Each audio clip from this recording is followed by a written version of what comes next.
Yeah.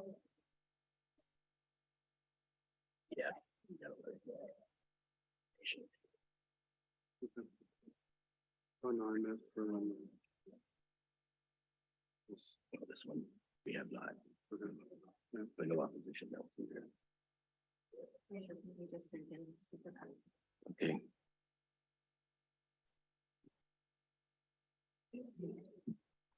Okay. There we go. It's the most important duty. John, over You here. ready? All right. Thank you, Chuck. Good morning, everybody, and welcome to the February 16th, 2023 Wildlife Conservation Board meeting. We have 3, 4, 5 members here in person, and I believe we have 2 online. So we'll begin the meeting with a roll call. And like before, if you're in the audience, you're welcome to make comments after each item. The way the board will take public comment is that for the presentation items, staff will present the project to the board. We'll take board member comments and or questions, and then we will take public comment. So we'll take in order of the comments, we will have those who have submitted a speaker card already, and I have a list of those. We will ask you to speak first. And then second, if you're online and wish to make a comment, please raise your hand, use the raise hand function. And our IT folks will be monitoring that and assist you with that effort. The other thing will be happening today is that it's a pretty long agenda, and the board may be taking a short break, like a half an hour break around lunchtime. But we will adjourn back here at whatever time the board deems appropriate. And then at the end of the agenda, we will have a closed session item. The board will adjourn into closed session, and we will the board members themselves, me and our attorney Colin, will adjourn to a separate meeting room for a closed session item. And then we will come back and open the public meeting back up and then report out of the closed session item that happened during our time away. And then that'll be the last item on the agenda. So is there any questions with kind of process today, folks? All right, so let's do the roll call. So Director Chuck Bonham. I'm here. Gail Miller, Department of Finance. Eric Sklar, member of the Fish and Game Commission. Gail Miller is here. Thanks, John. Thank you, Gail. Eric? And Eric Sklar's here. All right, and I do want to recognize Eric Sklar was just appointed president of the Fish and Game Commission, and Eric had served on the Wildlife Conservation Board in the past, and we welcome him back to the board. So thanks for being here, Eric.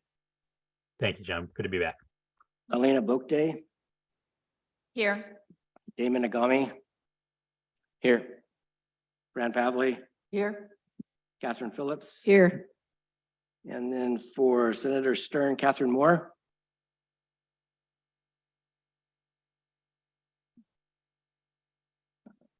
For Rebecca Bauer-Kahn, Keith Chilino.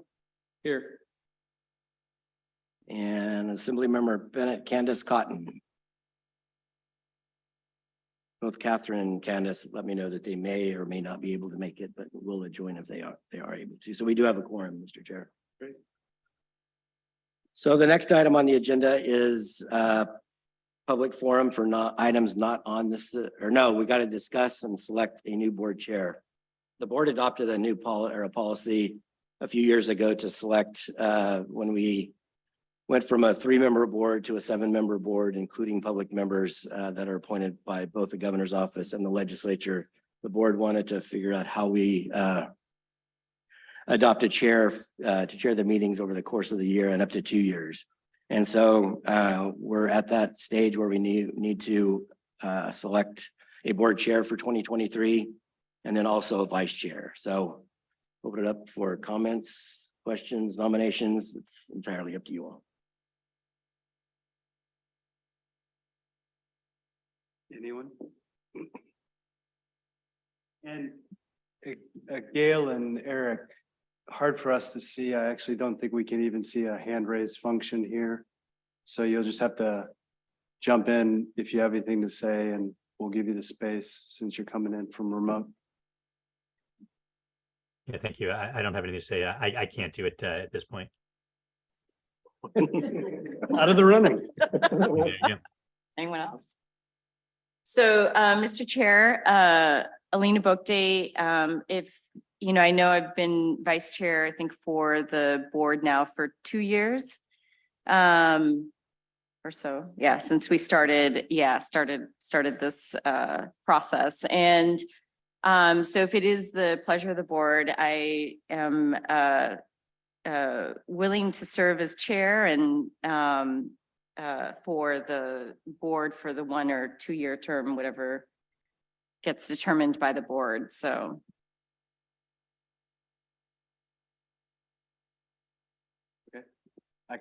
In a minute, I'll just give you a sense of what I think the chair is all about.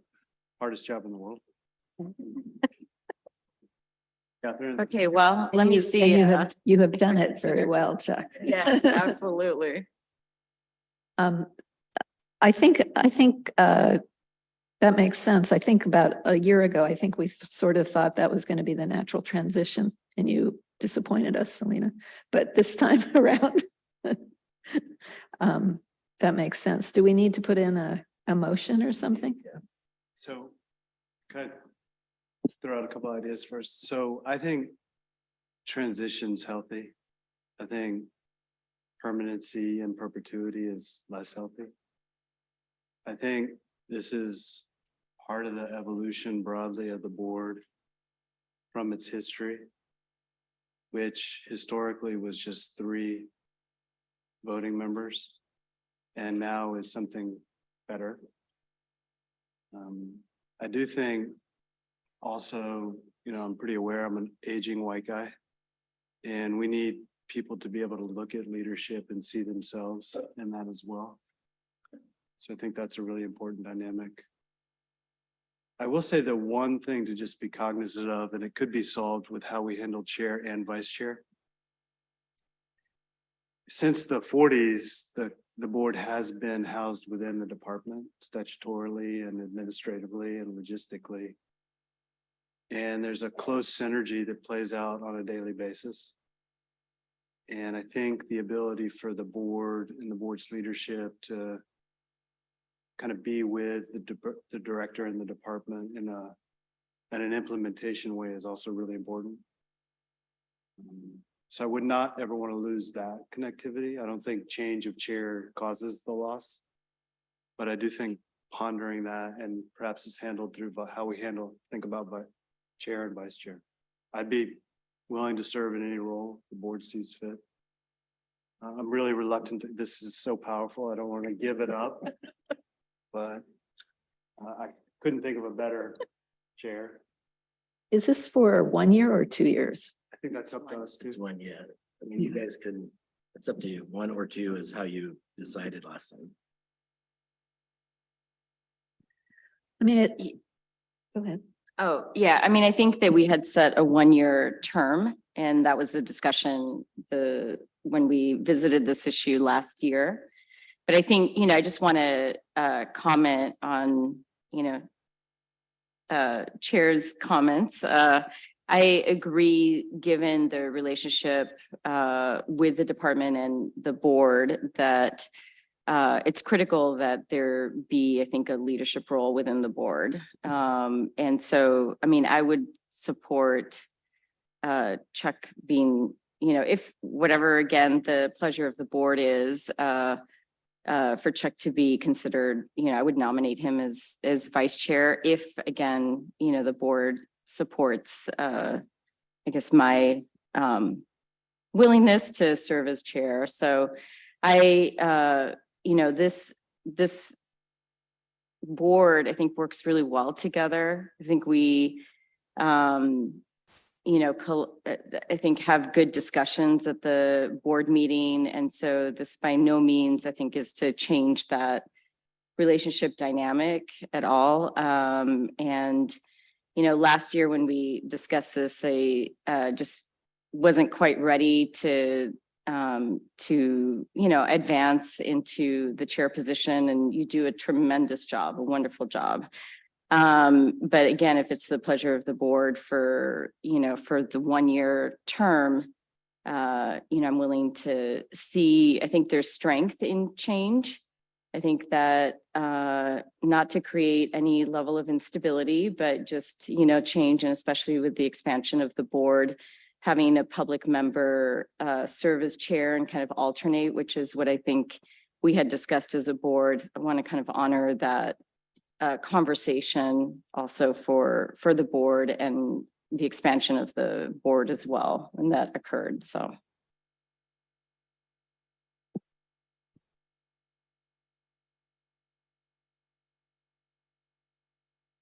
So, given that this is sort of the first time we're going to have a different kind of board, maybe we should make it a 1-year term.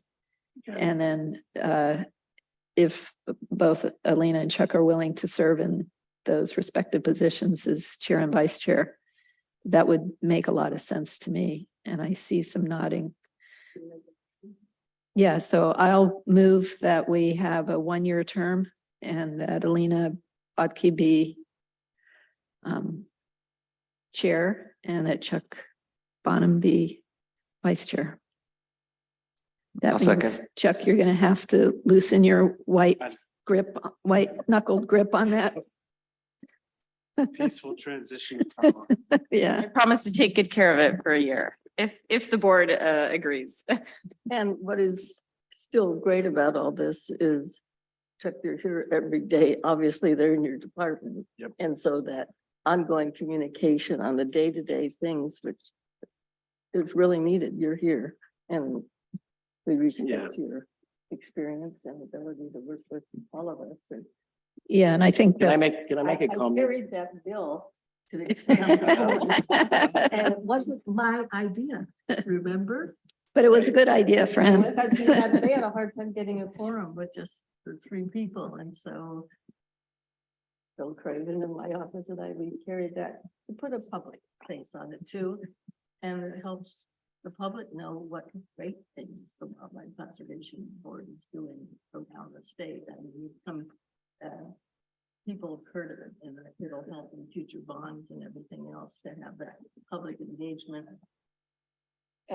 and spread geographically around the state, because it was more Sacramento based as far as the percent. Yeah, agree. So thank you, Chuck, but you're not gonna change. I'm not leaving. You just have to Yeah, let go of just that gonna move this. for about 12 months Yes. and we'll see you again. And then I think it's particularly good to do it this way, given that there's going to be a transition in leadership that none of us wants to admit is going to happen, but there will be a transition in staff leadership. So it'll help for continuity. And I'd just like to make one comment as well before we take a roll call. We will have to do a roll call vote today on the items because not everybody's in person, but you know, just to reiterate what Chuck said, the relationship between the Wildlife Conservation Board and the Department of Fish and Wildlife is invaluable to the work of the Wildlife Conservation Board. And without the support of the directorship, and particularly Chuck's support over these last several years that he's been director is beyond words. I mean, you know, WCB could not do the work that we do without the wildlife or without the Department of Fish and Wildlife. And Chuck, I just want to say thank you. Thank you. So, Don't leave.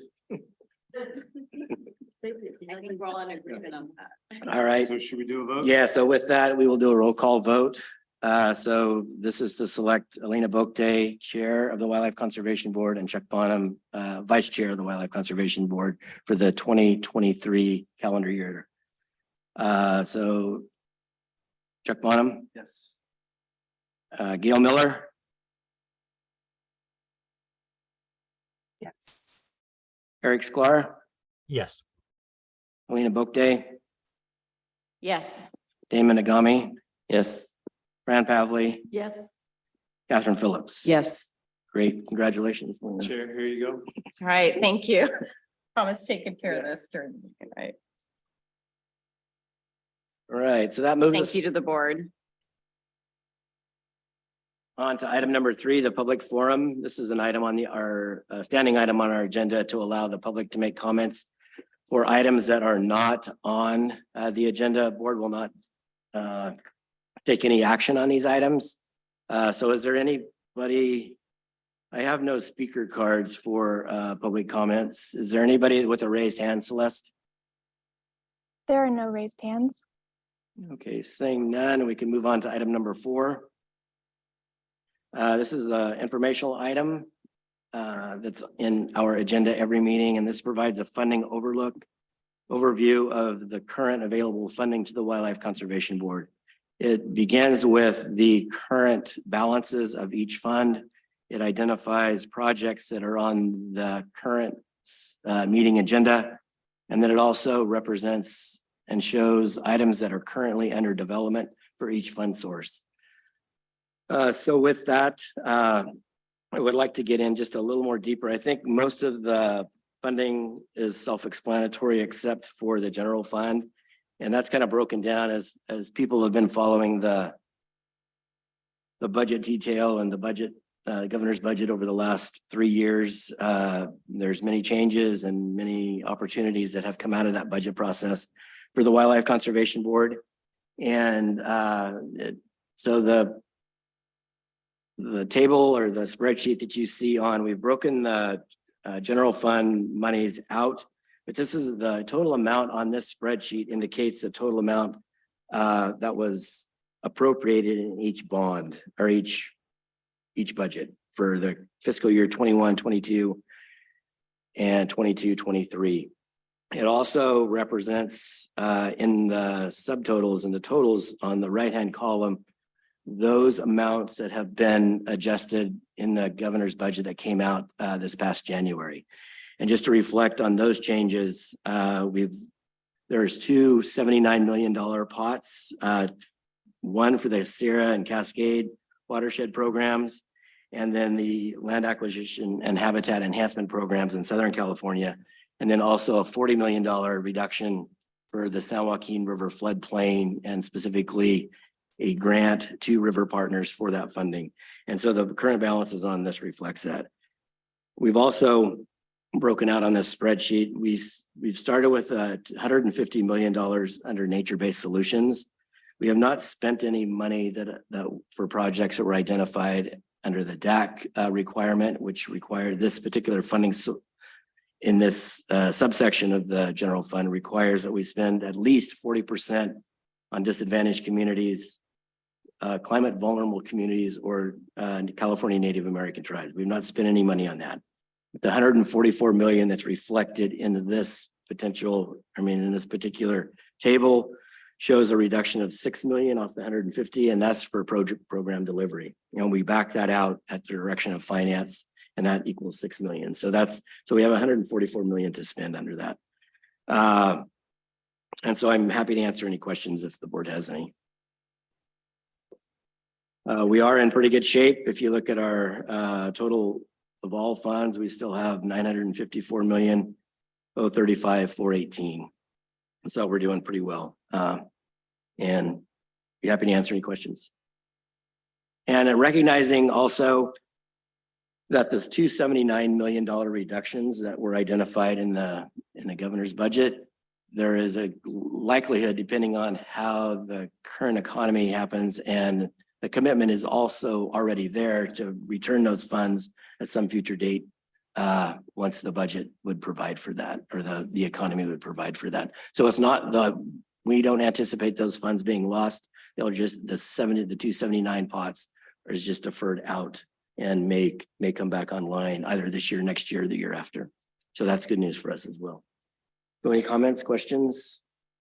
How much was that again? I missed the number. It was 79. It was a $12 million allocation in last year's budget, and then a $67 million allocation in this year's budget. And it was for the Cascades and High Sierra watershed program, and then the Southern California land acquisition enhancement program in SoCal. And those 2 items, but the 40 million for the San Joaquin River floodway is off the books at this time. And that includes propositions, bonds, and general fund. Right, we still continue to have some bond funding left. We have Prop 1, Prop 84, The Habitat Conservation Fund is also available. So we're in good shape from a funding perspective. Are there some categories that aren't as relevant anymore? Because a lot of these bonds were written 10, 20 years ago. Yeah, no, I think They're I mean, I written think, well yeah, I enough. think they're, yeah, most of them, particularly for the Wildlife Conservation Board, they're centered around biodiversity, Yeah. conservation, habitat conservation, public access. And those are still all priorities for the board. And so the funding within those and environmental flows under Prop 1, obviously water flows is still very important to WCB. So I don't think they've lost their, Okay, good.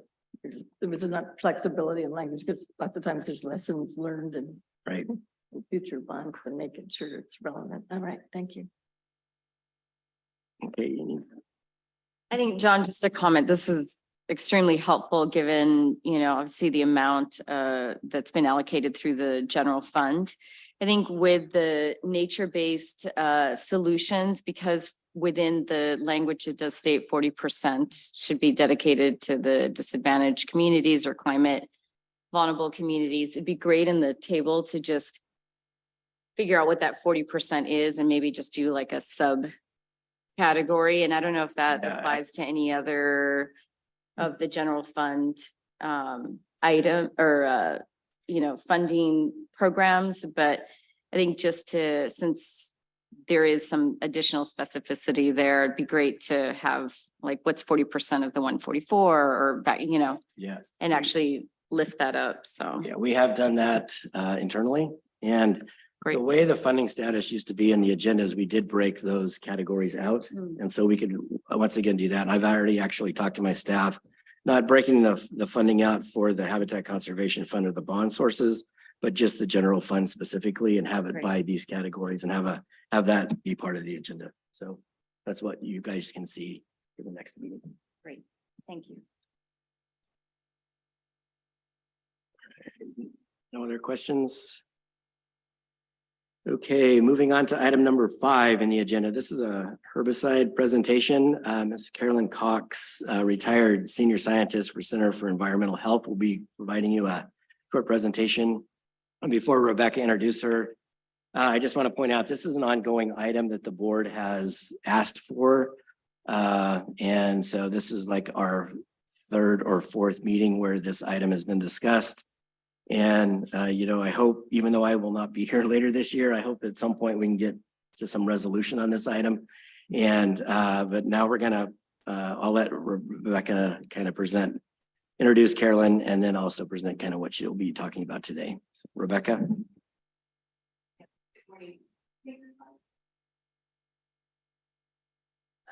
Thank you, turn green. Yes, as John mentioned, this is just part of an ongoing education on our herbicide issue. My name is Rebecca Friss. I'm the Assistant Executive Director.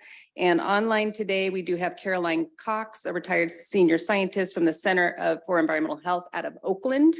And she's going to just give us a brief talk about examples of glyphosate's hazards, growing evidence of impacts to wildlife and ecosystems.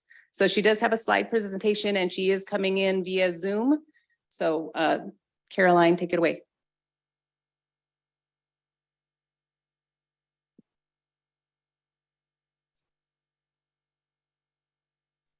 Okay, unmuted. Thanks so much. I really appreciate having a few minutes of your very precious time. What I'm going to try to do today is not any kind of comprehensive or systematic review of published studies. It's not, what I did instead was just look for a handful of studies that I thought were interesting and sort of illustrated some of the problems that are coming to light within recent research. I tried to focus mostly on things that had been published just in the last few years. I am going to be talking really fast because there's just so much research out there. I will leave you all with my email address and be happy to answer any questions that way. Could I have the next slide? So I wanted to start just with a few general comments about glyphosate and probably things that you already know. First of all, this is an herbicide that's very widely used in California. Next slide. The reported use in 2020 was over 12 million pounds. It's used in everywhere across the state. The highest use, not surprisingly, is in major agricultural areas. Next slide. And I wanted to briefly mention the issues with water contamination by glyphosate. Next slide. So the database maintained by the Department of Pesticide Regulation documents glyphosate contamination in 27 different counties, so widespread across the state. Again, the counties where we see both the most detections and the highest concentrations are predominantly counties where there's a lot of agriculture. Next slide. And a question that always comes up is, how long does glyphosate persist, especially in the soil? And you've probably all seen the advertisements, spray today, plant tomorrow, that kind of thing. So I thought it would be helpful just to show a little bit of the data. Next slide.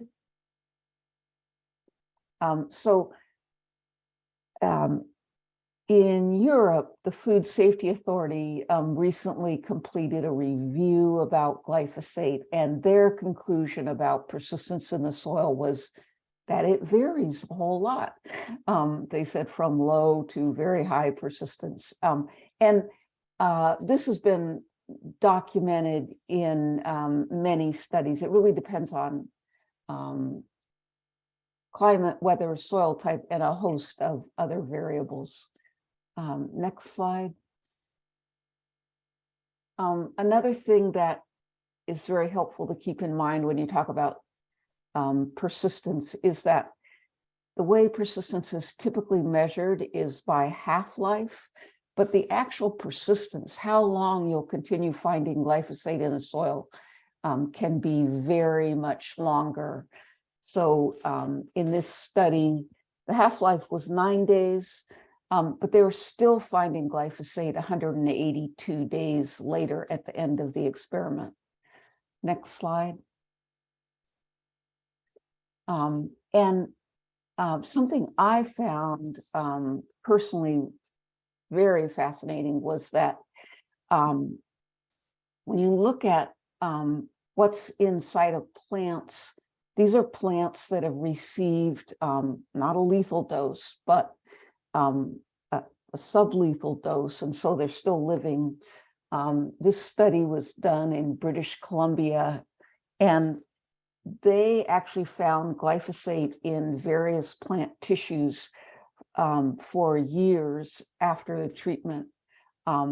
Some plants as long as 12 years after treatment, which was the end of the experiment. Next slide. So now just moving on to some of the studies showing a variety of hazards to wildlife. I thought I'd start with lizards for no particular reason. Next slide. This is a study done in Italy using an Italian species of lizard, but no reason to think that California lizards would be particularly different. And what the researchers looked at was the activity of the estrogen receptor.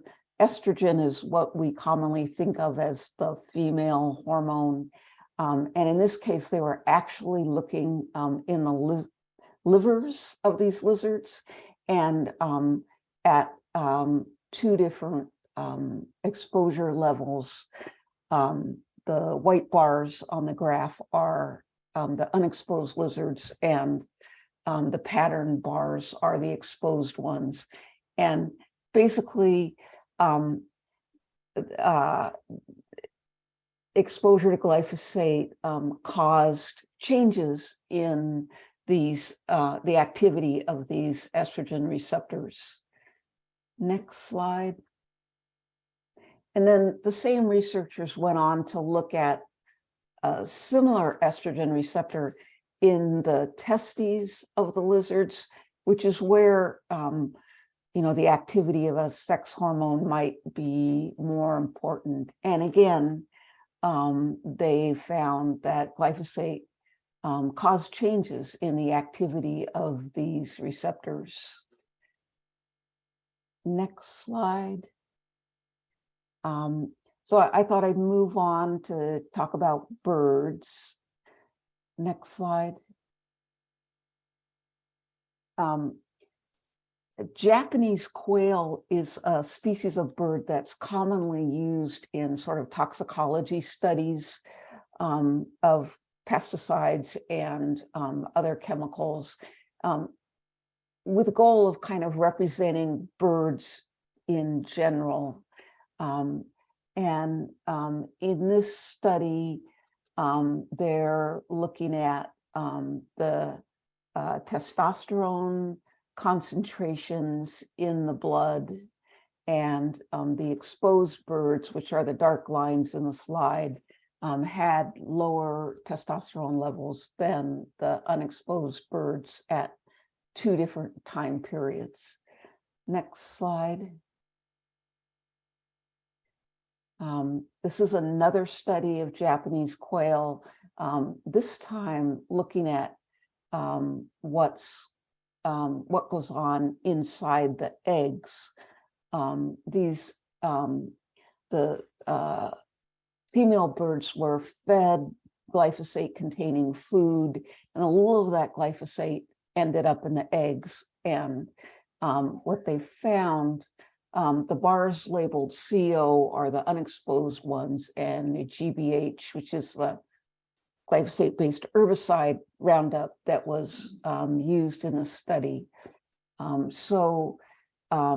And the dark part of the bars are the abnormal embryos, and ones with normal development are white. And so what happened is in the herbicide-exposed eggs, you had more abnormal embryos. Next slide. And just, one final study of the Japanese quail. This I threw in just because I just thought it was fascinating, but again, they exposed birds to glyphosate. And in this case, they looked at feather production. And what they found was that in the exposed females, they had trouble making feathers. They had fewer feathers, no effect in the males. I think it would take a lot of work to understand why, but a fascinating result. Next slide. Next, I was going to talk about fish. Next slide.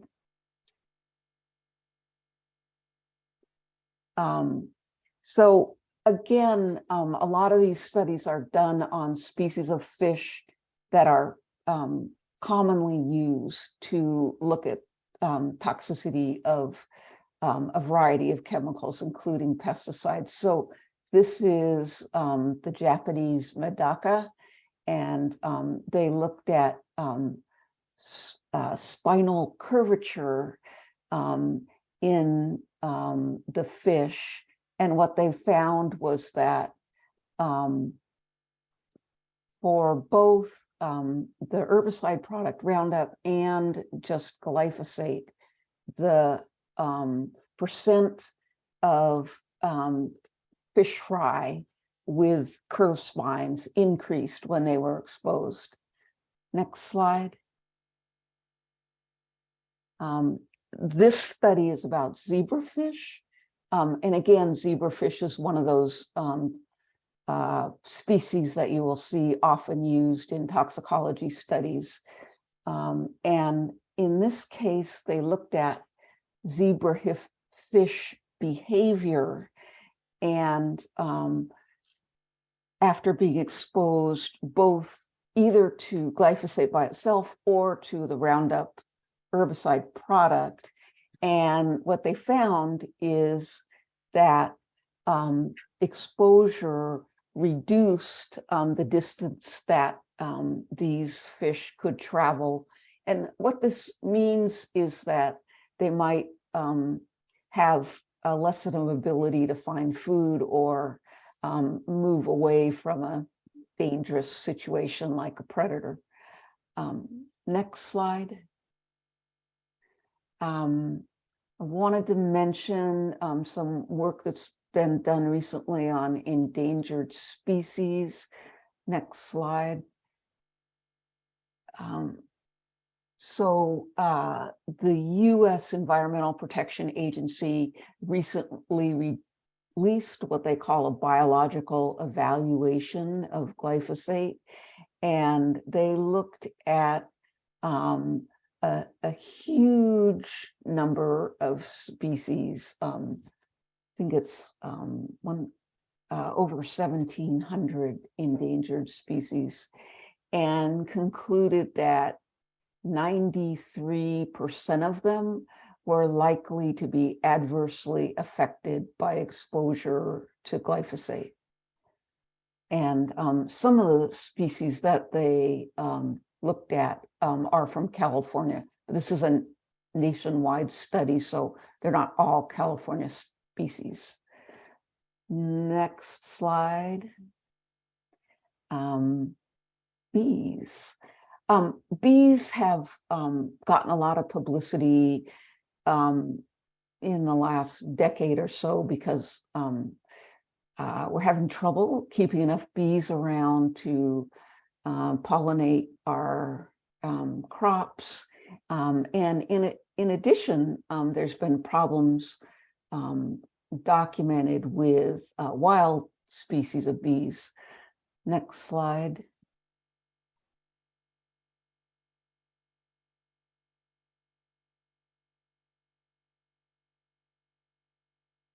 Okay, so in this study, it was kind of a meta-analysis where the authors combined the results of as many studies as they could find. And they looked not only at the honeybee, which is Apis mellifera, the last one on the list, but 3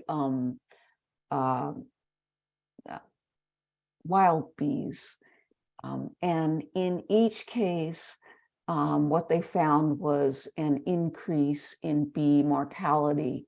And it's a log scale there, so even the small increase for honeybees is worrisome, but maybe more worrisome is that some of the wild species, the increase in mortality was much higher.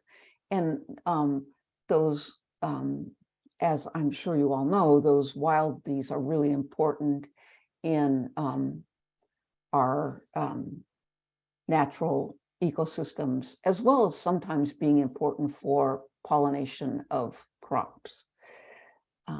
Next slide. I wanted to look briefly at little aquatic animals, invertebrates that are in streams and rivers. Next slide. So this is Daphnia, which again is one of those species that's commonly used in toxicology tests to represent the whole variety of aquatic invertebrates. And So what they found was fewer offspring, more aborted eggs, delayed maturation of the eggs, and decreased size when the larvae hatched after exposure to both glyphosate and the herbicide Roundup. Next slide. Earthworms. Earthworms are often a really important component of soil fauna and are important in agricultural systems, but also in wildland systems. Next slide.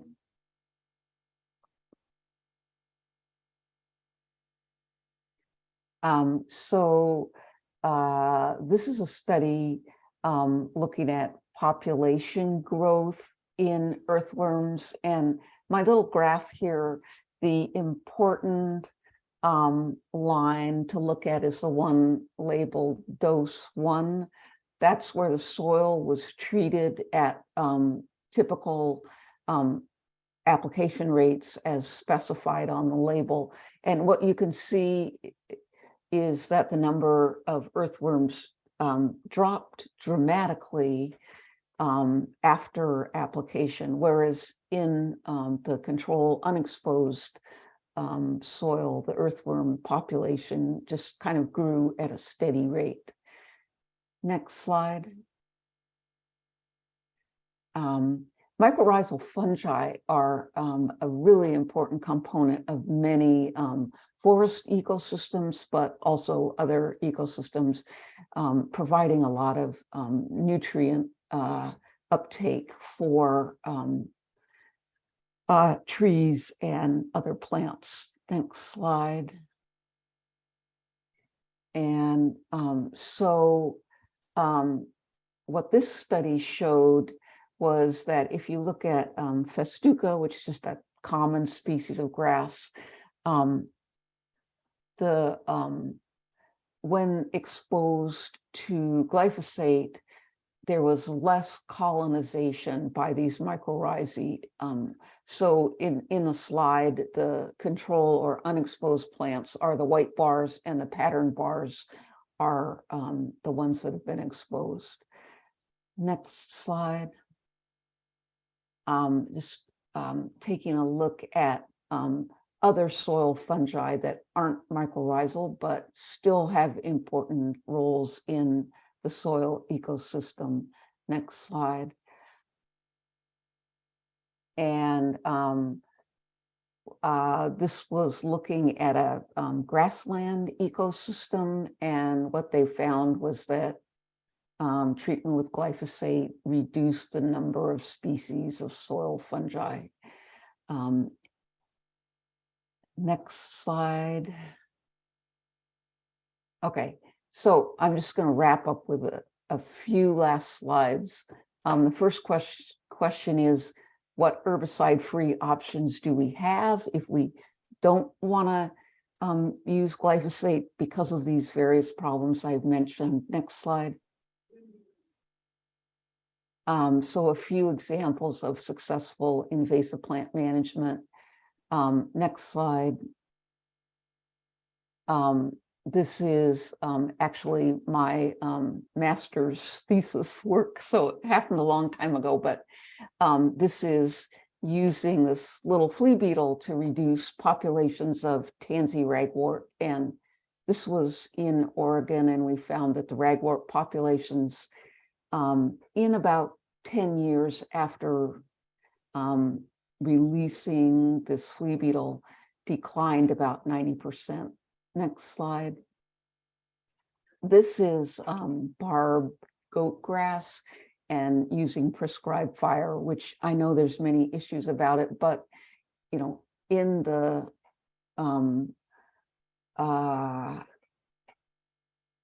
used the right way in the right ecosystems, as in this case, it can reduce invasive species populations. Next slide.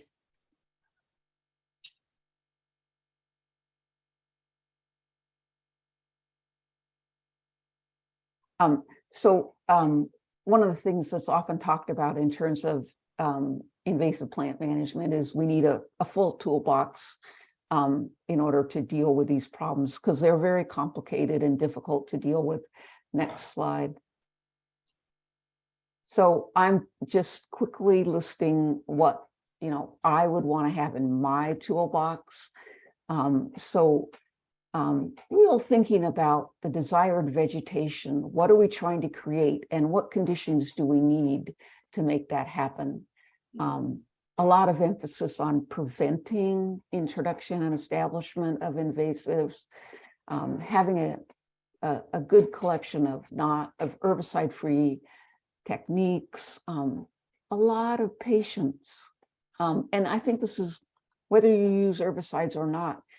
Many invasives have been here for a really long time, and we're not going to change things overnight. And finally, disturbance. Many invasive species thrive on disturbance. So doing what we can to reduce disturbance. I think the classic example is roadsides, but there are many. It needs to be an important part of any toolbox. Next slide. Great. I hope I didn't take too many more minutes than I should have. There's my email address. Please feel free to email me with any questions or follow up on my presentation. And again, thanks so much for your time. Thank you, Carolyn. Any board member questions, comments? I just wonder if Carolyn can say a little more about her background, because we did get a sense that she did a master's at some point, but maybe you could just tell us a little bit about your academic and technical expertise on this subject. Yeah. So I'm retired now. My career was spent working in nonprofit organizations focused on toxic chemical issues. The first half of my career, I worked for a small nonprofit in Oregon that focused specifically on pesticides, and my job was to review research about the hazards of pesticides, and we produced a journal that tried to translate that research so that it would be available to more ordinary people, and that the academic research could be useful to people who were dealing with pesticide issues in their own communities. Great, thank you. Any other comments? Yeah, if I may, John, I don't know if this is for Caroline, but it's partly because I haven't been on these calls for a while, or in these meetings for a while, rather. I'm curious whether there's been any discussion of neonicotinoids as well, and whether that's something maybe if Caroline has some expertise in, or just if we're going to talk about that in the future, or it's been already discussed. I kind of missed that, Eric. Can you, sorry, ask your question? Can you hear me now? Yeah. Yeah, my question was, and this is based on the fact that I haven't, is my first meeting back, but I'm just curious whether neonicotinoids have been talked about at all, and whether that Caroline has any expertise in that, or whether it's been discussed or going to be discussed at a future meeting. I still didn't get it. Did you? Neonicotinoids? Oh, I don't know. Yeah, those are the ones that are linked to a lot of bee crashing. Yeah, that's correct. Thank you. It'd be great to have a discussion of that at some point, please. Okay, can make a note of that, Eric. Thank you. Any other comments? Great. All right. Well, thank you again, Caroline, and I really appreciate your time and you addressing the board. So thank you. Yeah. Again, I really appreciate the opportunity. So, and do feel free to contact me if you have follow-up questions. Great. Hey, Okay, John, yes. we do have someone online. Okay. Eric Woolley. Oh, Aaron, I'm sorry. Aaron Woolley. Thank you. Hello, can you hear And me? then Doug Johnson as well. So we could do Yeah. Aaron Woolley first. And just for those on the phone and also members that are going to make comments in the public session here, please limit your comments to 2 minutes. We do have a full schedule today, so 2 minutes would be very much appreciated. Hi, can you hear me? Yes. Great, thank you. Good morning. Thank you for the opportunity to comment. I'll keep it brief. My name is Erin Woolley. I'm a policy advocate with Sierra Club California. I really appreciate the board's engagement and greater focus on the use of herbicides and particularly glyphosate in these projects that come before this board, and want to thank the presenter for highlighting these findings about the risk to wildlife and alternatives to glyphosate use. California has embarked on a really ambitious mission to conserve 30% of its lands and coastal waters by 2030. And last year saw significant investments in various programs to contribute to achieving this goal. As the board sees these investments through, it's imperative that we ensure that funded projects don't have unintended adverse consequences for the wildlife and the biodiverse areas that the state is aiming to protect. The new scientific studies on glyphosate should raise concerns due to the risks that they pose to human health, as well as the adverse impacts to the environment, pollinators, and other wildlife that you heard about this morning. Considering these risks, a precautionary approach would suggest that any use of glyphosate in WCB supported projects should be carefully considered and avoided wherever possible. The herbicide questionnaire was an important addition to the project review process, but I urge the board to continue to incorporate the new information that was shared today and other emerging science in the future evaluation of projects and long-term restoration of lands and biodiversity in California. Thank you for considering my comments and look forward to future opportunities to engage in this issue. Thank you. Who's up next, Celeste? Doug Johnson. Hi, good morning. Thank you very much for opening this comment, and thank you so much for inviting Carolyn Cox to present. I found this super interesting. I really appreciate the fact that you, Carolyn, included the citations for each of the studies that you were talking about. I think one of the important aspects of understanding how to incorporate this information into restoration work has to do with understanding the exposure scenario that the study is using. Often it's in a laboratory, and trying to connect that to the real world exposure is a useful piece of information for trying to develop best practices to avoid such exposure in the field. One of the slides referred to something that I thought was extremely interesting and something I had to check into in the past, which was the listing of US EPA in their biological evaluation of glyphosate, looking at endangered listed species and using the term likely to adversely affect. And I was somewhat chagrined to learn when I looked into it that basically is them saying, yes, there's a possibility, therefore we're passing this on to the US Fish and Wildlife Service to determine whether it's really a problem or not. And many of those species are plants, and since glyphosate is designed to harm plants, it's understandable that it could harm many of those plants, and all of the rest of the species depend on plants. So it's a fairly low bar, and I guess I'm a little bit perturbed that US EPA uses the term likely to adversely affect, because any normal reader would assume that's, like it's going to affect it, where I don't think that's entirely what they mean. So anyway, I think it'll be really useful for us to follow that process with the Fish and Wildlife Service. And thank you so much for bringing the latest research to our attention and helping us all figure out how to integrate it into our practices. Great. Thank you, Doug. Anybody else, Celeste? There are no more raised hands. Great. Any last minute comments from the board before we move on? Great. Hearing none, seeing none. So that takes us to our consent calendar, which are items 6 through 17 in the agenda. And I would like to point out for the consent calendar that item number 12 has a typo in it. And that typo has to do with the amount of funding that is requested.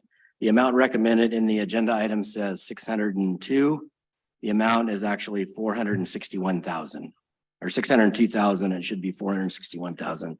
And if you go to the budgets that accompany the agenda item, you can see that it adds up to 461,000. So just with that change, I would recommend, unless you have any questions of any of the items or would like any of the items presented, I'm happy to accept the motion on the consent calendar.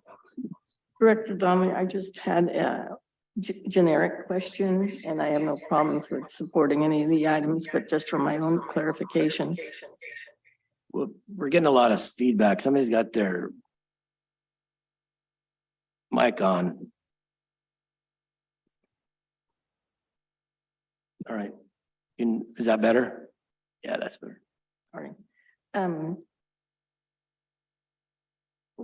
One ongoing problem, especially as our state's finances fluctuate dramatically based on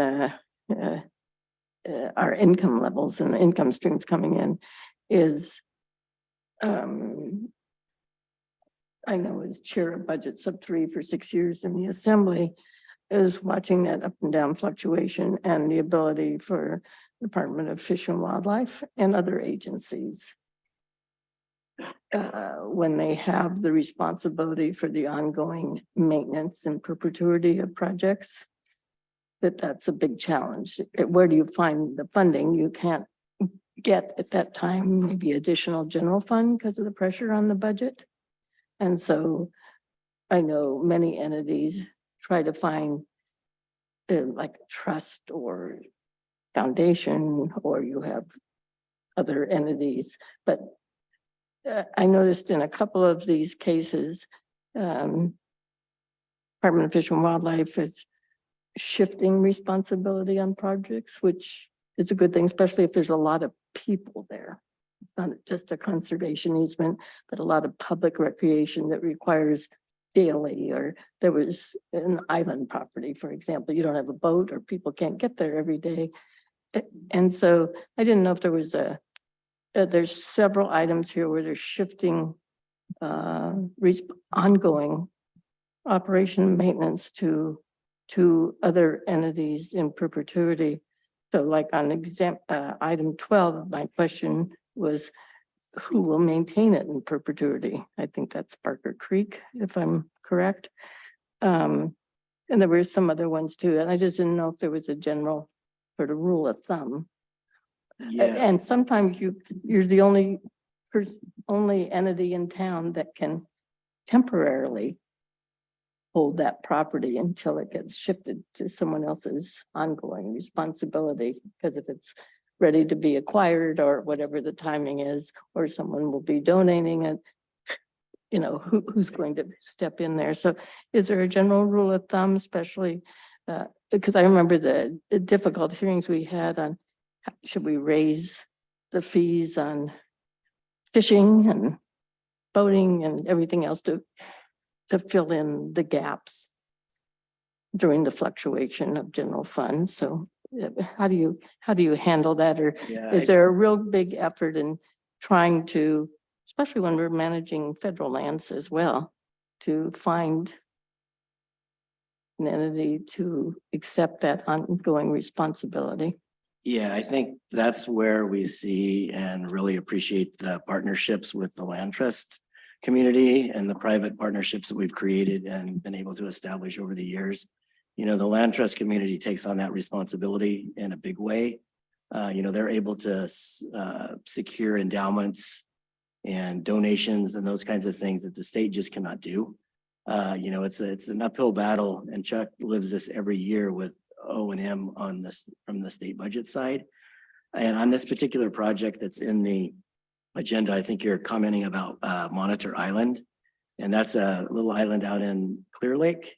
And the Lake County Land Trust, the department worked with Lake County to figure out if that's something they would like to take on, could take on, and do they have the resources to do that? And then the land trust, yes, we would like to do that. And so that relieves the department of that ongoing O&M just for that little island.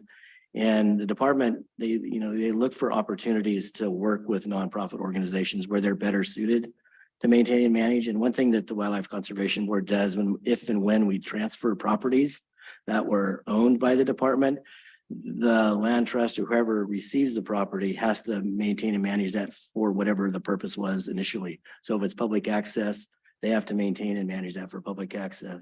If it's habitat conservation, they have to do it for that. And then there's reversion language in our documents that requires if they do not do that, the property comes back to the state.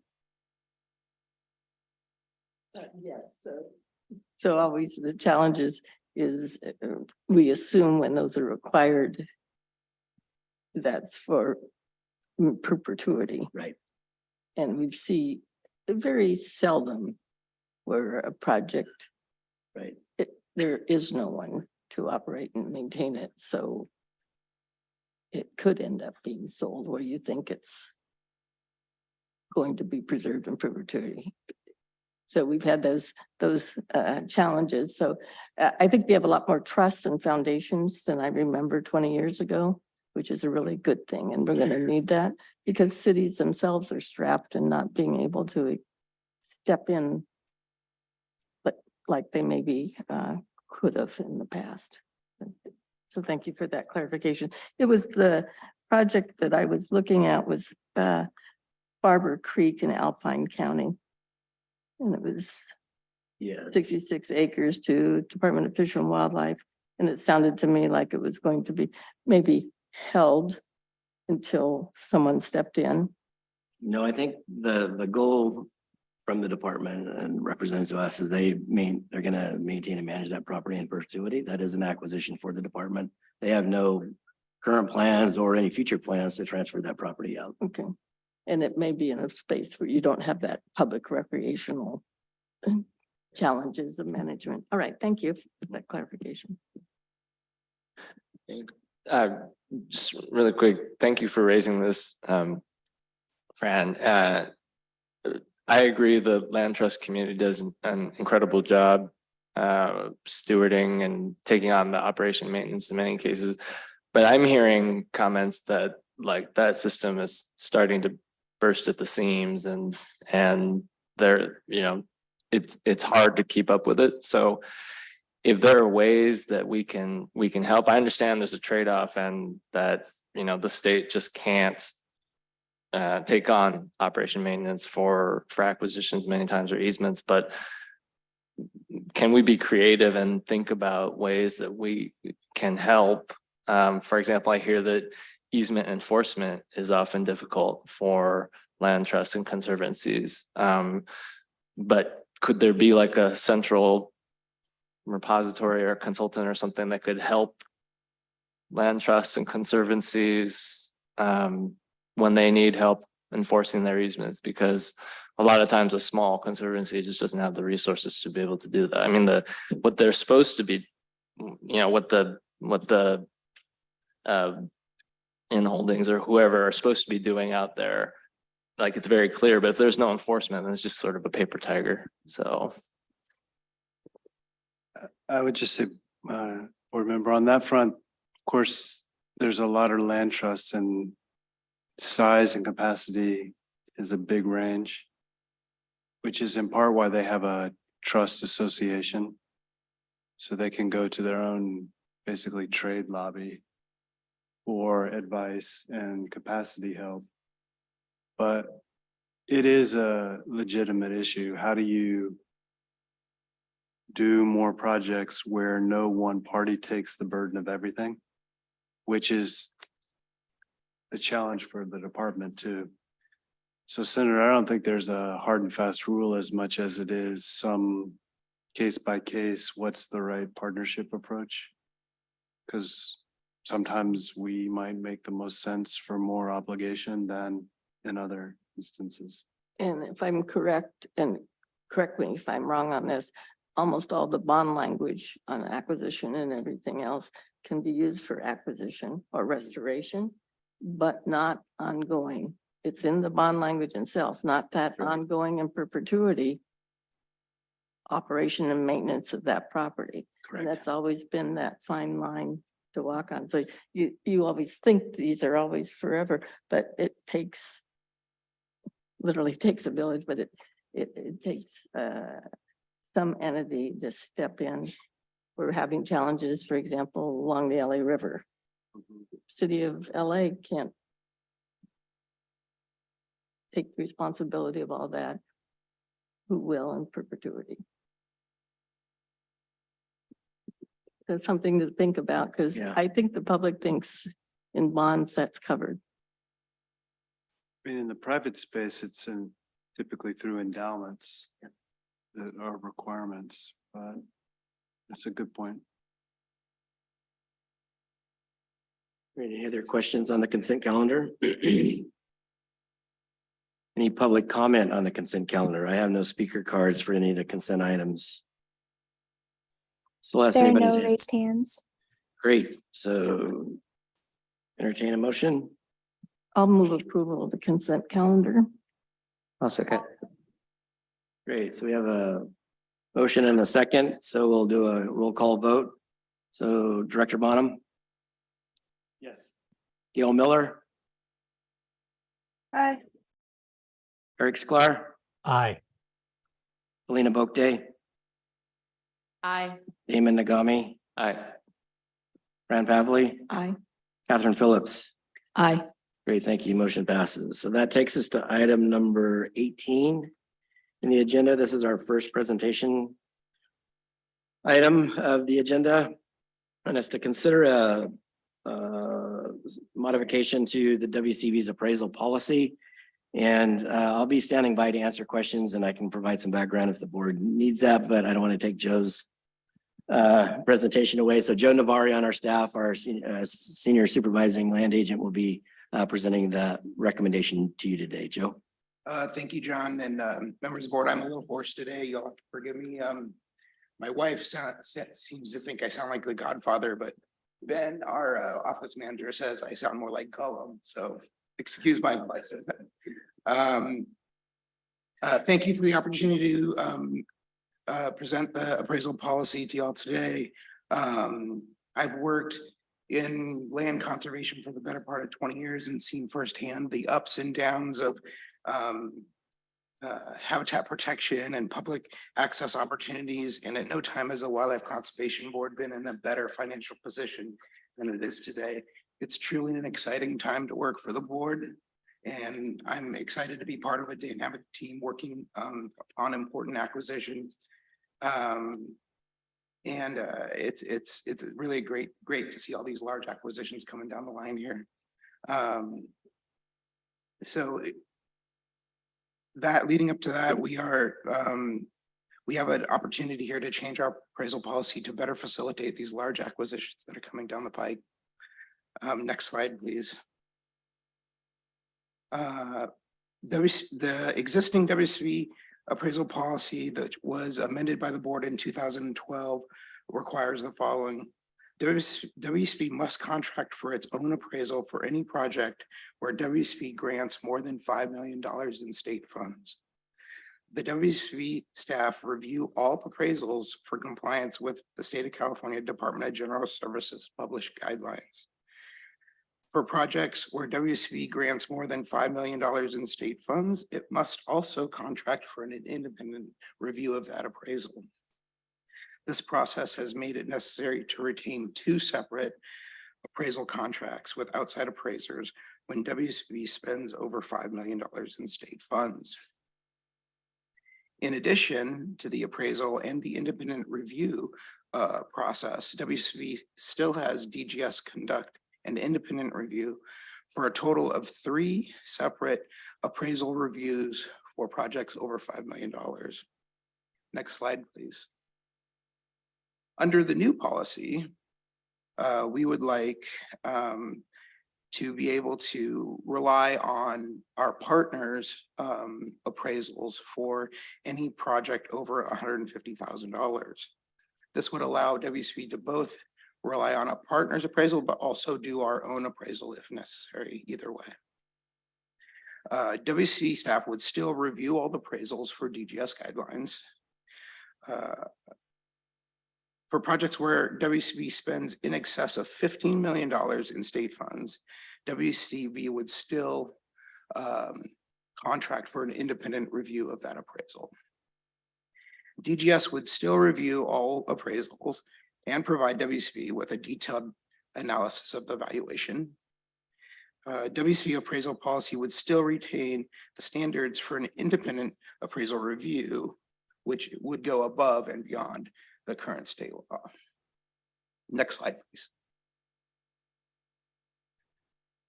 As part of WCB's ongoing efforts to cut the green tape, the new policy will remove the unnecessary reviews for projects involving less than $15 million in state funds. It will facilitate the 30 by 30 goals that are so important to us. It will also facilitate the State Wildlife Action Plan goals and the WCB strategic plan goals. It will also allow to expedite meaningful conservation projects. It will allow for WCB to bring more projects before the board in a timely fashion, benefiting both the people and the wildlife of the state of California. The new policy will also facilitate faster recovery and habitat protection for threatened and endangered species. Next slide, please. We have received an overwhelming amount of support for the new policy update from our project partners, many of whom are here today in support of the policy update. If you have any questions at this time, we'd like to hear them now. Thanks. Great. Thank you, Joe. Yeah, no And just for the record, I would like to read into the record the letters of support that we received. First, we received a letter of support from Senator Mike McGuire, 2nd Senate District, Bridget Fithian, Board Chair of the California Council of Land Trusts, Fraser Haney, Executive Director of the Wildlands Conservancy, Walter Moore, who's the President of the Peninsula Open Space Trust, Lori Wayburn, President, Pacific Forest Trust, Jeanette Tuttle Lewis, President and CEO of Big Sur Land Trust, Andrea McKenzie, General Manager of the Santa Clara Valley Open Space Authority, and Andrew Saul, Senior Management Analyst for Legislative Affairs for Riverside County Transportation Commission. So with that, is there any board member questions on the appraisal policy or the change to the policy? I have one, just a clarification. So state law currently says you wait until it's at $15 million or above, you must do an appraisal. And so what we're doing is coming into consistency with existing state law for that other agencies are also following, right? Yeah. And then this does not prohibit us if the staff for some reason sees that there is a reason to be concerned about an appraisal, or if the board feels there's an appraisal problem with something that's $7 million, that this does not prohibit us from going in and doing an extra appraisal, right? No, not at all. Okay. And often we do things like that on for example, if we're appraising something that has a very large valuable water right, we will often seek a specialized water appraiser to do an additional appraisal of that part of the acquisition, for example, or Okay. timber or any kind of special instance. So fundamentally, this will just bring us into consistency with what the legislature in its wisdom has desired for generally for other agencies, and we still have some flexibility. So Oh, yes. Can I thank you. make one important point on that also? It brings us up to the level of $15 million, but what it does also is doesn't place a requirement on WCB specifically to do that appraisal. So long as another state agency has done that appraisal for that project, we can rely on that. Right now, we're not able to do that. And oftentimes we do projects with State Coastal Conservancy, Department of Water Resources, and other state departments where, WCB is putting in 5, but they're putting in 10, that would require us to do the appraisal. And so we're doing away with that. But that $15 million is the threshold, and a state agency will conduct that appraisal. Just to clarify, so what state law now says is that the state does not have to contract regardless of the dollar value. It's what triggers the independent appraisal review. So what we've done in this proposal is to eliminate the requirement that WCB contract for the initial appraisal, which is consistent with state law, but we will always then do the independent appraisal review at $15 million or more, which is required by state law. Thank you. Any other questions? Just an observation. I didn't hear or read any opposition? We have not received any opposition to this change. And, support. and thank you, Catherine, for bringing up that there's still oversight on all this. So ready to, Great. Okay, before we do that, though, we do have some speaker cards on this particular item. If you're ready for that. So we have Paul Mason with the Pacific Forest Trust.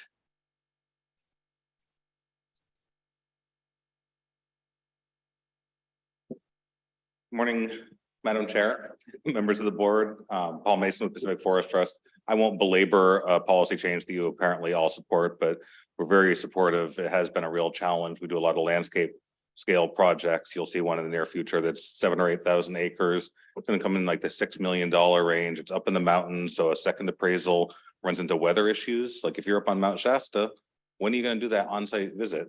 It creates real world challenges. So glad that we're conforming with state law. Thank you. Thank you, Paul. Next up is Andrew Saul with Riverside County Transportation Commission. Yes, good morning, Chair Bhakti and members of the board. My name is Andrew Saul. I'm commenting on behalf of the Western Riverside County Regional Conservation Authority. We are proud to operate one of the nation's largest habitat conservation plans, the Multiple Species Habitat Conservation Plan, which protects 146 animal and plant species and aims to conserve 500,000 acres. That is why I am here to share our enthusiastic support for item 18. We appreciate your continued partnership with the WCB and agree with staff's assessment that the amendments proposed under item 18 will reduce the number of independent appraisals that must be undertaken. This action will enable WCB staff to review and approve a greater number of acquisition projects, thereby advancing the state's 30 by 30 goals. I'd like to take this opportunity to thank staff for their work, and we look forward to building on our partnership to expand conservation efforts across California. Thank you again for your time and your consideration. Thank you, Andrew. Next up is Fraser Haney. Fraser, can you raise your hand, please? Thank you. You should be able to unmute yourself now. Good morning. Can everybody hear me? Yes. Thank you. Fraser Haney, Executive Director of the Wildlands Conservancy. Thank you to Chair Bhakti and the board for hearing these comments this morning. Would like to recognize and thank the whole Wildlife Conservation Board and its staff for all the hard work and leadership, now more important than ever in the face of all the crises that we face today. The Conservancy owns and manages the state's largest nonprofit preserve system, open to the public for free, which sees tens of thousands of kids, mostly from underserved communities, on outdoor education field trips. Wildlands is currently utilizing grant support from the Wildlife Conservation Board on large landscape acquisition, public access, and restoration projects. We support the proposed amendment to the appraisal policy, which we believe will still serve the public trust, but expedite large landscape acquisition and help us reach our 30 by 30 goals. Thanks for the opportunity to speak this morning. And I would like to offer a particular thank you to John Donnelly for your incredible contribution to our state's worldwide leadership on conserving lands and waters over the last few decades. Thank you. Good morning. Thank you, Fraser. Yeah, I have no other speaker cards, but I do want to mention, I also have Mike Butler lined up, and I know he's online. Mike Butler is the Chief of Real Estate Services at Department of General Services. And so Mike's just standing by to answer any questions if the board had any from Department of General Services. They perform a really important part of the appraisal process for WCB, and they review and approve all of the appraisals that we advance forward for projects that are considered by you all. So thanks, Mike, if you're listening. And so you don't need to say anything unless you want to, or have any questions from the board members. All right, any other questions? Any other hands raised, Celeste? There are no more raised hands. Great. So is there a motion?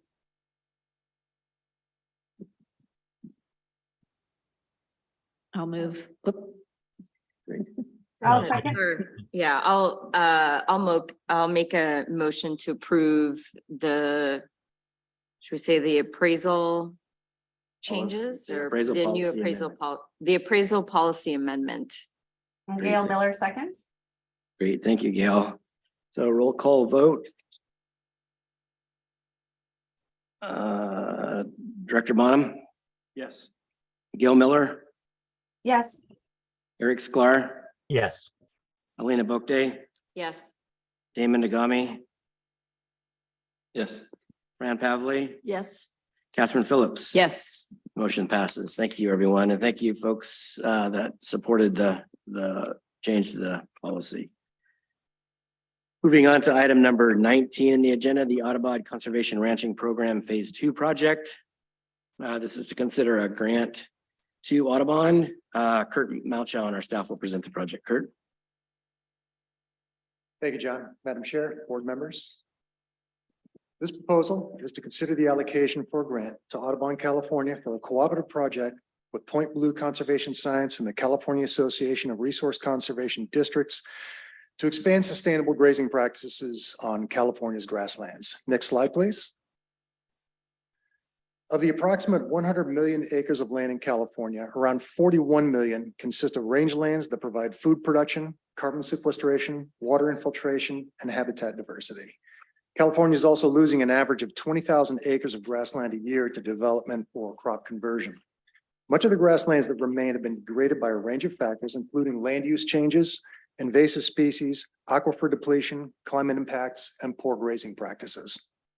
As a result, grassland-dependent wildlife are in decline. At the same time, research supports the value of grasslands for habitat value, carbon sequestration, and resiliency to wildfires. One of the most important barriers for ranchers to fully embrace regenerative grazing is the lack of adequate technical assistance and infrastructure that allow ranchers to better manage their cattle to achieve production and conservation objectives. Next slide, please. In response, the Audubon Society created the Audubon Conservation Ranching Program, or what I'll call the ACR program, to build and expand regenerative grazing. The program is holistic, from production to processing to sales and monitoring, with the goal of economic sustainability for the ranchers, environmental sustainability for the land. The program is centered on a certification process for ranchers who voluntarily apply sustainable land management practices through the program. In this process, ranches are selected, a habitat management plan is developed for the ranch is certified once the recommended management practices are applied, and the ranch products are marketed to consumers, followed by monitoring of the land for ecosystem health, sustainability, and soil carbon sequestration. This certification leverages the familiar Audubon brand as seen in the upper right-hand side of the image as a seal of approval on products that come from participating ranches and to attract buyers in a rapidly growing food-conscious market. In a test case study, on average, the biodiversity on certified ranches had tripled and bird counts had increased fivefold. Overall, the ACR program is active in 15 states covering over 2.7 million acres. Next slide. In 2019, the Wildlife Conservation Board approved a $512,000 grant to establish the ACR program here in California. By that time, this program was already in operation in the Midwest and Great Plains. The main goal was to get the program started and certify 3 ranches as a pilot effort. Project goals were exceeded as 6 ranching operations were certified, covering over 80,000 acres across 8 counties. Demand from ranchers to enroll in the program currently exceed Audubon staff capacity. So for this phase, with the program up and running, Audubon California seeks to increase the scale of enrollment to at least 30 more ranching operations to cover approximately 250,000 acres in sustainable grazing. Next slide. To establish the ACR program in California, Bobcat Ranch, located in Winters, around 35 miles west of here in Yolo County, was purchased and developed by Audubon to provide a venue for outreach and education to interested ranchers, conservation organizations, agencies, and legislators. The ranch will continue to serve as a demonstration site to show the methods and benefits of sustainable grazing. Next slide, please. This slide lists the 4 main standards for ranch certification and their effects from the standpoint of plant and soil biology. Targeted conditions, as seen on the left side of the diagram on top of the slide, include healthier tree canopy, regeneration of grasslands, supported by a healthy root soil system that leads to net uptake of atmospheric carbon. Certification is achieved when the rancher demonstrates full compliance with Audubon-approved habitat management plans against standardized criteria related to forage consumption, animal health and welfare, and environmental sustainability. The project leverages the extensive technical expertise of Point Luke Conservation Science for monitoring soil carbon uptake and biodiversity. And Food Alliance, a third-party verifier, conducts audits post-certification to assure ongoing compliance. Next slide. As mentioned before, ranchers are very interested in maintaining diverse and sustainable habitat when there's adequate technical assistance and market incentives. This project would leverage WCB funding to further develop market-based incentives for sustainably managing grasslands. With the ACR program mobilized to expand the pace and scale of rangeland conservation through this grant, the project has potential to add significant acreage of conserved lands to help achieve the state's 30 by 30 conservation goals. Staff recommends the Wildlife Conservation Board approve the project as proposed and allocate $2,707,000 of general funds to the project. Joining us in person to address any questions you may have are Pelayo Alvarez, California Director for the Audubon Conservation Ranching Program, and Matt Alshouse, Senior Program Manager for the Audubon Conservation Ranching Program. Thank you. Great. Thank you, Kurt. Any board member questions? I just want to clarify, from what I understand, there's no herbicides used in the process of creating these continuing these sustainable. No, the ranching program conditions. focuses on the grazing end of it, sustainably grazing the lands, which And doesn't. that just involves making sure you've got enough water, enough cows eating in the right place, that kind of thing. Correct. Damon? Just a quick question about scope and scale. It's sounds like a great program. It says it was first developed in the Midwest and the Great Plains. And then there was the pilot project. So will this sort of expansion in California bring this up to a similar scale as it's happening in the Midwest and other places and other states? Do you mean similar scale in that it's going to be practiced in California to the degree it is in the Midwest and Great Plains? No, just like the number of ranches participating, or how widespread the program is here in California compared to other states. I'm just curious. Yeah, if you could help us with that one. Sure. Hi, everyone. Matt Alshouse. Thanks for having us. The scale currently in California has differed compared to the rest of the country. So because of the way that cattle operations work here in the state, precipitation gradients, and how people have to move animals, what we found out pretty quick is that a single cattle operator can't have the full life cycle of the animals on a single property like they can in the Midwest. Here, these operators have to operate on several different pieces of land in several ecoregions and counties, and have to move their animals. So we had to adapt the program, the national program, to adhere to that here, where we develop a habitat management plan specific to an operator that acts as an umbrella for all of the parcels that they graze on. So exponentially, our program increased where we enroll one operator and certify them, and they graze on 6 different parcels that have to be certified under that process as well. Great. Are all those parcels in California, or do they ever go to other states, or it's all completely within California for this program? Great, thanks. Just to add that there's 15 states under this program. We have 100 ranches. So if we, with this funding, we'll rapidly increase. So will this make California #1 then? Yes. Or, okay, Definitely. just checking. Yeah, we like that. Thank you. Great, thank you. Any other questions? Members, any public comment? I have no speaker cards on this particular item. Any hands raised? We have 2 hands raised. So can you call them out, please? The first is Orvis Ranch. Yes, can you hear me all right? Yes, thank you. I'm Susan Harper, and I'm here with Nora Harper, and we're from the Orvis Ranch. We're located at the northern tip of Stanislaus County off of Highway 4. The ranch has been in the family for 150 years, starting in 1873. And we're part of the Rangeland Trust. It was placed in 2005. And we've been interested in, and it's been a nice process that we're following to be part of the Audubon Conservation Ranching Program. And I think it does a wonderful job in supporting ranchers producing healthy food. So The process of going through this, it supports keeping rangeland open, which is extremely important to us. And our bird monitoring that we've done to get ready for this, and we have monarch projects and oak tree restoration projects. So it's a very good way to service a part of the population that can then see what we're doing as producers of beef that we might not otherwise be in contact with. So that's what we'd like to say today. Thank you. Great, thank you. Next up. The next is Daniel Sinton. Okay.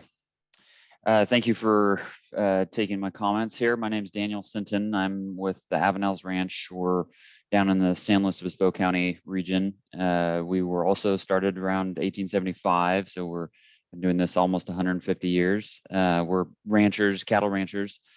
And I've been a director at the Rangeland Trust for a number of years, and my father preceded me on that, Stephen Sinton. And we have a conservation easement on our 12,000 acres here in the San Luis Obispo County. You know, the project was originally brought to us for doing Audubon conservation ranching via our beef producers, and you know, we're always in favor of something like this. We have been managing habitat, you know, for that same period of time, 150 years, and we've been doing projects for birds just on our own for that time, you know, little water troughs here and things like that.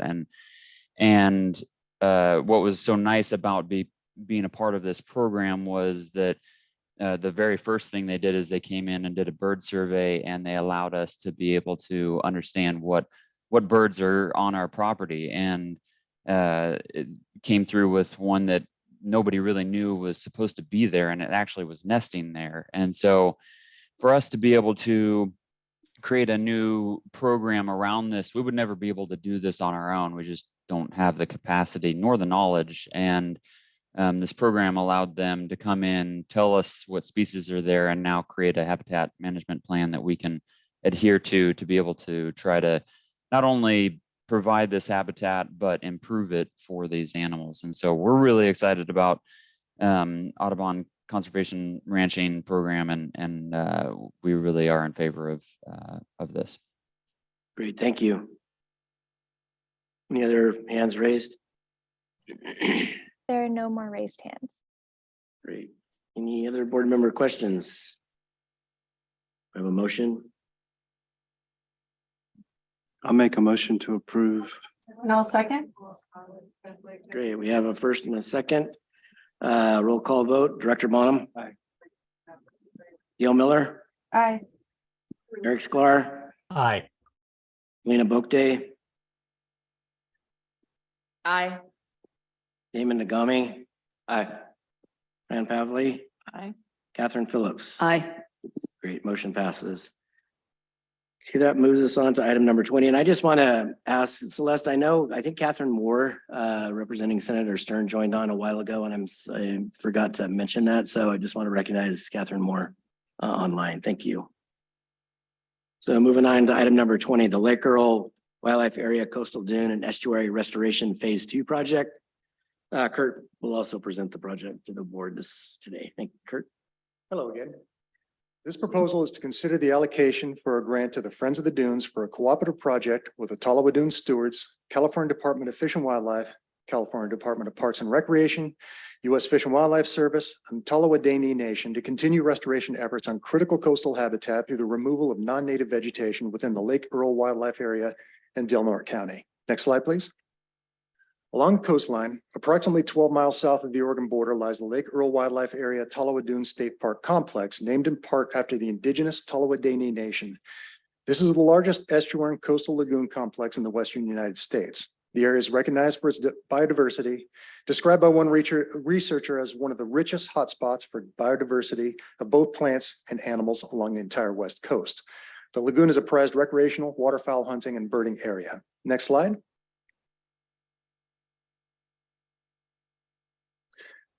Moving in closer, the overall Lake Earl Wildlife Project area, bordered in red in the left-hand slide, is located at the mouth of the lagoon at the interface of multiple habitat types, including open ocean, coastal dune, coastal prairie, estuarine, and freshwater wetlands. The project area is bound in the north and south by Tolowa Dune State Park, managed by California Parks and Recreation, on the west by the Pacific Ocean, and the east by the basin and wetlands of Lake Tolowa. Within this project area alone, there are 221 bird species, 32 of which are special status, 87 native plant species, 6 of which are special status, numerous pollinators, and 4 federally listed and candidate species. The aerial image on the right is the project boundary for this phase. This project continues an earlier phase funded by a previous WCB grant approved in August 2018 and closing a few months ago. Next slide, please. The project focuses on the removal of invasive Ammophila arenaria, commonly referred to as European beach grass or just Ammophila. This plant was introduced to California in the late 19th century to stabilize coastal dunes to facilitate development. Ammophila quickly forms a dense monoculture, as shown on the right, that offers little value to most wildlife and outcompetes native plants. Once established, the extensive root matrix of Ammophila beds lock up the shoreline and prevent critical dune migration and associated nutrient sediment transport needed to provide habitat complexity and adaptation to climate-driven sea level rise. Ammophila is difficult to eradicate as it sends deep roots down to its water source. The image on the left shows a youth work crew holding a 16.5-foot taproot. At that time, a record. They since found a 20-foot long taproot. Next slide, please. This slide goes back to the project site to give contrast between treated and untreated areas. Immediately north is the beach grass that has since been removed as part of phase 1, where dune migration and sediment transport are now reestablished. To the south, State Parks has removed a narrow band of Ammophila, where on the left-hand corner of the red project border here, we can see where sand and sediment transport have started to take place again. In between, however, a solid beltway of Ammophila persists along the shoreline, blocking sand migration and nutrient supply to the lagoon and wetland areas. Since phase 1, 2 nesting pairs of snowy plover have already colonized the restored areas. Next slide. This is the same area directly overhead, overlain with polygons to show the restoration sites. The project focus will be on the wall of beach grass in red that is blocking dune migration. The areas in yellow, inland of the fore dune and immediately adjacent to wetland areas, would also be treated. The dense Ammophila beds along the fore dune will be removed mechanically, and the areas surrounding wetlands will be hand pulled so as to minimize impacts. The shaded areas in each end were treated as part of phase 1. Phase 1 removed Ammophila from a little over 13.5 acres. Once complete, this phase will remove Ammophila from an additional 18 acres to reconnect over 100 acres of natural habitat. Restoration of the dunes will allow for gradual migration of the shoreline inland in response to rising sea levels to maintain rare coastal dune ecosystems. Next slide, please. The top image shows the fore dune area to be treated facing north. The steepness of the fore dune shows how well these concentrated Ammophila beds can hold the dunes in place and block sand and sediment migration. The bottom image shows Conservation Corps hand pulling Ammophila at the fore dune south of the project area. Next slide. These images show Ammophila invasion further inland, behind the fore dune and within the wetland areas. This is where the hand removal will be focused to minimize wetland impacts. Next slide, please. This slide shows restoration work crews clearing Ammophila from the interior side of the fore dunes closer to the adjacent wetland areas. The bottom image shows a clear dune area with native vegetation reestablishing. Next slide. And once the Ammophila is removed, the native vegetation returns with little or no further activity. The dot map on the left shows reestablishment of special status plant species in the restoration area. Using sand dune phacelia as an example, picture on the right, it's attracting a pollinator. This is one of 6 special status plants not existing anywhere else in California, and currently a candidate for federal listing. Since phase 1 treatment, there are now over 500 sand dune phacelia in the project area. The dot map shows 439 individuals. It's a little dated. It's since grown to over 500. Next slide. Community outreach, education, and involvement are central to the project. The Tolowa Dune stewards have involved the public in dune restoration and education for over 17 years. For this phase, the grantees would further prioritize involving local Indigenous people, particularly through the new Tolowa Dene Nation field crew. Summer youth from all over California would continue to be educated on the Lake Earl Wildlife Area through the Sierra Service Project, and groups from local, middle, and high schools would continue their involvement as well. Aside from serving as an outdoor classroom for events, the project also enhances a public access point within the area for local tribes to practice their cultural and subsistence traditions, as well as enhancing various public recreational pursuits.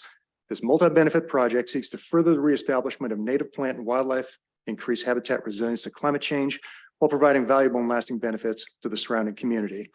Staff recommends that the Wildlife Conservation Board approve the project as proposed and allocate $1,969,820 in general funds to the project.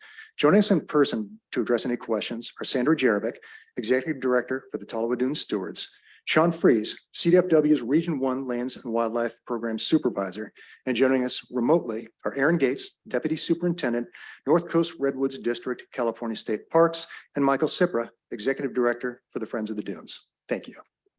Thank you, Kurt. Any board member questions? I have just a question on, I know in the board report, it said that in the second phase, there would be at least a desire to partner with the tribal crew to do some of the restoration work.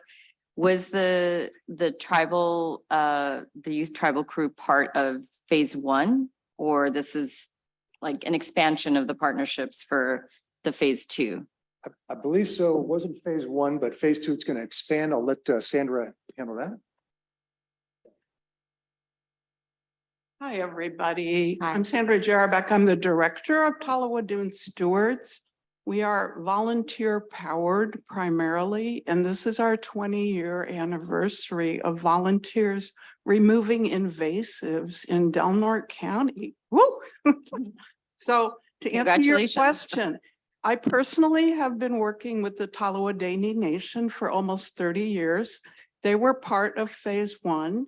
They worked on the state park and then on the wildlife area since 2010, but the field crew, in an effort to build tribal employment, the field crew is new, and we are delighted to help them hopefully grow and thrive. Thank you for your question. Yeah, it's wonderful. I appreciate that partnership and in being able to help support a new kind of tribal crew in this work. So it's We great. recently are sharing grants with the Ottawa-Dene Nation.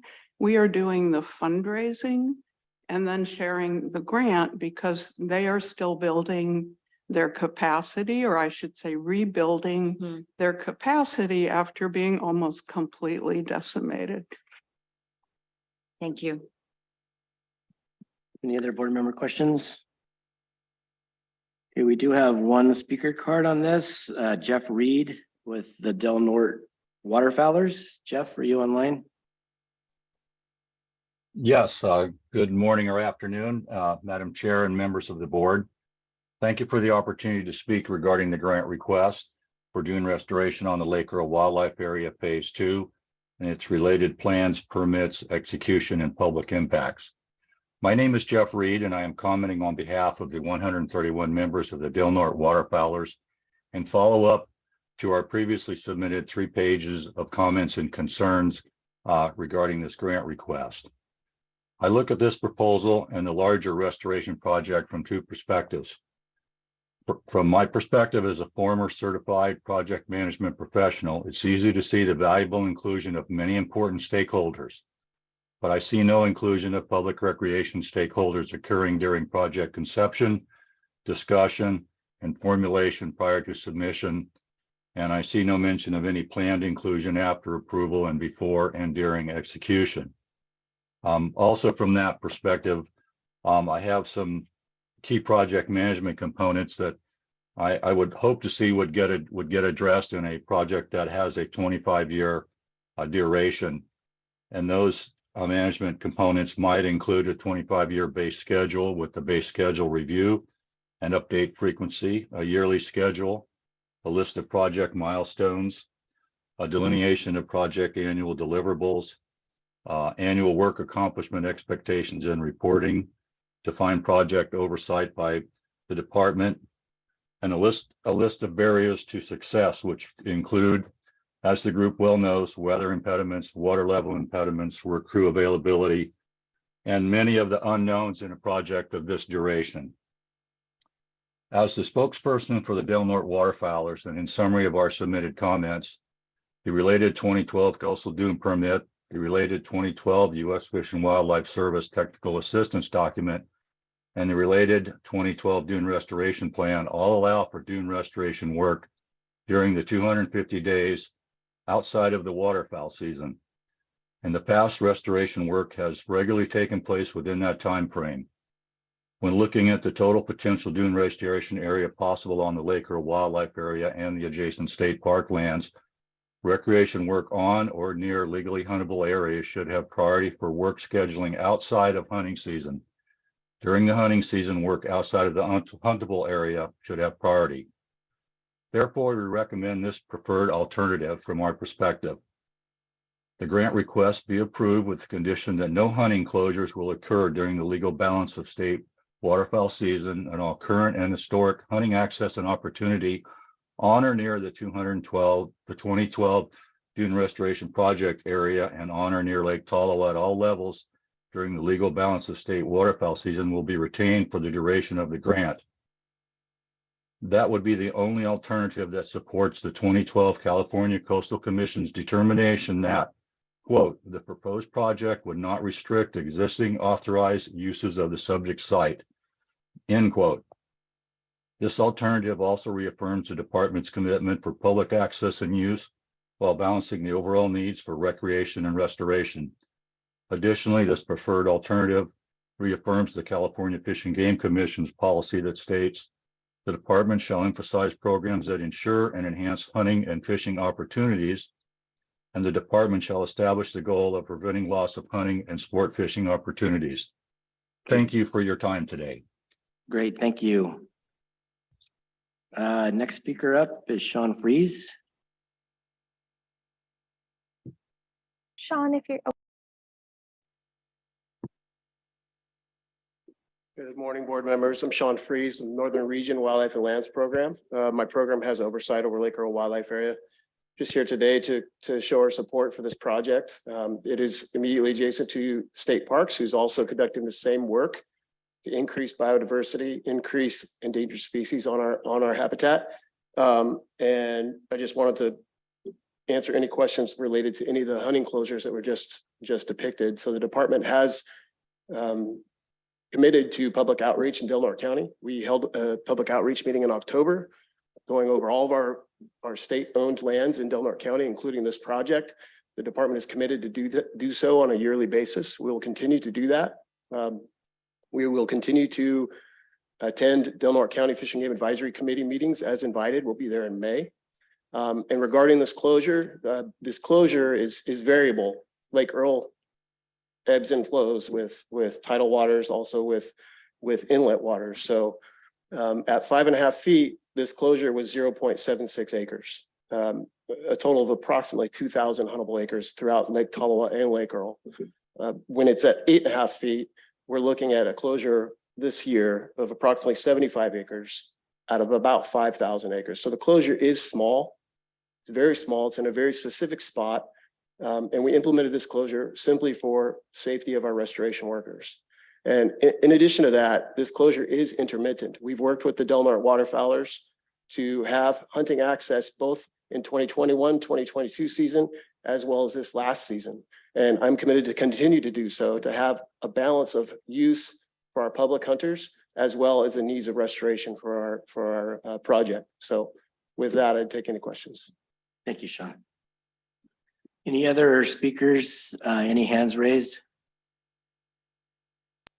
we have one hand raised.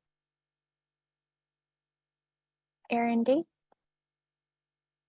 Good morning. Thank you for taking my comment. My name is Erin Gates. I'm the Deputy District Superintendent for North Coast Redwoods District.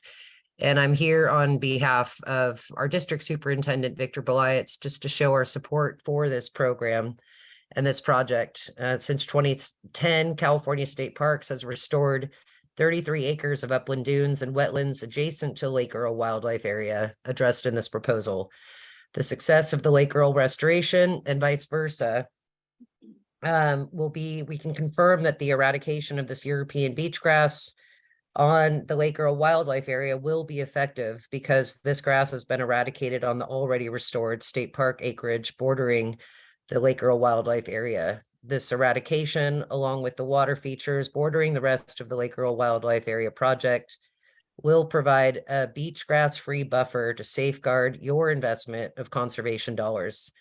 Given our close alignment and shared vision, we will continue to work as partners on this multi-agency restoration. And we appreciate your opportunity to review this project. Thank you. Thank you. All right, any more? There are no more raised hands. Great. Any board member questions, comments? Do I have a motion? I move to pass this. And I'll second. Great, thank you. I have a motion and a second. Sheet. So Chuck Bonham, Yes. Gail Miller, Aye. Eric Sklar, Aye. Alina Boakday, Aye. Damon Nagami, Aye. Fran Pavley, Aye. Catherine Phillips. Aye. Motion carries. All right. Moving on to item number 21. The Klamath River Planning and Design Project. Aaron Heyman, of our staff, will present you the project. Aaron. John, members of the board, thank you. So, next slide. This proposal is to consider the allocation of $2,107,000 in funds for a planning grant to the Mid-Klamath Watershed Council to develop a prioritization list, select restoration techniques, develop designs, and prepare environmental permits that will result in 16 miles of shovel-ready implementation and restoration projects that will be implemented to improve habitat for salmonids and other aquatic species in the Mid-Klamath River Basin and its tributaries in Siskiyou, Humboldt, and Del Norte counties. Next slide. Due to past timber harvest practices, grazing, and other land use impacts, many of the waterways in the Mid-Klamath River Basin have highly strained channels, little habitat complexity, few food resources, and high erosion potential. This all reduces the quality of habitat for salmonids. Previous work has identified 57 miles of waterways in the Mid-Klamath River Basin as high priorities for restoration. These miles of waterway include reaches of the main stem Klamath River and also many of its tributaries. Next slide. This grant will fund the selection of 16 of those miles of waterway, and restoration techniques will be selected, environmental permits will be secured, and design plans will be developed. For 12 miles, those design plans will be developed to the 100% level, and for the remaining 4, they'll be developed to the 65% design level. Restoration techniques may include erosion control on burned sites, such as this one. Next slide. Or the removal of fish passage barriers, such as this degraded culvert. Next slide. Or the grading and reconnection of streams and rivers to their historic floodplains, such as on this reach of the main stem Klamath River that was impacted by mining tailings that you can see as these giant piles of gravel. Staff recommends the board approve the project as proposed. In the audience, in person, are Mitzi Wickman and Charles Wickman from the Mid-Klamath Watershed Council. And also in attendance are John Grunbaum of the Klamath National Forest, Paz Soto of the Kuruk Tribe, Lee LaCroix Sear of Six Rivers National Forest to answer questions. Great, thank you, Aaron. Any board member comments, questions, staff? I have a question. We've had this discussion, I think, as a board previously on the larger kind of planning grants. Has there been discussion with the potential grantee on just what the plan might be to secure dollars for implementation? Because obviously this would be about kind of setting up the project, as you said, to be shovel ready. So I guess maybe can you share, or can the grantee potentially share what some of the funding strategies might be in terms of seeking dollars to actually, implement the project? Yes, absolutely. Yeah. I will invite up representatives from the Mid-Klamath Watershed Council to talk about that. Good morning. My name is Mitzi Wickman. I am a project coordinator for the nonprofit called the Mid-Klamath Watershed Council, the applicant for this this project. And for your question about, how are we thinking about funding these shovel-ready projects? So it's more of a different, the implementation funds are there.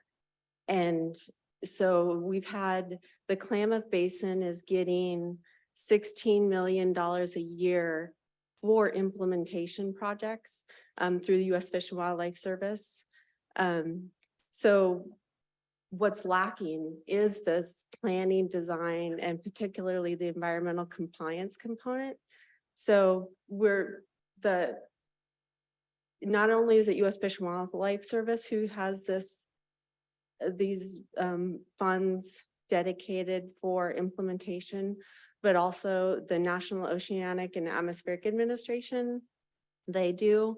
And also the federal government's bipartisan infrastructure law has dedicated funds for implementation. So what is really lacking are these planning, design, and environmental compliance funds to get it ready.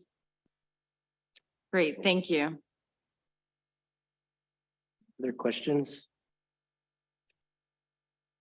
And I see no other questions. I have no speaker cards on this. Any hands raised for public comment, Celeste or Alexa?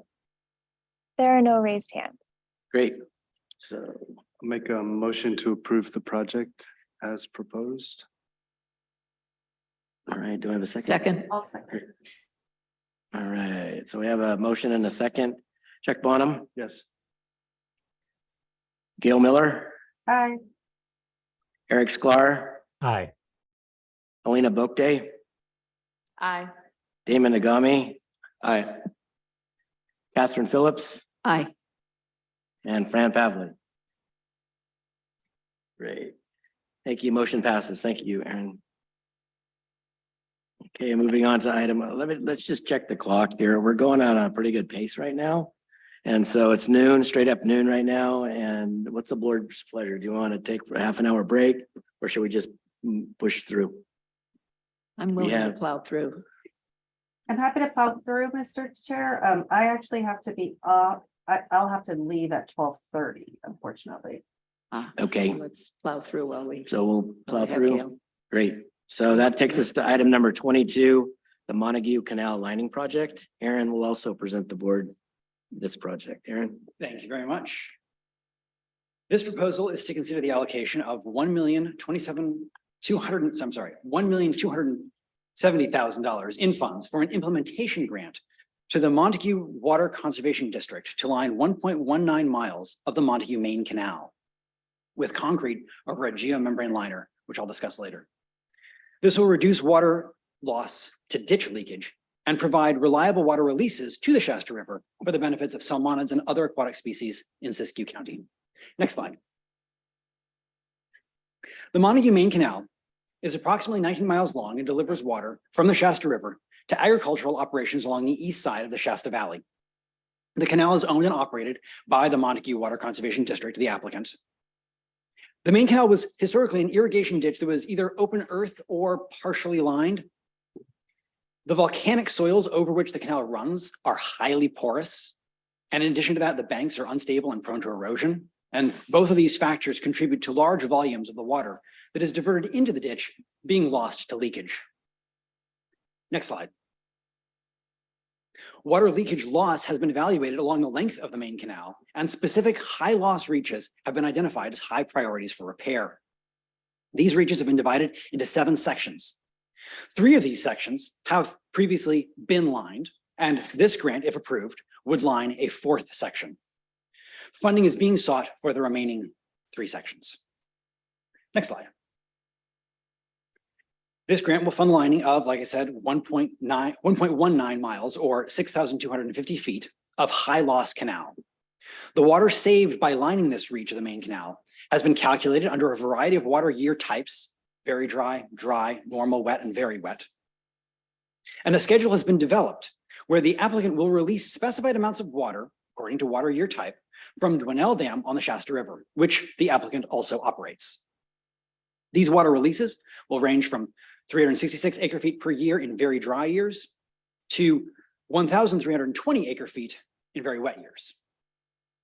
The applicant agrees to these releases regardless of how much water is actually saved by the lining of the main canal. And further, these releases are of stored water, and as such, downstream users do not have established rights to divert it.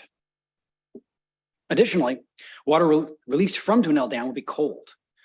Fisheries biologists from CDFW and NOAA have concluded that the combination of the cold water being released, the amounts of water being released, and the timing of those releases will all contribute significant ecological benefits to multiple life stages of endangered coho salmon, particularly young salmon during their outmigration to the sea, and also other salmonids and other aquatic species will also benefit. Next slide. Seen here is an example reach that was previously lined in the same manner that is proposed by this grant. As seen on the left, the canal channel is first smoothed and contoured, and then a geomembrane liner is molded to that smooth canal bottom and sides. Next, as seen on the right, a layer of concrete is sprayed onto the geomembrane liner, and areas surrounding the canal are seeded to prevent erosion and stabilize the banks. Staff recommends that the board approve this project as proposed. In the audience are Lisa Ferris online and Gary Black in person from the Montague Water Conservation District to answer questions. Are there any questions or comments from the board? Go ahead, Damon. Thank you for the presentation. And this all makes sense to me. It's just weird, the idea to just put concrete out in nature. We're trying to take concrete out of the LA River, and here we're putting it, but I mean, I guess I get why. Once the concrete is in, like, is the canal full with water then, or is it sort of low? Like, what does it look like on the landscape? Yeah, so that will be intermittent depending on when water deliveries are needed for the agricultural users. This is not a natural river. Yeah, the LA River immediately came to my mind too. And is this something we'll regret later? But you're saying it's not a natural wash, a natural river. It's a canal that was constructed specifically for agriculture. It is an irrigation canal. And what we will get in exchange for how many miles? 1.19 miles. We'll get significant water even in dry years that can go back into the natural watershed. The actual Shasta River, yes. And that's part of the deal, is that the water district or the irrigation district will give that back. Correct. And if I might, Board Member Chair, take the step of legally protecting it through a process in front of the State Water Board, which is called Section 1707. There are two main tributaries in this portion of the Klamath River. The Shasta is one of them. And doing all we can as fast as we can to improve in-stream flow in the actual river, create better temperature circumstances is imperative, because these two tributaries will be the home for fish while we're removing the dams, and have historically been the breadbasket for the main stem river, the Klamath. So this is a long developing project with a lot involved, and is the right project to go ahead and do for the department's view. Thank you, Chuck. Either board member? Yeah, I had a question about in the board letter. It says here communication with the Karuk and Yurok tribes on the canal lining has occurred in the past 10 years. Just curious, is this above and beyond kind of the required notification that is, part of any project, right? So, I mean, I guess I'm just wondering what that level of communication or engagement is with the two tribes. Yeah, I will invite Gary Black from the Montague Water Conservation District to discuss that. And as Mr. Black's coming down, if I might, Chair, I would just say across this watershed from the ocean to the high desert in Oregon, particularly in the Scott and the Shasta tributaries, the department almost on a daily basis is in consultation with tribes, primarily the Karuk and Yurok. There's litigation across the whole map on countless issues. So to Mr. Black on. Yeah, how we I might- think my point is just, I think something that is just partly required by, laws that are important, obviously set in place to make sure that those communication lines are established. But I think just because it's in the board letter, just wondering kind of if there's what the goals are, maybe in terms of partnership with the tribe. I definitely understand, we have consultation requirements as well in Los Angeles County for the work we do, but just because of the board letter, wondering if there are any goals in terms of bigger than just kind of the consultation level. Good afternoon, I think. Yes, I think the Montague Water Conservation District, actually this project is a result of settlement negotiations with the Karuk tribe. And so this is one of the methods that we mutually agreed upon to figure out how methods to conserve water and provide it for in-stream benefit. In addition to that, we've provided tours with the tribe has been on. The Yurok tribe has provided comment to Montague's long-term strategy. They were out last fall on, at Dwinell Dam. Communications could be better. And I'll commit to, to working with them and improving things, especially with the onset of a lot of implementation funds being available. I think we need to, and I need to, and Montague needs to look broader and look at some, projects at a larger scope, and we'd probably, really benefit from an improved relationship with the tribes and better coordination. Thank you. Appreciate your comment. And Chair, just for one last context point, we're well beyond consultation. I mean, it's a weekly dynamic with the department and tribes. Currently, the department's considering how to invest $20 million across the Scott and the Shasta. And we are in the middle of it with both tribes and local communities thinking through that. So there's a lot of attention the last two projects illustrated going on in this basin. Thank you.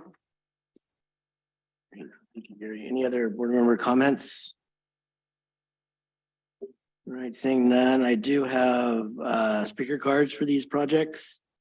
So first up, Gary, do you want to say anything else or are you good? All right, thank you. So Nick Joslin, Mount Shasta Bioregional Ecological Center.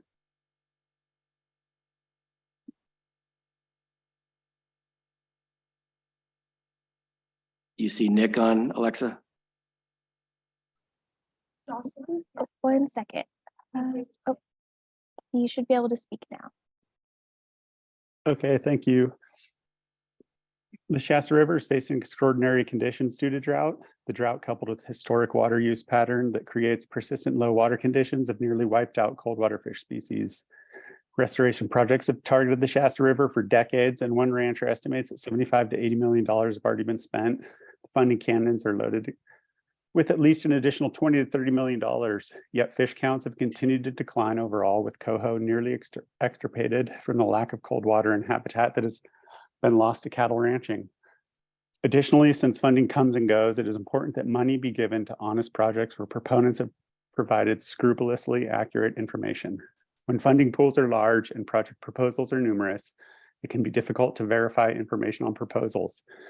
Yet the fact that taxpayers are asked to carry debt to fund much of these projects, the people of the state of California deserve to know that their obligations to the debts are made to projects where all the facts on proposals are true and applicants are totally honest. Matching funds for this project were in question. It's especially important that every dollar is spent in the Shasta is spent wisely, and the results of the projects that are funded actually realize cold water for fish. Dwinell Reservoir, owned by Montague Water Conservation District, cut off the preferred low gradient upper watershed from access to coho, and it impounds the snowmelt contribution of the Mount Eddy side of the watershed. The leaky reservoir warms and pollutes the water held behind it. It's listed as 303D impaired. It's a reservoir that has water wholly unsuitable for cold water fishes. The agenda mentions 16 centigrade water will be dedicated in stream, Yet the proposal states 18C, even mentioning 19C as an action threshold for certain management strategies. So what temperature water are taxpayers buying with this project? I have data that shows water less than a mile downstream of the reservoir releases is far over the arbitrary 18 to 19 degrees, which is, by the way, considered suboptimal for coho. Suboptimal water makes coho leave to seek colder water. And pit tagging in the Shasta showed that most coho juveniles that are forced out of habitat will die seeking colder water. We can't be arbitrary with temperatures. If we were expecting any of this restoration to lead to recovery of coho, as is the stated goal of Safe Harbor and NIMF's coho recovery plan. In the application, it mentions numbers of the public voicing opposition to this project. I am the member of the public that has attended Montague Water Conservation District meetings for years. In fact, my aunt used to run the office, so I'm familiar with the district. Due to my attendance, there's now a concerted effort to take grant discussions into closed session where the public is not allowed to attend. Otherwise, I have been available to discuss any and all topics regarding canal lining or operations in general, but that is incumbent on them to make an agenda item for that. Conversely, they could share their proposals ahead of submitting them with me. Never has the district reached out to me or other groups. We actually normally have to make PRA requests for information about water quality, quantity, and temperatures. Okay, can you start finishing up your comments, please? Thank you. The private business that maintains the district's gauges, IASCO, does not make that information public, except as generalized averages in annual reports. So the public really actually has very little ability to learn how or whether obligations are met. I'm not against good projects that benefit the river or fisheries or ranches. My family still owns land. We still have cattle on the land. I'm not against ranching. All right, thank you, but please finish up your comments. I will. I'm a minute away. I believe that for you've gone way past the allotted time. Please kind of wrap up if you would, please. Okay. I believe that projects to be fully realized as beneficial, they have to receive scrutiny from all stakeholders. And some of the best scrutiny can come from locals with intimate ecological knowledge gathered over generations. Often these projects are complicated, the funding amounts are large, and the money disappears into a black hole once it's awarded. What results are we expecting from this funding? If we're expecting more fish, then we need to be looking for and protecting fish, but these types of projects often have the desired result of ranchers being able to grow more feed for cattle despite diminishing supply of waters available to do so. So I'll end by saying this: swapping reservoir water into a river when it is already impaired for temperature is not a good swap for taxpayers. The reservoir is impaired. They're going to dilute reservoir water with groundwater that would otherwise reach the river naturally. The water they lose in the canal is only a loss to the ranchers. The water that's lost in the canal into the ground goes into the groundwater. So we're asking taxpayers to pay for swapping groundwater recharge for hot reservoir water into an already temperature impaired river. Thank you. Moving on to the next speaker, Conrad Fisher. And please remember 2 minutes. And there's a clock on the screen for your convenience to watch for the time. Thank you. Conrad, if you're online, can you please raise your hand?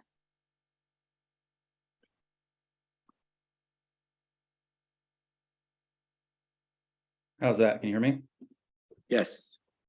I didn't realize this was just 2 minutes now, so I'll go fast. Conrad, Water Climate Trust. In my previous life, I directed an organization that was a co-plaintiff in the Endangered Species Act lawsuit that was previously mentioned. The settlement with Montague Water Conservation District required a lot of permitting, including Clean Water Act permits, ESA permits, and a consistency determination with the California Endangered Species Act. The end result should have been a recommendation of how much water fish get and what its temperature should be. Mr. Bonham, correct me if I'm wrong, but this has not happened, neither a recommendation or a requirement. So in effect, you are being asked to fund an in-stream dedication that should be and would be required by law if agencies had determined how much water is required by law. All of this is assuming there is water to be dedicated. This project has not done the math to justify its claims. The lawsuit settlement and the page 74 before you both say conserved water will be dedicated to the river. To determine this, you need to know how much is diverted, how much is lost to storage, how much is lost to conveyance, end use consumption, and in-stream none of the proper accounting has happened. So the claims of the project proponent and some board members are not yet accounted for. So unless and until you know that there is going to be more water for fish, you should not throw $1 million at this. We're talking about eliminating conveyance loss in a ditch, storing more in a reservoir. This reservoir clearly violates the California reasonable use doctrine because it loses half of its water to seepage. So I would ask you, at the very least, vote no on this until you can conduct your proper water accounting and make an objective analysis. The proponent's claims are not true and in many cases not substantiated with proper water accounting. All right. Thank you, Conrad. Moving on to David Webb.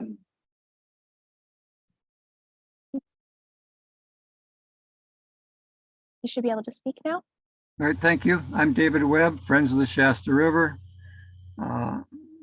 Sorry to have to come here once again to oppose a project where it seems like we're not getting the full story in the project proponent's description. I'll try to be very quick. We have spent an awful lot of money in Siskiyou County, and much of it seems to have disappeared into a hole that we're not going to ever see the results from. And I think this is another one. The only reason for the Wildlife Conservation Board to be considering funding this is because of the promise of water dedication to in-stream flows. The 1707 process is sadly broken.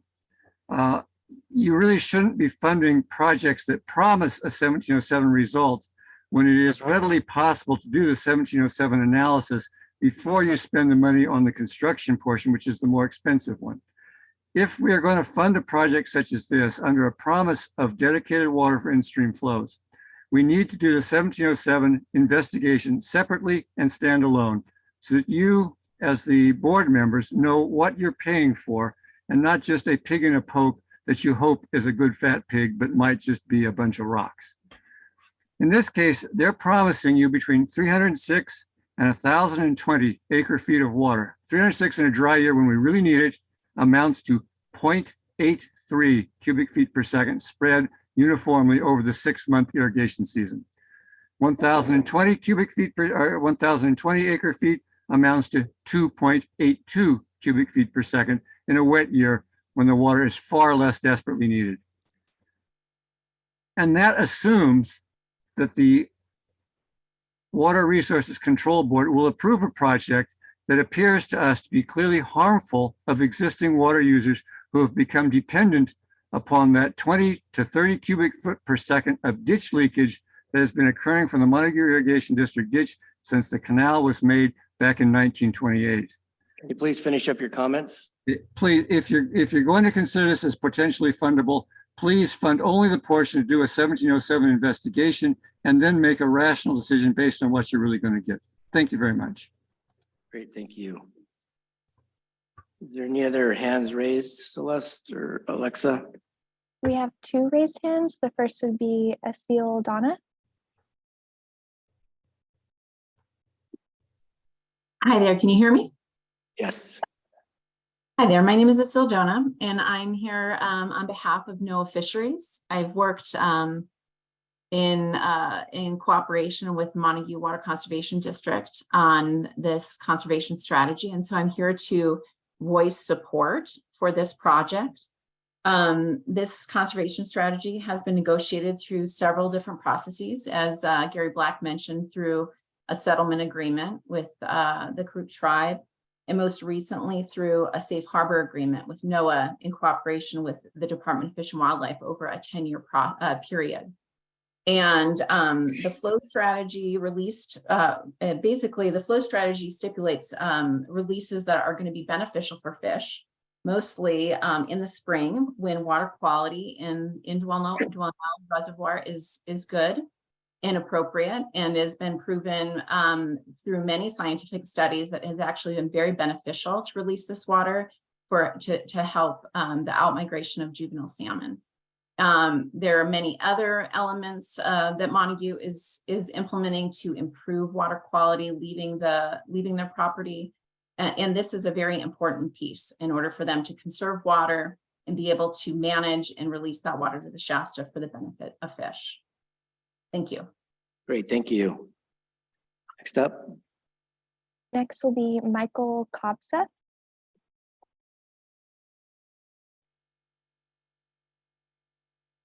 You hear me? yes. Thank Thank you, you. Michael. My name is Michael Kobsev. I'm Siskiyou County Board of Supervisor for District 3, which this canal goes through. I'm also the current vice chair of the Siskiyou County Board of Supervisors.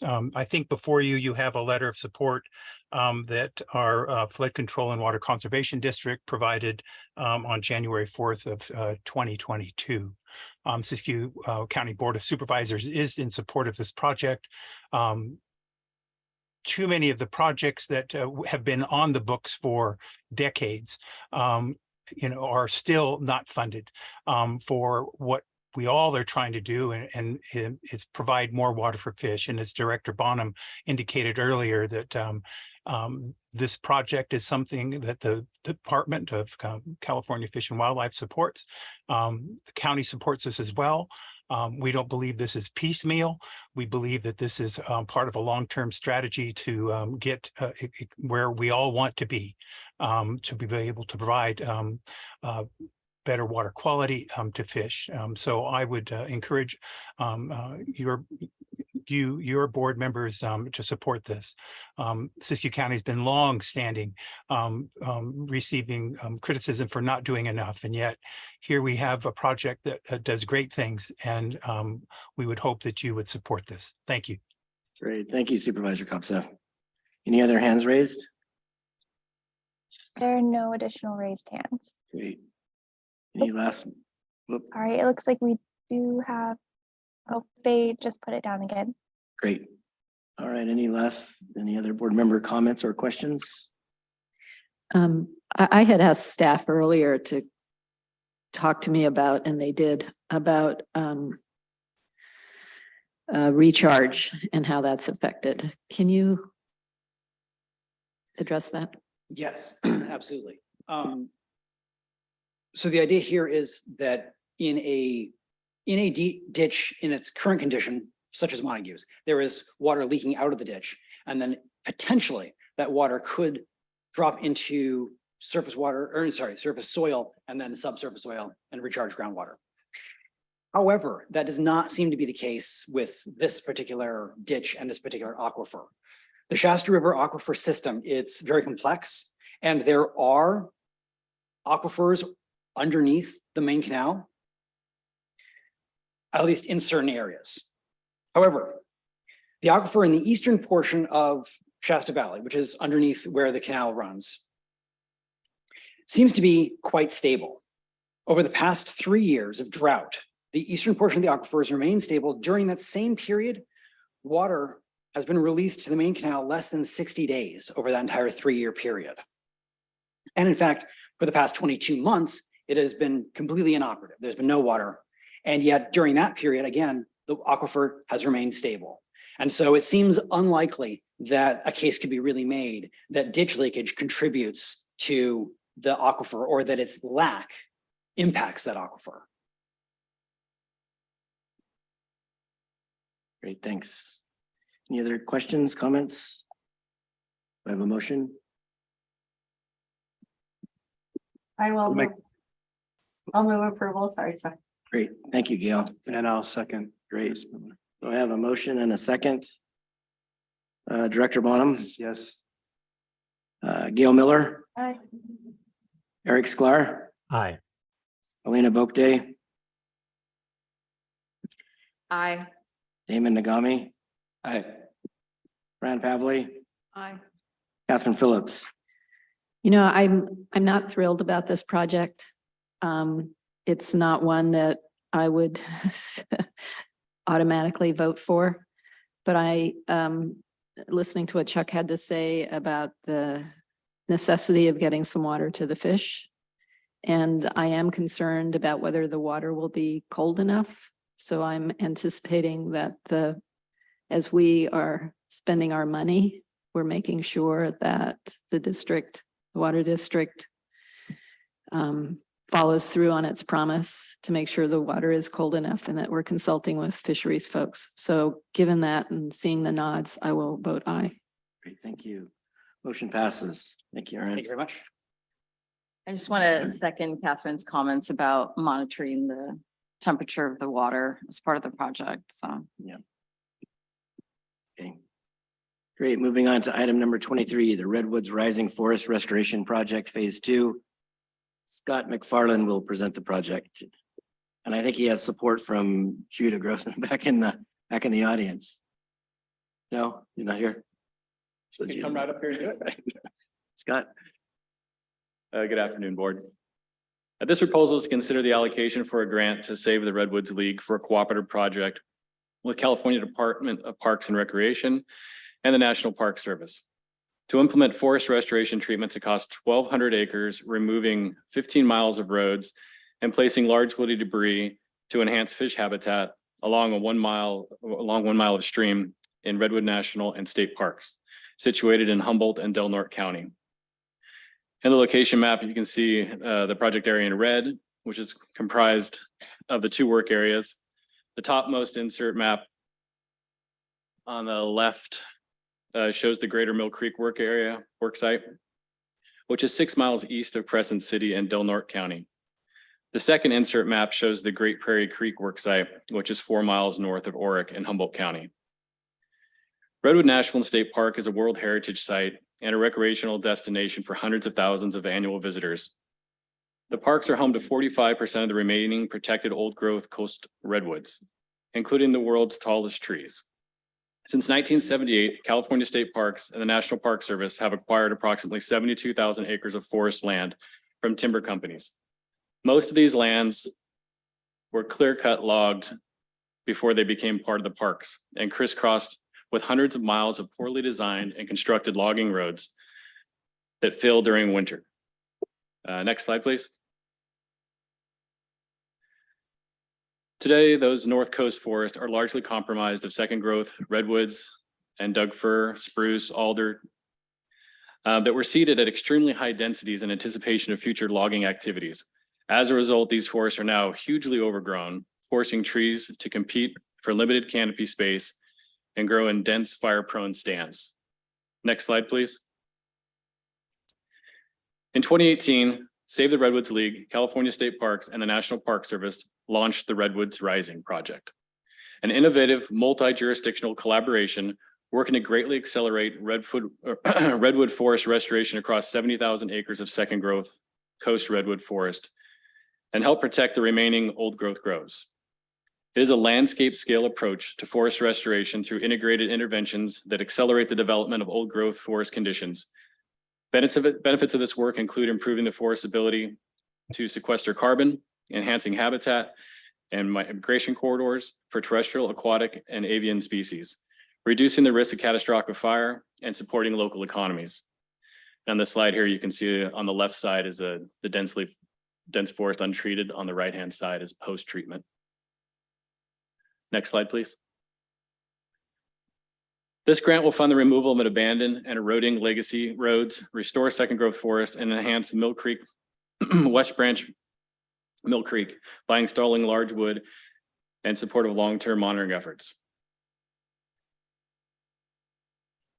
Removing eroding roads mitigates the spread of invasive species and protects aquatic ecosystems and wildlife, including numerous special status salmonids from sediment runoff. Restoring formerly commercially harvested forests will improve critical wildlife habitat for threatened species, build fire resiliency, and enhance forest health.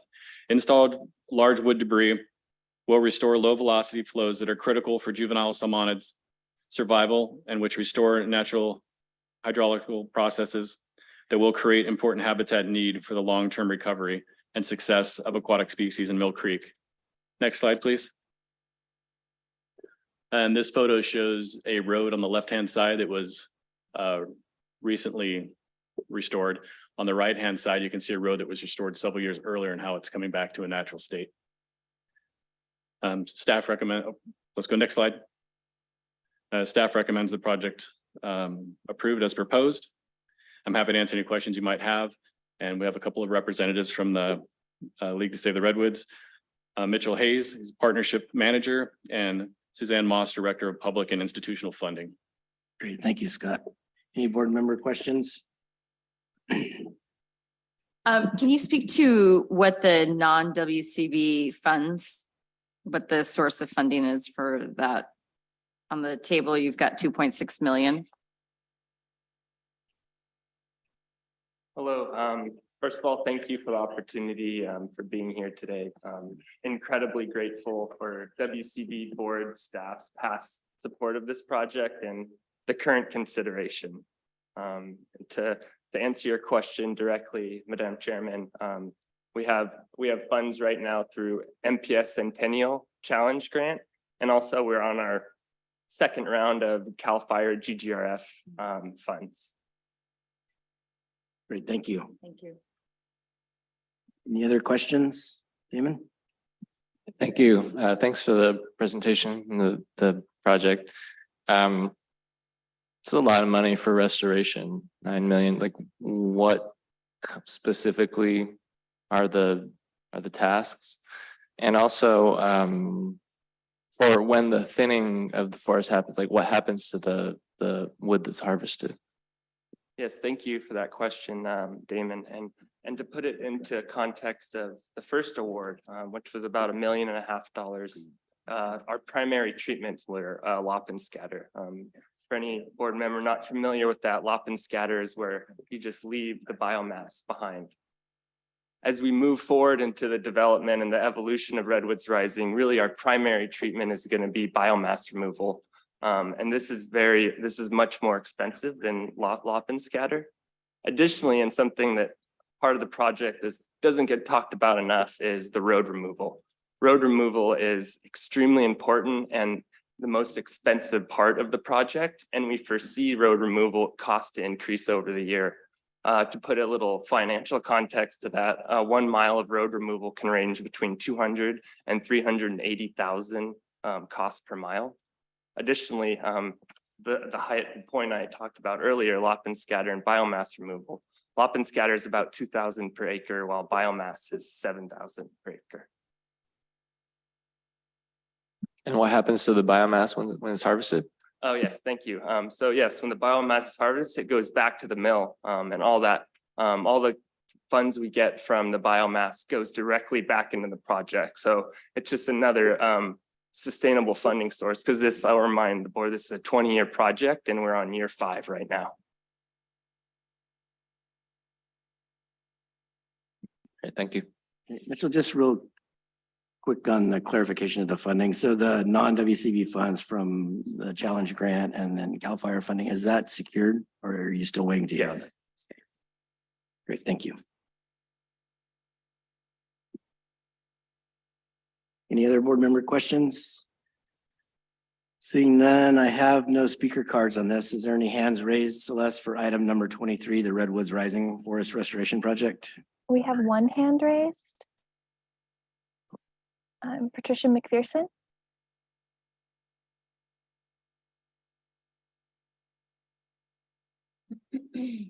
Tricia?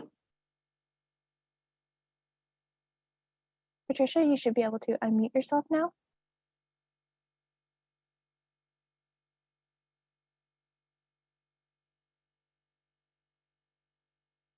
Mr. Chair, I'm so sorry. I wonder if while we're waiting, would it be possible for me to move approval of this item? Oh, sorry, Ms. McPherson.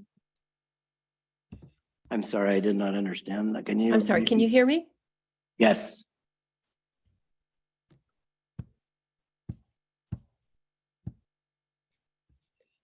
Go ahead. Is anyone there? Yeah, we can hear you. Can you hear us? Mine works, but yours does not.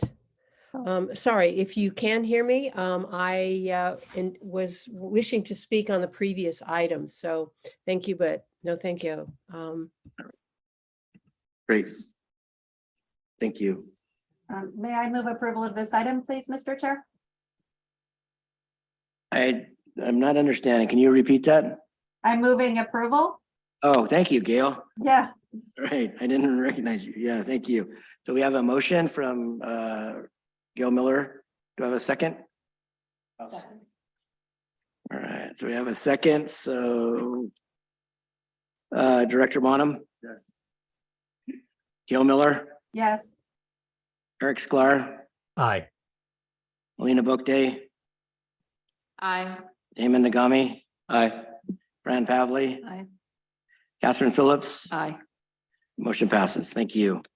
And I'm so sorry, John, but I'm going to excuse myself. Thank you very much. Okay, yep. No, thank you for participating up to now. And if you get a chance, come back. We'll be here for a little while longer. So Absolutely. Thank you. Thank Bye-bye. you. Bye. Okay, that takes us to item 24. Just to confirm and for the record, with Gail leaving the meeting for Department of Finance, we still do have a quorum. So with that, item number 24, the Riverside Ranch Levy and Public Access Improvement Project. James. Thank you, John. Good afternoon.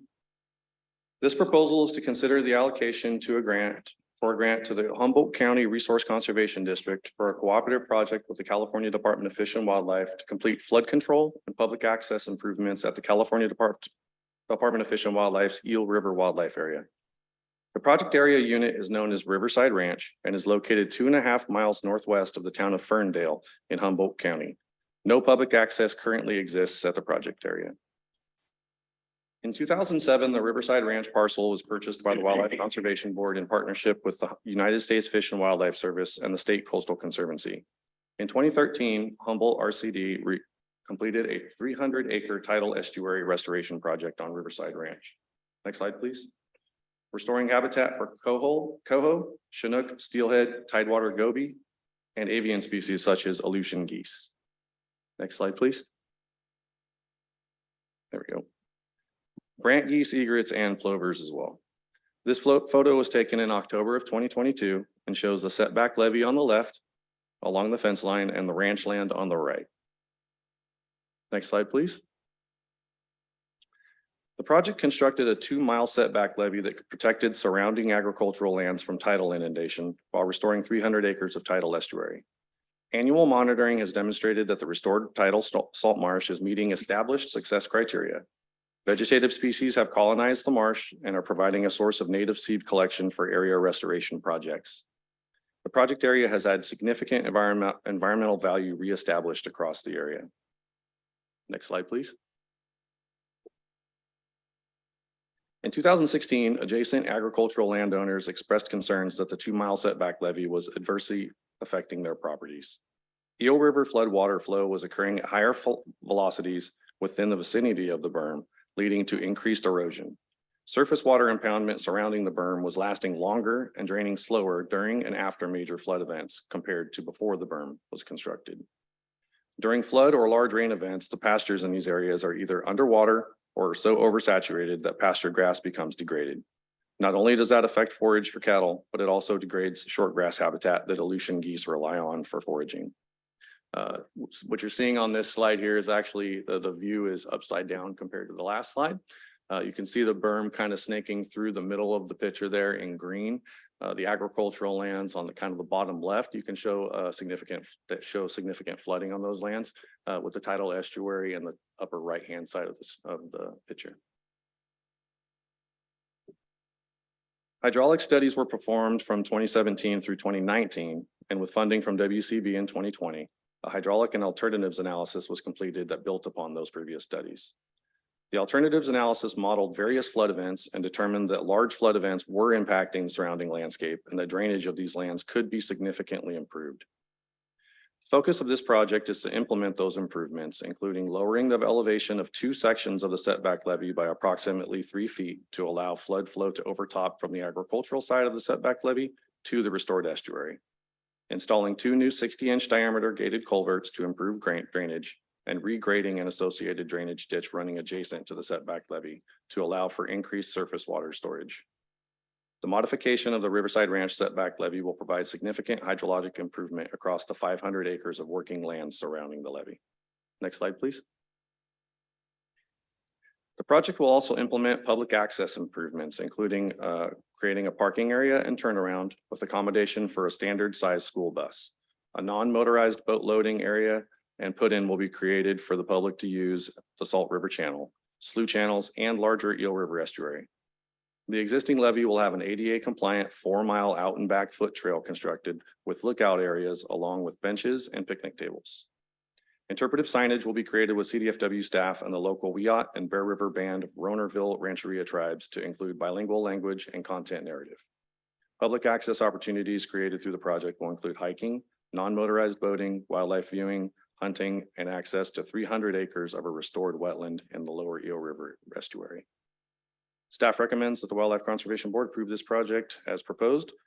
On Zoom today to answer any questions you may have from the Humboldt County Resource Conservation District is Jill Deemers, Executive Director, and Doreen Hansen, Watershed Coordinator. We also have with us in person today, Mr. Sean Fries, Northern Region Lands and Wildlife Program Supervisor from the California Department of Fish and Wildlife. Thank you. Thank you, James. Any board member questions?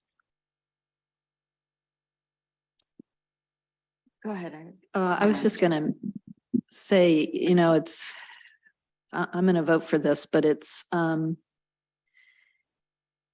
distressing that what we're doing is sort of fixing a problem we created.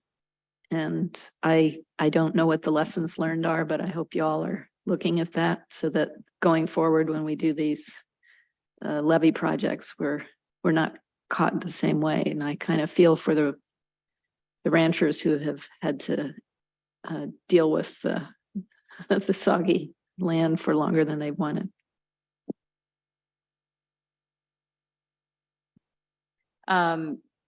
I was curious, so it says this project is also a public access project. What currently exists at the site? Is there already like an informal trail network? Is there an existing parking lot? Like what is, like how, I guess I'm curious what the additive features are compared to what's there right now. So there's nothing there right now. No public access currently. So this would exists be on the brand site. new It's fenced public off. access. It's fenced off and only available for CDFW wildlife area staff for maintenance management of the berm. And so who'll be managing the public access? Will it be the conservation district or? I'm gonna ask Mr. Sean Fries. Yeah, the department. The department will be to Talk managing? to you about that. Thank you, Sean. Good afternoon, board members. Yeah, so the public access will be managed by Department of Fish and Wildlife.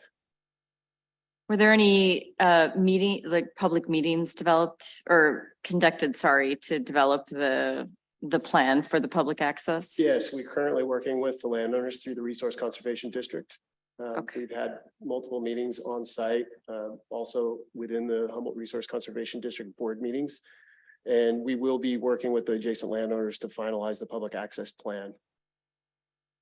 Okay, I just want to lift up the interpretive signage program that looks like will be part of the grant. So I think that's Yeah, great to build off that, it is a bilingual working group that we're working with the Wiat tribe. And it's also not only on Riverside Ranch, it's also on Ocean Ranch. And in addition to that, Cannibal Island, which are both subunits of the greater Eel River wildlife area. So they'll all be consistent messages.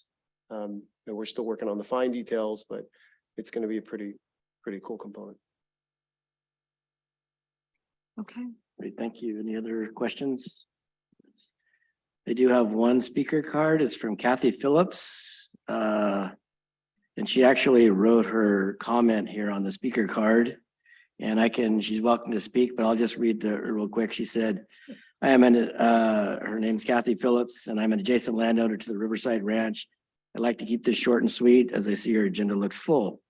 I am in support of the Riverside Ranch improvements. I'm hopeful the project will be approved for the work to be done on Riverside Ranch. Thank you for your time. And Ms. Phillips, if you want to add any more, you're welcome to. Otherwise, just say so. Okay, she must not be on. I have no other speaker cards. Any more questions? Any more hands raised, Celeste or Alexa? There are no more raised hands. Great. So do I have a motion? I'll make a motion to approve this item. Great. All right, great. I have a motion and a second. Director Bonham. Hi, and I have to step out for about 15 minutes. We'll be right back. Gail's gone. Eric Sklar. Aye. Alina Bokde. Aye. Damon Nagami. Aye. Fran Pavley. Aye. And Catherine Phillips. Aye. Great, motion passes. All right. Moving on to item number 25, the Truckee River Watershed Resiliency Planning Project. Alyssa Benindetti on our staff will present the project. Alyssa. Thank you, John, and members of the board. The Truckee River Watershed Resiliency Planning Project represents a broad upper watershed restoration effort in the Middle Truckee River watershed. This planning project will assess a total of 8,210 acres, complete designs and environmental compliance to result in 7 implementation-ready restoration projects. And the sites of those are shown at the red dots. Assessments will primarily occur on federal lands within Tahoe National Forest, although some private properties and local government lands are included in that acreage as well. Expected habitat gains when the projects are eventually implemented include 200 acres of meadow and wetland, 9.5 acres of riparian habitat, 3 acres of aspen stands, and 5,500 acres of forest restoration. Next slide, please. The Truckee River watershed has been impacted by 150 years of intense human disturbance, including logging, gravel mining, recreational development, and transportation corridor construction. The net result is degraded stream, meadow, and forest systems that are highly vulnerable to future climate conditions. Specific problems to be addressed at each work site vary, but I'll describe a few of them as the photos of those sites come up. So this first is Upper Hoke Meadow, and if you go to the next slide, please, is also Upper Hoke. The stream channel through the 35-acre Upper Hoke Meadow is heavily incised, and over time, sagebrush has dominated the meadow, and conifer encroachment is also prevalent. Hydraulic degradation is also impacting an aspen stand adjacent to the meadow. Next slide, please. Several meadows and streams are impacted by poorly sited roads in the area between Prosser and Boca reservoirs. Additionally, upland forested areas nearby are impacted and have been prioritized for a forest health assessment. Next slide, please. Ewer Valley supports a 650-acre meadow that has been significantly impacted by historic and present day land uses such as grazing, road building, and recreation. 4 stream crossings in particular are causing impacts to stream and meadow function. The crossings are critical links in the public recreation network. However, they were not properly sited or constructed to allow for natural stream and wetland function. So this project would come up with more appropriate and durable designs for those crossings. And last slide, I think. And that's just another one of the crossings to be replaced. It is part of the cross-country skiing trail network. This project advances the goals of the Sierra Meadows Partnership and will follow the data collection framework developed by the partnership to assess pre and post restoration conditions for mountain meadows in the Sierra Nevada. However, this project also includes a large forest thinning component and other habitat types besides meadows. It's a holistic approach to addressing upper watershed and stream health overall. Staff recommends that the Wildlife Conservation Board approve the project as proposed. And we have Beth Chrisman with us today in person. She's the Senior Director of Restoration for the Truckee River Watershed Council. Great, thank you, Alyssa. Any board member questions, comments for staff? Great. Any public comment? I have no speaker cards. Alexa? There are no raised hands. Great. So do I have a motion? Great. Thank you, Senator. A second? Second. Thanks, Damon. So we have a motion and a second. So we can go ahead. We do have the quorum of the board members without Director Bonham. So Director Bonham is out for right now. Gail is out. Eric Sklar. Aye. Alina Bokde. Aye. Damon Nagami. Aye. Fran Pavley. Aye. And Catherine Phillips. Aye. Motion passes. Thank you. Thank you, Alyssa. Okay, moving on to item number 26, the Butano Creek backfill floodplain and flow enhancement. Alyssa will also present the project. The Butano Creek Backfill Floodplain and Flow Enhancement Project combines 2 main components in a comprehensive approach to restoring floodplain habitat, improving in-stream complexity, and enhancing dry season in-stream flows in Butano Creek. A primary driver of coho and steelhead declines in the Pescadero-Butano watershed are historic agriculture and timber harvest practices, rerouting and straightening of creek channels, and flood management such as wholesale large woody debris removal that have impacted stream form and function. Additionally, drought and low dry season stream flow have been a major limiting factor, which may only be exacerbated in the future by climate change. Next slide, please. So the first component of this project is a floodplain reconnection and in-stream habitat enhancement. The property is a working organic farm, and the area selected for the project, known as the farm's backfield, is adjacent to the creek and subject to frequent flooding, which greatly impacts the success of any crops planted in that field.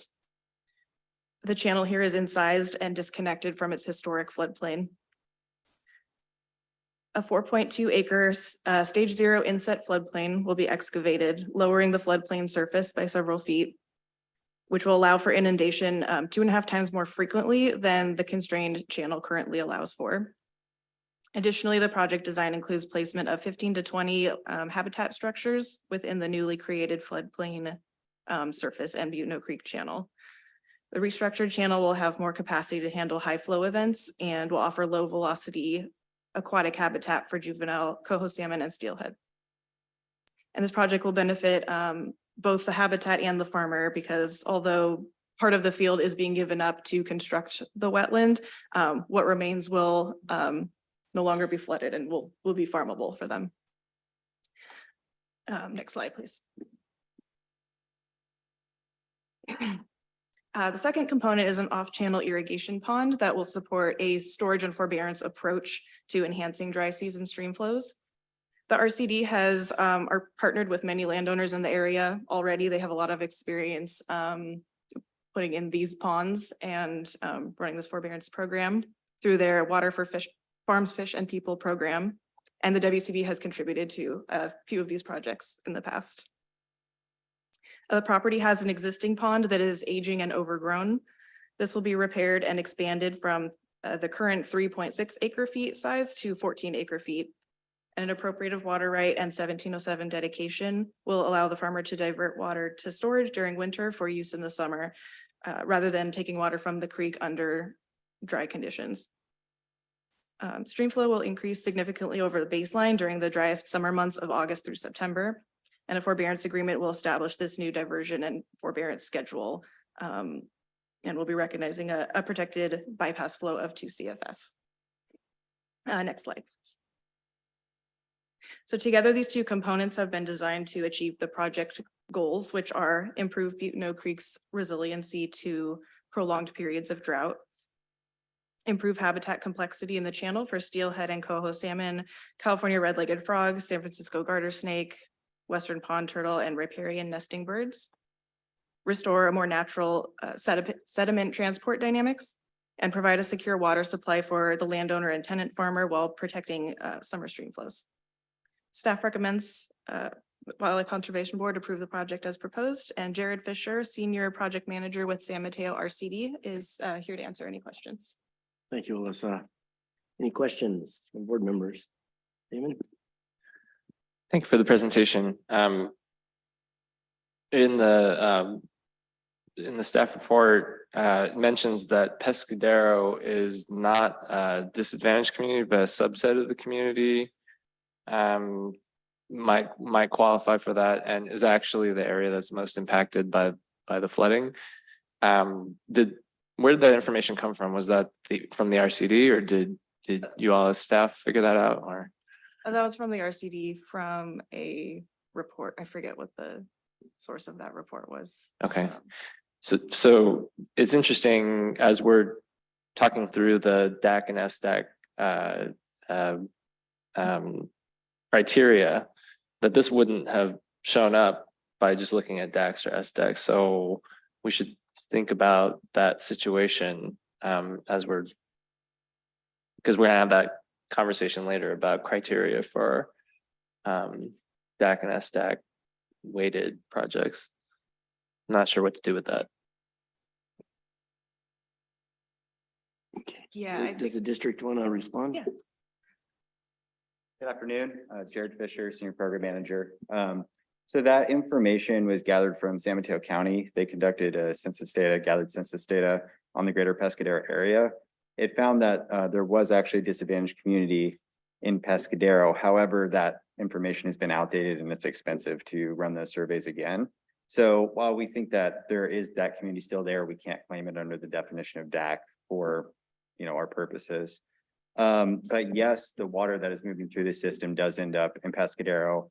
This year, there was historic flooding in the town of Pescadero, so this should help alleviate some of that water that's moving through the system, as well as keep sediment out of Pescadero Butno Marsh, where a large-scale restoration project, which was completed in 2019. Great, thank you. Absolutely. Any other questions? No speaker cards, any hands raised, Celeste, for item number 26? There are no raised hands. Okay, do I have a motion? I'll move to approve this item. I'll second it. Yeah. Thank you. I have a motion and a second. Chuck Bonham, Gail Miller, Eric Sklar, Aye. Lena Boakday, Aye. Damon Nagami, Aye. Fran Pavley, Aye. Catherine Phillips. Aye. Great, motion passes. So that takes us to item 27. We are moving, so just want to do a quick check with board members. You're okay to keep plugging along here real quick? How many more items do we have? We have 27. 1, 2, 3, 4, 5. 5 items plus my report and then the closed session items. So it's 7 items. So 5 presentations left. So, I mean, I'd like to maybe recommend to the board, maybe after the project level or grant level approvals or not approvals, that maybe we take a 15-minute break before we do John's report and the closed session, just. Yeah, so the public doesn't, so the board is okay with that. All right, great. Moving on to item number 27, the Moss Landing Wildlife Area Shoreline Resiliency and Habitat Project. Adam Ballard on our staff will present the project. Adam. Good afternoon. Thank you, John, and members of the board. This proposal is to consider an implementation grant to Ducks Unlimited for a cooperative project with the Department of Fish and Wildlife to implement multiple measures aimed at protecting and enhancing habitat for western snowy plover and other species, improving water management capabilities, and improving public access and amenities within the Moss Landing Wildlife Area, which is located just east of Highway 1 along Elkhorn Slough in northern Monterey County.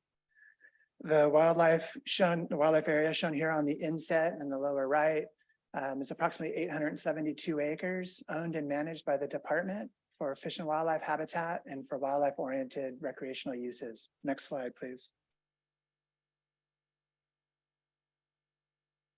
This slide here delineates the project area for the current project in red. It encompasses approximately 158 acres within the broader wildlife area, consisting largely of former salt ponds, as well as tidal marsh, sloughs, and uplands.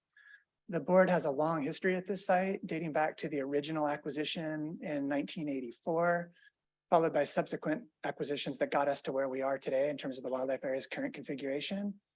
The board's also partnered with the department, Ducks Unlimited, and others on prior public access and restoration projects within the wildlife area. And most recently in 2016, the board awarded funding to Ducks Unlimited to do the planning, permitting, and environmental compliance and design necessary to implement the project being considered today. Next slide, please.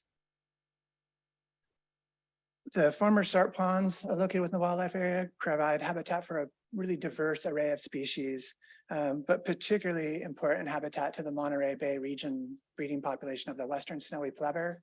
This is a shorebird that's listed as threatened under the Endangered Species Act, the federal version of that. When dry, the ponds are one of the most productive snowy plover habitats in the Monterey Bay region.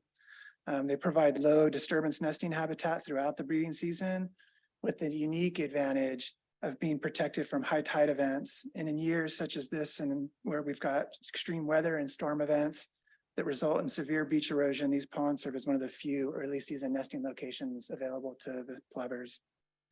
Other shorebirds, notably black-necked stilts, American avocets, also nest around the pond and rear their young there. And the ponds during the winter serve as important habitat for waterfowl and brown pelicans. Next slide, please.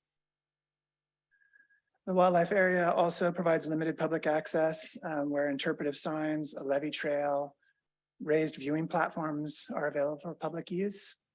In addition to wildlife viewing and walking, fishing has become a popular use along this slough among visitors. Next slide, please. However, within the project area, the bank of Elkhorn Slough is particularly vulnerable to erosion due to its proximity to the mouth of the slough and the combined effects of ocean waves and increased tidal prism, which results from ongoing tidal scour and loss of tidal marsh. About 850 feet of the bank is eroding north towards the project area at an average rate of about 2 feet per year. And these photos here are just taken from Google Earth to give you sort of a snapshot over time of how that's been proceeding. At this rate, the existing perimeter levee, which separates the ponds from Elkhorn Slough, is likely to either breach or be compromised within 7 to 10 years. And tidal inundation of those managed ponds would greatly diminish the ability of the ponds to provide habitat for snowy plover. The erosion's also encroaching toward the western viewing platform, which is the structure there visible. It's anticipated that at the current rates, the footings of that platform are likely to be exposed within the next year or two, which would severely hamper public access or safe use of those. In addition, informal dispersed use by the public along the bank of Elkhorn Slough is contributing to degradation of marsh vegetation and contributing to bank erosion. Next slide, please. So in response to these issues, the project proposes to construct a new setback levee approximately 150 feet north of the current levee alignment. Following construction, approximately 520 feet of the existing perimeter levee would be removed and the footprint restored to high marsh elevation, with the remaining portion of that existing levee being incorporated into a public trail system. The vertical slope of Elkhorn Slough in this area will be laid back to reduce ongoing erosion and sloughing. Eelgrass will be transplanted into Elkhorn Slough, where existing stands of eelgrass are presently fragmented and patchy, and this is going to aim to improve conditions for southern sea otter. A variety of actions aimed at enhancing public access will be implemented. These include improving the parking area. There'll be a creation of a trail across the new setback levee, and incorporation of a loop trail in the location of the former perimeter levee. There'll also be interpretive signage and fishing areas established adjacent to Elkhorn Slough. And finally, there'll be a diversity of activities implemented to improve water management capabilities and plover habitat within the managed ponds. Next slide, please. To conclude, staff recommends that the board adopt the written findings and approve the project as proposed.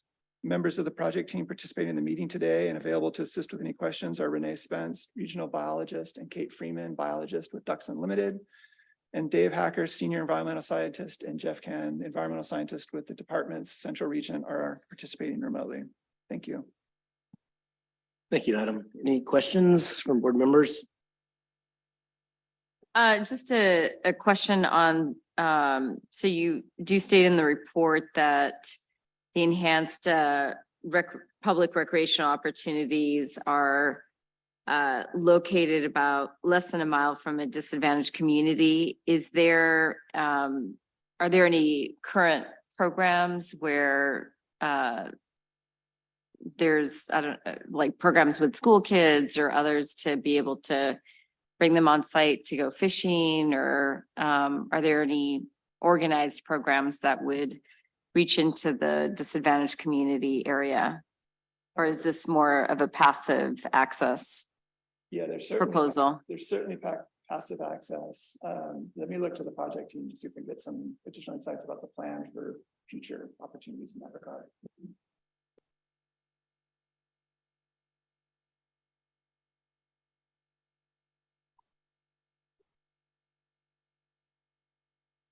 Thank you. Good afternoon. Great question. I think that's a great idea. That's not currently part of the proposed project. It's passive access, and there currently is quite a lot of existing access. And so we're looking to enhance the opportunities while supporting that existing access in a way that creates opportunities for the marsh along the bank to continue to persist. And Jeff, I don't know if you have anything you want to add to that.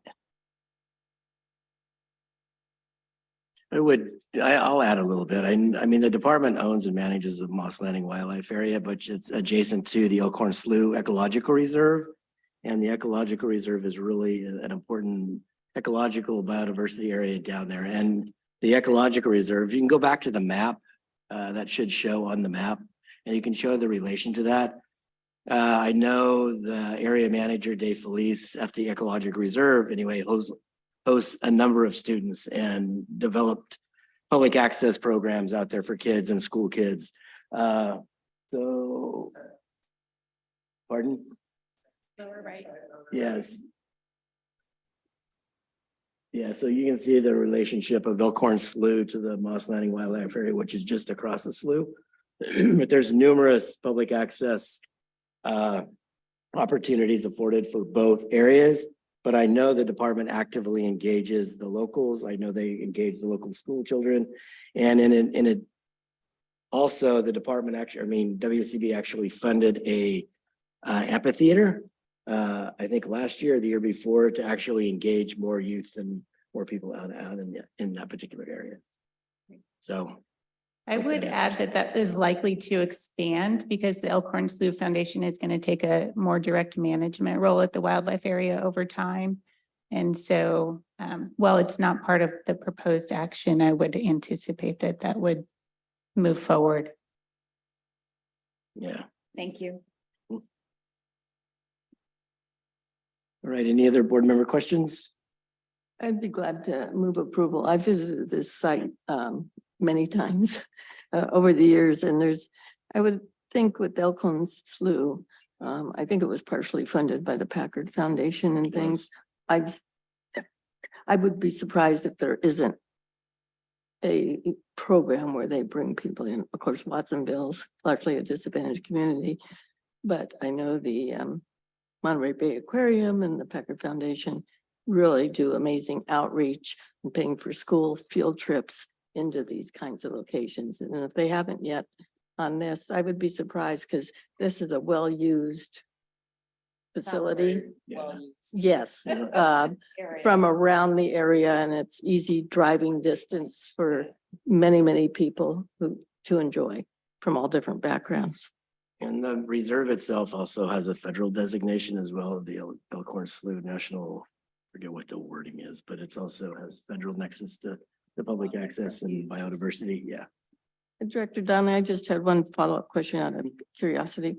I know it needs to be replaced, the levee system there, but with saltwater intrusion and higher tides, is this sort of a temporary kinds of fix? Because sometimes there's unintended consequences of downcoast or adjacent loss of sand that accelerates erosion. I just, as a former coastal commissioner, my antenna went up on that one. I'll let you, but I'll just comment real quick and then ask Renee to. I mean, it needs to be done. It needs to be done, but also the important project.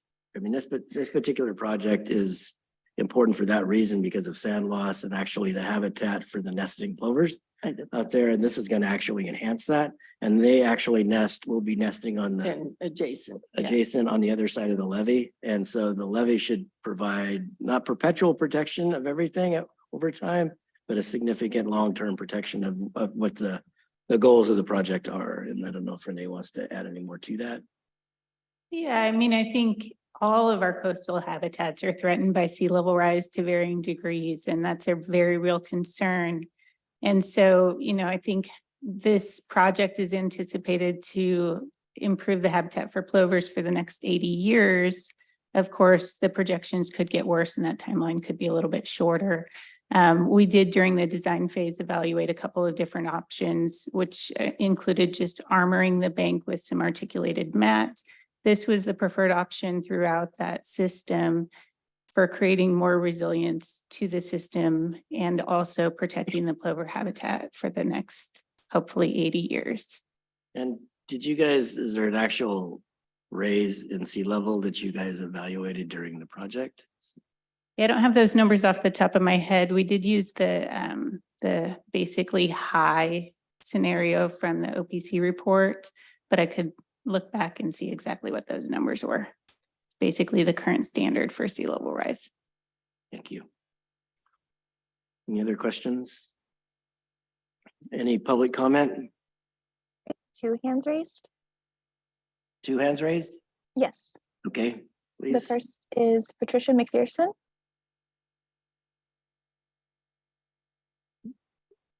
Yeah, Patricia. Patricia, you should be able to unmute yourself now.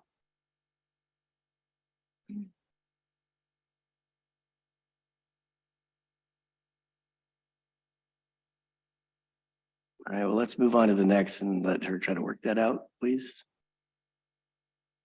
The next is Jeff Can. Hello, can you hear me? Yes. Hi, Jeff Can. I'm a unit biologist in Monterey and San Benito County and also the manager of the Moss Landing Wildlife Area. So hello to everyone. Just wanted to add that, like Renee said, there's probably about an 80-year life here. We're close to the Monterey Bay, and so sea level rise will eventually overtake us. But the plovers of tomorrow have to come from somewhere, and we can keep making them here until they're forced to head to higher ground. And as far as disadvantaged communities, there's several nearby, and I've bumped into several grassroots organizations bringing school kids in and talking to them about marine science and things like that. And you're correct, the Elkhorn Slough National Estuarine Research Reserve is just up the estuary, and they have a very widely developed program. And they will be eventually taking responsibility for managing this area too. So I'm sure their program will expand. That's all. Thank you. Thank you, Jeff. So Patricia, were you able to unmute yourself? Can you hear me now? Yes. Hi, sorry about that. Yes, right. Patricia McPherson, Grassroots Coalition. I want to say thank you for looking at this, and I understand you're calling them salt ponds as opposed to perhaps salt pans that we're very familiar with here in Los Angeles for the Ballona wetlands. We too have salt pans here. And I want to just raise the issue that while you are protecting against the sea level rise that is occurring there by elevating the land around it to protect those salt pans, Ballona wetlands, we believe is improperly working, and Director Bonham is a part of wanting to dig them out and destroy our salt pans down here, which we are currently trying to stop, and would very much like to give a presentation to you and your committees because of the 140 million plus that was given to save Ballona. So I do appreciate the monies being spent to protect the salt pans up there, and would very much like to see them protected down here. Ballona is a predominantly freshwater seasonal wetland, so I'm assuming that your plovers are there because of all the ostracods, which we too have here. Thank you very much. Thank you, Patricia. Any other hands, Celeste or Alexa? There are no more raised hands. Great. So we do have a motion from Senator Pavley, Board Member Pavley. Do I have a second? Second. Great. The second from Catherine. So Chuck Bonham's out. Gail Miller out. Eric Sklar. Sorry, hello to the void. Aye. Great. Alina Bokde. Aye. Damon Nagami. Aye. Fran Pavley. Aye. Catherine Phillips. Aye. Great. Thank you. Motion passes. All right. Moving on to item number 28. Thank you. Folks, the Salachi Ranch Conservation Easement Project. This is to consider a grant to the California Rangeland Trust, and Mr. David Dodds on our staff will present you the project. David. Good afternoon, Board. The proposal before us is to consider the allocation of a grant to the California Rangeland Trust for a cooperative agreement, a cooperative project with the California Department of Conservation and the National Fish and Wildlife Foundation to acquire a agricultural conservation easement over 9,418 acres of land for the protection of grasslands, open space, headwater streams, springs, and associated riparian habitats, wildlife benefits, and other wildlife habitat benefits. The property is located on the border of the city of Salinas and spans into Monterey County and up to San Benito County. The property is located primarily in the Gavilan Range, featuring expansive grasslands, coastal shrub, chaparral, and endemic maritime chaparral and associated habitats.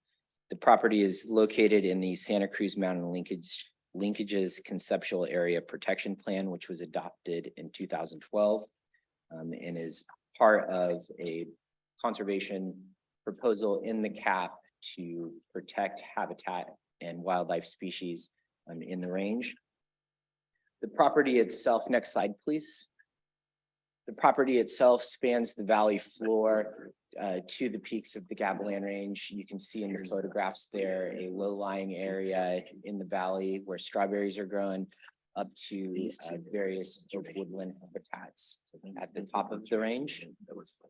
The property is 9,418 acres, and the elevation gradient goes from approximately 180 feet above sea level to over 2,500 feet above sea level, providing different habitats and ecosystems for wildlife. At the lower elevation, there's approximately 350 acres that are grown as strawberries and other intensified crops. The remainder of the ranch is used for cattle grazing, open space, and grasslands. Approximately 800 head of cattle are grazed on the property October through June, depending on conditions and grass forage available. The proposed conservation easement that will be acquired would limit further intensification of the ranch to either housing development or other intensified agricultural crops, maintaining that roughly 9,100 acres as open space and wildlife habitat. Next slide, please.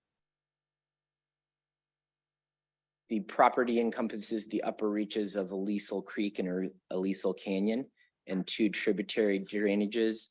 Most of the significant portion of the property is riparian habitat, and oak woodland is shown in this photograph.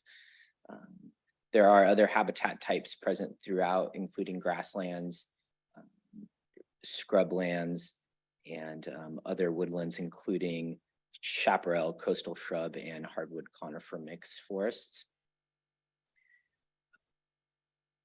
Next slide, please. There are a number of special status plant communities on the property. What's shown here is California false lupine. Also present on the property are Pinnacles buckwheat and coastal bitterroot. And next slide, please. There are numerous special status animal species present on the property, including California tiger, salamander, western pond turtle, bald eagles, golden eagles, badgers, and tri-colored blackbird.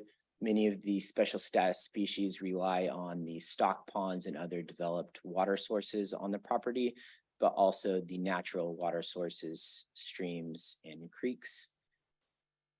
The elevational gradient of the property also provides opportunity for these species, the special status species, and species such as elk, deer, mountain lion, and bear to move from the valley floor to the tops of the mountains as habitat and forage are present throughout the different seasons.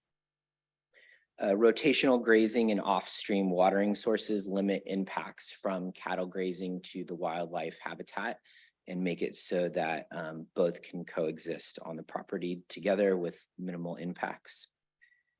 Next slide, please. And here, management practices on the property also help to provide habitat for both. Here's a elk gate that allows elk to cross over while keeping cattle, in this case, out of a neighboring stream, providing for refuge for cattle, refuge for elk and deer in the hot days and summers in the stream area.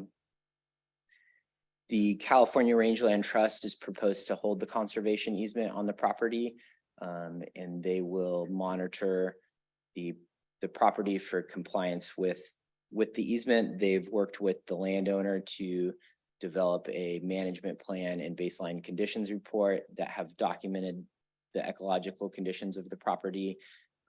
And California Rangeland Trust will be responsible for monitoring that. This is a cooperative project with the California Department of Conservation, which is contributing roughly $6 million in addition to the National Fish and Wildlife Foundation. The landowner is also bargain sailing the property or providing a donation roughly equal to half the amount of cash being put in. California Department of Conservation has approved, California Department of General Services has approved a conservation value at $14.9 million. And the staff recommends the project as proposed. Joining me today is Nancy Schaefer from the California Rangeland Trust. And on the phone is Kevin Salacci, or on the webinar is Kevin Salacci and Matt Robertson, representing the Salacci family. Great, thank you, David. Any board member questions? And the purpose for this easement is because there's development pressure? That is one of the purposes of the easement, in addition to the high quality habitat and open space available on the ranch.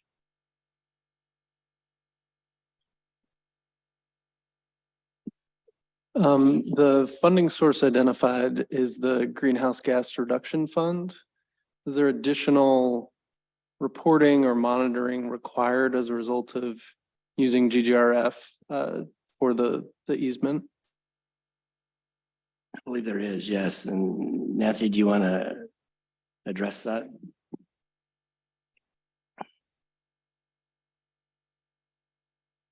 Good afternoon. At this time, there is no monitoring required by the Department of Conservation in their Sustainable Agricultural Lands Conservation Program, which is the funding source for the project. Okay, but this is being funded also from WCB funds, which is the greenhouse gas reduction funds.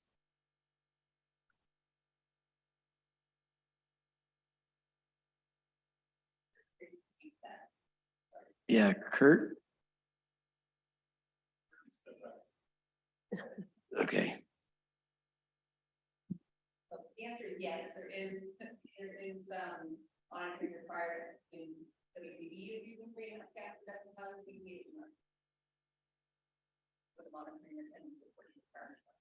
Okay, yeah, I appreciate that. Just because normally with investments made from GGRF, you have to prove that you're having some sort of greenhouse gas reduction impact, which I imagine, a development of this property would have an impact. So maybe forestalling development and continuing traditional use, carbon sequestration, those types of things that are priorities for the state's climate goals. It makes sense to me. I was just curious if there was additional. And as part of the Department of Conservation's review of the proposal, they do the analysis to see the avoidance of developing the property, what sort of greenhouse gas emission avoidance there is. Yeah, can somebody go get Kurt, please?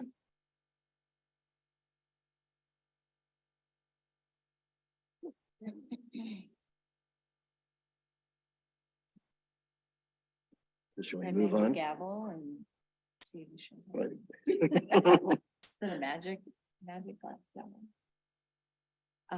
Well, do you feel like we can move on? Okay, so I think. Yeah, and we can report entertain a when motion. Kurt gets here. Yeah, I'll entertain a motion and then we can. So go I back. move to approve the project as presented. Second. Great, thanks. We have a motion and a second. Is there any public comment, Celeste or Alexa? There are no raised hands. Great, so I have a motion and a second. Director Bonham's, Gail Miller's out. Eric Sklar, Aye. Alina Boakday, Aye. Fran Pavley, Aye. Damon Nagami, Aye. Catherine Phillips. Aye. Great, motion passes. So we'll just circle back with an answer from Kurt about the monitoring requirements on this Yeah, particular project. Director Donnelly, of course, that's always on my mind. I appreciate that coming up is how we just measure something that's already preserved. Right. And you credit the greenhouse gas emissions or the scoping plan with reductions by preventing things not being built in the future. Right. And what was that GGRF funds intended? Because there's always very interesting dynamics with the legislature, what they sort of think the money's going for. Right. And if it's helping disadvantaged communities or not. That being said, I think this is a great property. It's just whether that was source of funds and the management and measuring of it. Because if we have to reduce our greenhouse gas emissions by 50% by a certain date, and half of them are supposed to be coming from carbon sequestration. Right. How do we measure that? If it's mostly just preventing it from getting worse, that's what we're doing. And I like that. It's just, it's hard to quantify then additional reductions. Right. But this, yeah, and just to add on to that is, I mean, this is not only reducing the potential development footprint and ranchette development in this particular area, but also the health of the rangelands, the oak woodlands, and the habitat and the soil out there. It's also adding to the carbon sequestration of it's just hard getting the carbon out of the air. Measure. Right. On the reduction side. Anyway. Okay, any other questions? All right, moving on. Item 29 has been withdrawn from consideration at this time, so we'll move on to item number 30, the Matilla Dam Ecosystem Restoration Planning and Augmentation Project. Don Crocker on our staff will present the project. Great, thank you, John. Before you start, Don, since we're still not all the way into this particular project, Kurt, if you want to come up real quick. Sorry to put you on the spot, but that's what we do. So anyway, this was that's talking about the Salachi Ranch Conservation Easement Project, and it was a project that we approved and recommending going forward under the greenhouse gas reduction program. And there was a question from Keith Cholino on the monitoring and the accounting of the greenhouse gas reductions that's required through the funding of the greenhouse gas reduction funds. So can you comment on the monitoring and the accounting part of it? Certainly, and apologies for my momentary absence.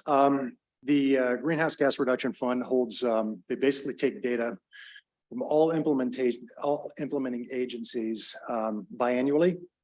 And they take down the project, such factors as the project, the square footage, what type of habitat are involved. And they have these spreadsheets which basically calculate the they estimate what the carbon uptake would be from that project based on the activity and the size and some other factors too. They have they have them arranged by habitat type. They have one for forests, they have one for wetlands. They don't really have a full comprehensive way of doing this. But if you have the right habitat type and it's funded by the program, they require biannual monitoring for their annual report to the legislature. And just for my own, who's actually going to do that monitoring? I assumed that the California Rangeland Trust, or is that done by? Yeah, the grantee does the monitoring. We're responsible in dispersing the GGRF funding to broker that information into the data for CARB on semi-annually. Thank you. Appreciate it. That's helpful insight. Thank you, Kurt. All right, sorry, Don. So the Matilla Dam Ecosystem Restoration Planning and Augmentation Project. Don Crocker. Great, thank you, John. This proposal is to consider the allocation for a grant augmentation to the Ventura County Watershed Protection District for a planning project that will complete final design plans for Matilla Dam removal and for 3 downstream levee construction and rehabilitation projects that are essential components of the Matilla Dam Ecosystem Restoration Project, located 4 miles northwest of the city of Ojai in Ventura County. Next slide, please. So this is an augmentation, and I presented this project to you before, but I'll give a quick recap. The picture on the left is Matilla Dam.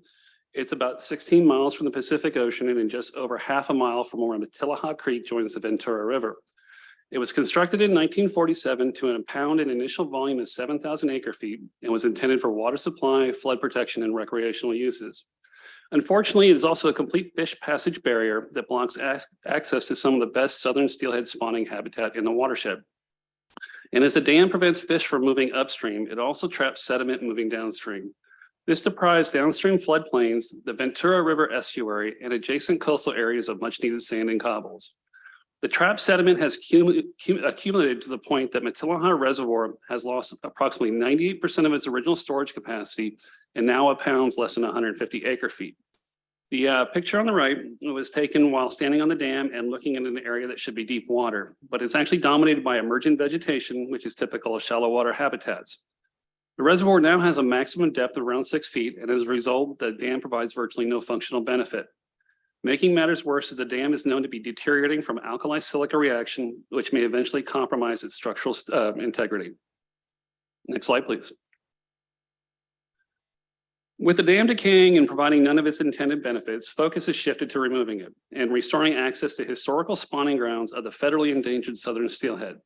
Because of this, Matilaha Dam removal has been identified by the National Marine Fisheries Service as a priority recovery action for the southern steelhead. And the dam is also included in the California Department of Fish and Wildlife's fish passage priority list. Beyond steelhead, restoring the natural hydrology will benefit many sensitive riparian and terrestrial species in the watershed, while increasing the sediment transportation that is vital to the downstream estuary and beaches. Next slide, please. Once the Matilaha Dam is removed, the current hydrology of the Ventura River will be altered in ways that can negatively impact downstream residential and agricultural activities. To prevent this, the MDERP has identified 6 downstream infrastructure components that need to be completed before Matilaha Dam can be removed. The WCB approved a grant for $5.2 million in May 2020 to provide the final designs for removal of Matilaha Dam and the modification of 3 downstream components: Miners Oak Levee, Live Oak Acres Levee, and the Casita Springs Levee. The preliminary designs and environmental review for these components were originally going to be completed under a CDFW grant, but that funding came up short and the environmental review only reached the CEQA scoping stage. Without that environmental review, it won't be possible for the project the board approved in May 2020 to begin work. The augmentation you are currently considering will take up where the CDFW grant left off and finish the environmental review for the downstream components. This will include developing the initial studies and final environmental impact report. These funds will also cover the cost of having a CDFW staff member dedicated to this project for 2 years in order to streamline permitting and other regulatory hurdles. Next slide, please. If approved, this augmentation will keep the Matilaha Dam removal project on schedule and on track to restore access to over 17 miles of high-quality southern steelhead spawning and rearing habitat, allow for the restoration of over 2,000 acres of varied riparian habitats, restart the natural transport of sediments that will support downstream habitat as well as wetland and nearshore habitats near the Ventura River Delta, and provide sand to replenish local beaches. Therefore, staff recommends that the Wildlife Conservation Board approve this project as proposed. In the audience is Kirk Norman from the Ventura County Watershed Protection District. Thank you. Thank you, Don. Any board member questions? Right, I do have one speaker card for this. Supervisor Matt Laverne with the County of Ventura.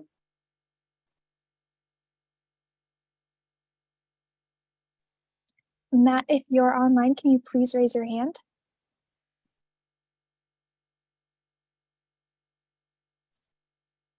Great. Well, thank you so much. Can you hear me okay? Yep. Oh, perfect. Well, Mr. Chair, honorable members of the board, Mr. Connolly, thank you so much.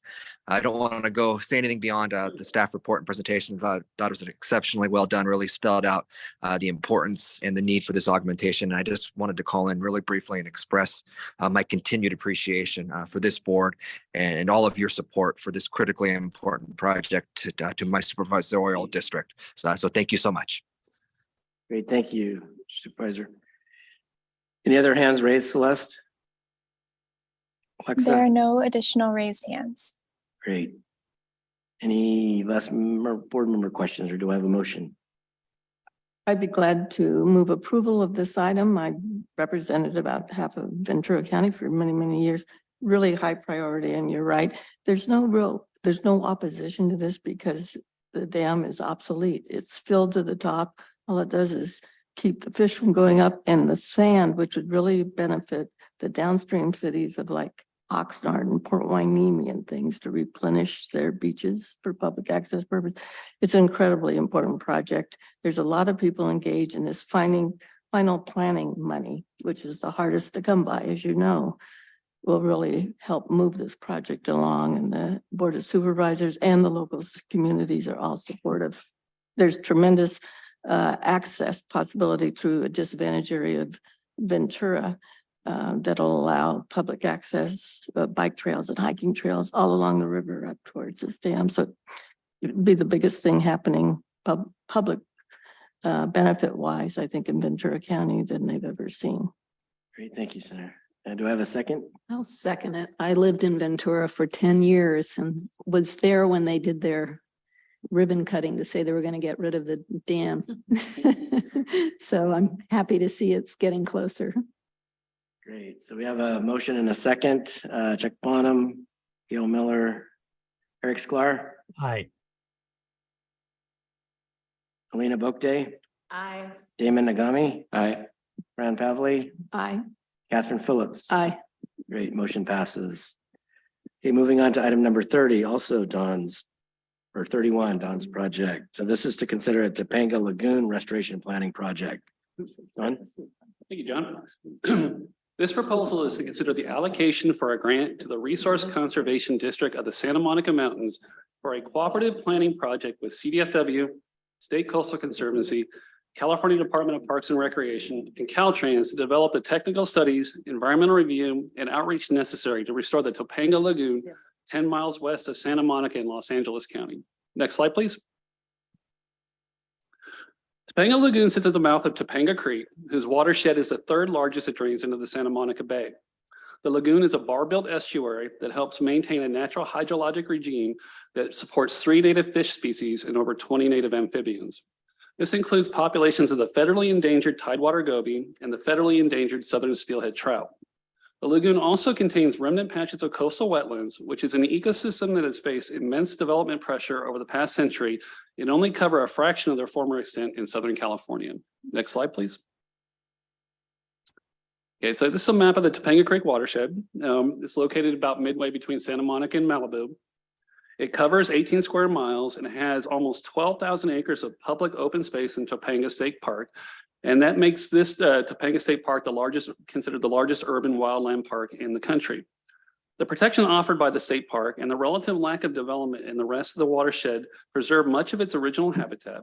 At a time when most of the rest of coastal Southern California was transformed due to urbanization and intense agricultural development, the Topanga watershed has remained relatively unimpaired, and it is currently the only watershed draining into the Santa Monica Bay that supports a southern steelhead run. Next slide, please. This is important because the Southern California steelhead is an endangered species. The steelhead in Topanga Creek are considered among the highest priority for recovery and are listed as a Core 1 population in the National Marine Fisheries Service Recovery Plan. The recovery plan also lists restoring Topanga Lagoon as a priority recovery action. This is due to the Pacific Coast Highway Bridge that spans the lagoon and constrains flows during the high water periods the steelhead need to successfully enter the creek and travel to upstream habitat. This causes localized flooding, but more importantly, funnels the water into a narrow channel that creates a velocity barrier that limits the ability of steelhead to move past the bridge. The installation of the bridge also reduced the size of the lagoon, which has impacted the endangered tidewater goby that relies on the brackish habitat the lagoon historically provided. Next slide, please. And this picture here is of the PCH bridge at Topanga Lagoon that's causing the fish passage barrier problems. The ultimate goal of this project is to undo some of the damage the bridge has done by expanding the lagoon from around its current half-acre extent to between 7 and 10 acres, which will be done by replacing the current 79-foot-long PCH bridge with a 200-foot main span and removing the fill placed in the lagoon as part of the historical construction and flood control activities. This will minimize the velocity barrier faced by steelhead and dramatically expand the amount of goby habitat. The project will also restore and enlarge the floodplain beach area by turning 29 acres of degraded habitat currently on site into at least 35 acres of restored habitat. There will also be benefits to water quality by reducing wastewater impacts, and there will be an increase in community and ecosystem resiliency to sea level rise. Next slide, please. The funding for this project comes from a line item in the 2022 budget that directs the allocation of $15 million to the RCD of the Santa Monica Mountains for Southern steelhead recovery efforts in the Santa Monica Mountains. This grant would be the first project from that pot of money and will complete the technical studies and environmental review necessary for implementation of the lagoon restoration. This includes completing any necessary engineering reports and technical studies, and the selection of a preferred project alternative that will meet the needs of Caltrans, state parks, and the Los Angeles County Department of Beaches and Harbors. The preferred alternative will then be used to complete CEQA and to develop a Caltrans project approval and environmental document. Therefore, staff recommends that the Wildlife Conservation Board approve this project as proposed. In the online audience is Rosie Daggett from the Resource Conservation District of the Santa Monica Mountains. Thank you. Thank you, Don. Any board member questions, comments? Yeah, wouldn't this normally be the responsibility of Caltrans if they're replacing a bridge anyway? They're not replacing the bridge anyways. Oh, I see. So I didn't really want to go into that, but yeah, so it's rated as still being suitable as a bridge. So it's not on their list right now. Got it. Any other questions, comments? Alexa, is there anyone online? We have one raised hand. Can you call them out? Yes, it is Rosie Daggett. All right. Good afternoon, everyone. I just wanted to thank you so much for considering this project and helping administer these funds. We are really desperate to get this going and to keep it going because the population of southern steelhead trout continues to decline precipitously. So the sooner that we can do this, the better everything will be. And so we're very grateful for your support, and I'm happy to answer any questions. Thank you so much. Great. Thank you, Rosie. All right. Seeing no other hands raised or board member questions, do I have a motion? Hey, John, before we make a motion, I just also want to comment that it is true that every little bit matters here. This species is so threatened, and so every project like this is really worth supporting. So I would make the motion. Great. Thank you, Eric. We have a motion from board member Sklar. I'll second. And second from board member Nagami. So roll call. Chuck Bonham, Gail Miller, Alina Bokde, Aye. Eric Sklar, Aye. Damon Nagami, Aye. Fran Pavley, Aye. Catherine Phillips. Aye. Motion passes. Thank you, Don. Thank you. All right, that takes us to item number 32 in the agenda, the Palo Verde Ecological Reserve Restoration Project. This is a project down in the desert region down by Blythe. James Croft on our project, or our staff will present the project. James. Good afternoon. Thank you. This proposal is to consider the allocation for a grant to California Waterfowl Association for a cooperative project with the California Department of Fish and Wildlife to complete wetland, riparian, and water conveyance enhancements at the California Department of Fish and Wildlife's Palo Verde Ecological Reserve, located on the banks of the Lower Colorado River in the city of Blythe. Next slide, please.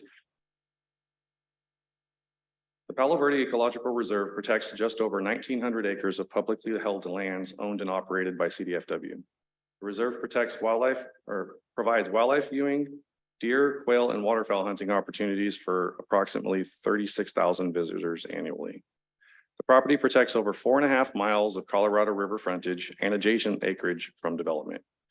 Most of the property has seen native cottonwood, willow, and mesquite forested riparian habitats restored along the Colorado River's edge.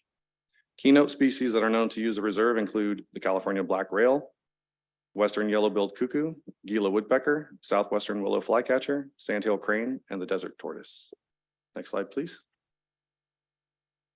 The 500-acre project area will be managed to provide upland and wetland habitat for wildlife and for public use. Of this acreage, CDFW is able to manage 260 acres as irrigated food plots for upland wildlife species and an additional 45 acres as seasonal wetland habitat for migratory bird use. The remaining 195 acres is not actively managed as habitat, as it is currently not possible to deliver water to these acres. Next slide, please. Water is delivered to the project area through a series of lateral ditches that lead to the upland and wetland fields. These lateral ditches are decades old and in various stages of disrepair. Using this infrastructure to deliver water results in significant water loss through large cracks, holes, and missing sections of the concrete lined ditches. Next slide, please. Current operation of the ditches leads to costly annual repairs and inefficient water delivery to the upland and wetland habitat on the reserve. The failing water delivery infrastructure and its associated levees ensures that less water is available to farm the food plots or to flood up the wetland units. Failure of ditch sides could lead to instability of adjacent levees and create unsafe conditions for the public. These levees also actually contribute to a little bit of a minor habitat barrier for the deer. The mature adult deer can jump over these ditches, but the younger deer don't always make it. Next slide, please. To enhance resources for wildlife and the experience of the public, the project will complete leveling and grading of 413 acres of food plot fields. These fields are typically planted in wheat or milo that is used as foraging for wildlife. This will allow for efficient irrigation and drainage of the fields and maximize plant growth to provide improved foraging resources.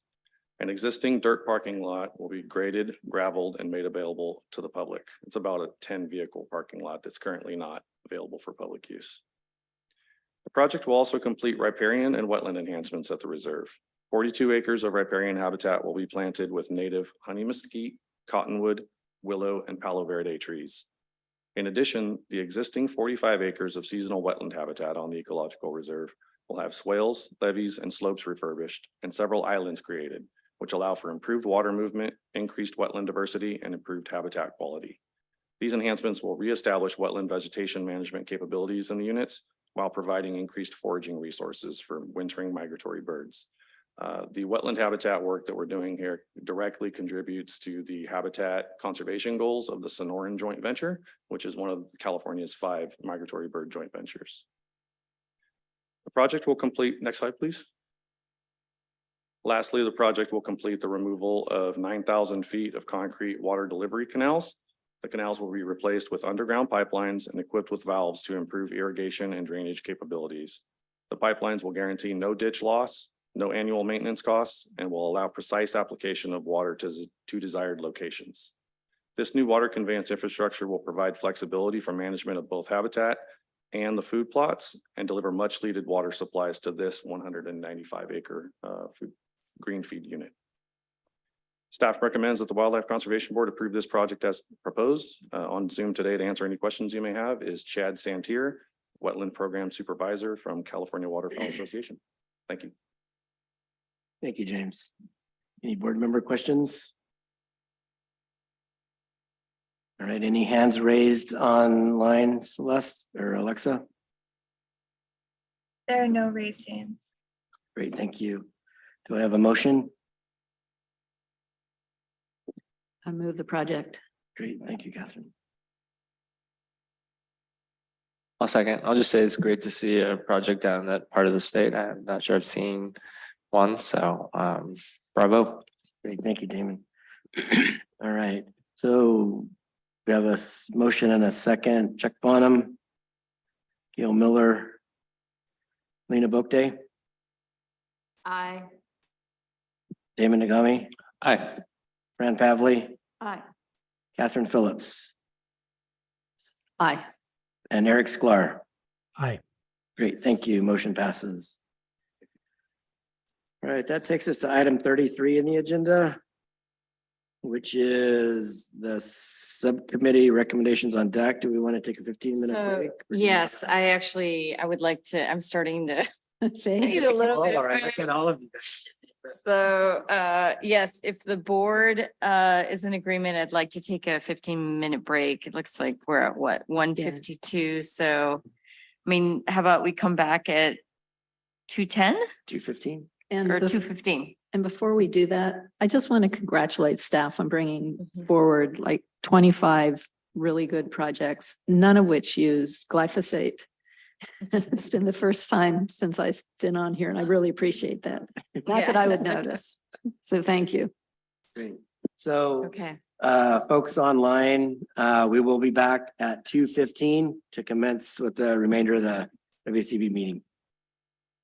And folks in the audience, obviously you heard that, so be back at 2:15.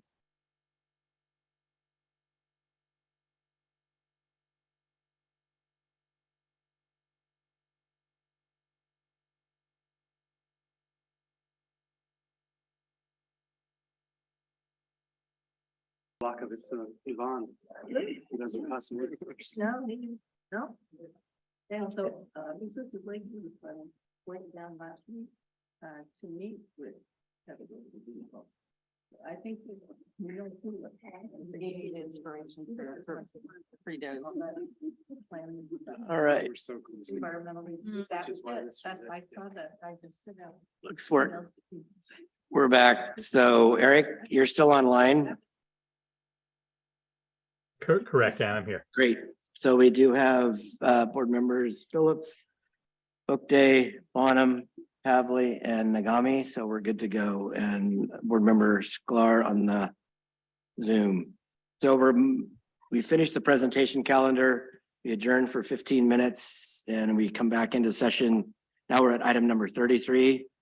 This is to discuss the subcommittee. As folks know, remember we put together a little subcommittee group of the board members to talk about severely disadvantaged communities, vulnerable communities, and tribal engagement in projects going forward, and really centered around not only the funding that we got through the general fund under the nature-based solutions pot of the general funding, but also just really talk about how disadvantaged community work will affect WCB going forward. And so Rebecca's going to kick it off and kind of let you know where we are. Right, thanks, John. So just to remind everybody, one, working within underserved communities is a priority that we identified in our strategic plan. And so it's something that we've been actively working on. I've been part of a JEDI team, Justice, Equity, Diversity, and Inclusion team with the Department of Fish and Wildlife for the last few years. We now have myself and an active staff person, Erin Aquino Carhart, working on these types of issues. And so it's also just a conversation happening across the whole Natural Resources Agency. And there's some agencies that are ahead of others as far as defining their definitions and how they're going to work within underserved communities. But we wanted to just really get WCB going on having some more specific definitions that we can use. And these are kind of for a couple reasons. One is specific to some of the funding we got through the general fund. And you can see on the slide where for the nature-based solution funding that we got, which is that 150 million, 40% of it does need to go to either climate vulnerable communities, disadvantaged communities, or California and Native American tribes. And so that was part of the impetus of just getting a subcommittee together to start talking about these things more specifically. And so the subcommittee that has been meeting several times now since our last meeting in November was board member Nagami, board member Boakday, board member Phillips, and Keith Cholino. And so we, with the help of some maps and analysis from some of our staff, have really just been diving into how WCB wants to define these terms. And it should be noted, there's lots of definitions out there. There's also lots of existing tools out there. And so there is some interest in making sure all the resource agencies are kind of using similar and maybe available tools. So we don't want to go too far afield, but we do just want to go beyond WCB's original term where we just were using the DWR definition of a disadvantaged community or a severely disadvantaged community. And we do just want to broaden that and make sure that we're reaching, our reach is as far as it could be across the state. So over our 3 meetings, I think we've made some progress. I don't think we've gotten all the way there, but I did want to just pass it over to Alina, I think, who would just talk about this little bit of a summary of what the subcommittee has identified and kind of also our next steps, or I can add more next steps at the end. And Alina, if you do want to see any of the maps, Erin has access to a couple maps. If you want to see them. Great. So thank you so much, Rebecca. So first of all, I just want to thank the staff there. We had some very quick turnarounds to gather data, develop maps for meetings with the subcommittee. So just really want to take a moment and recognize and thank staff for that work.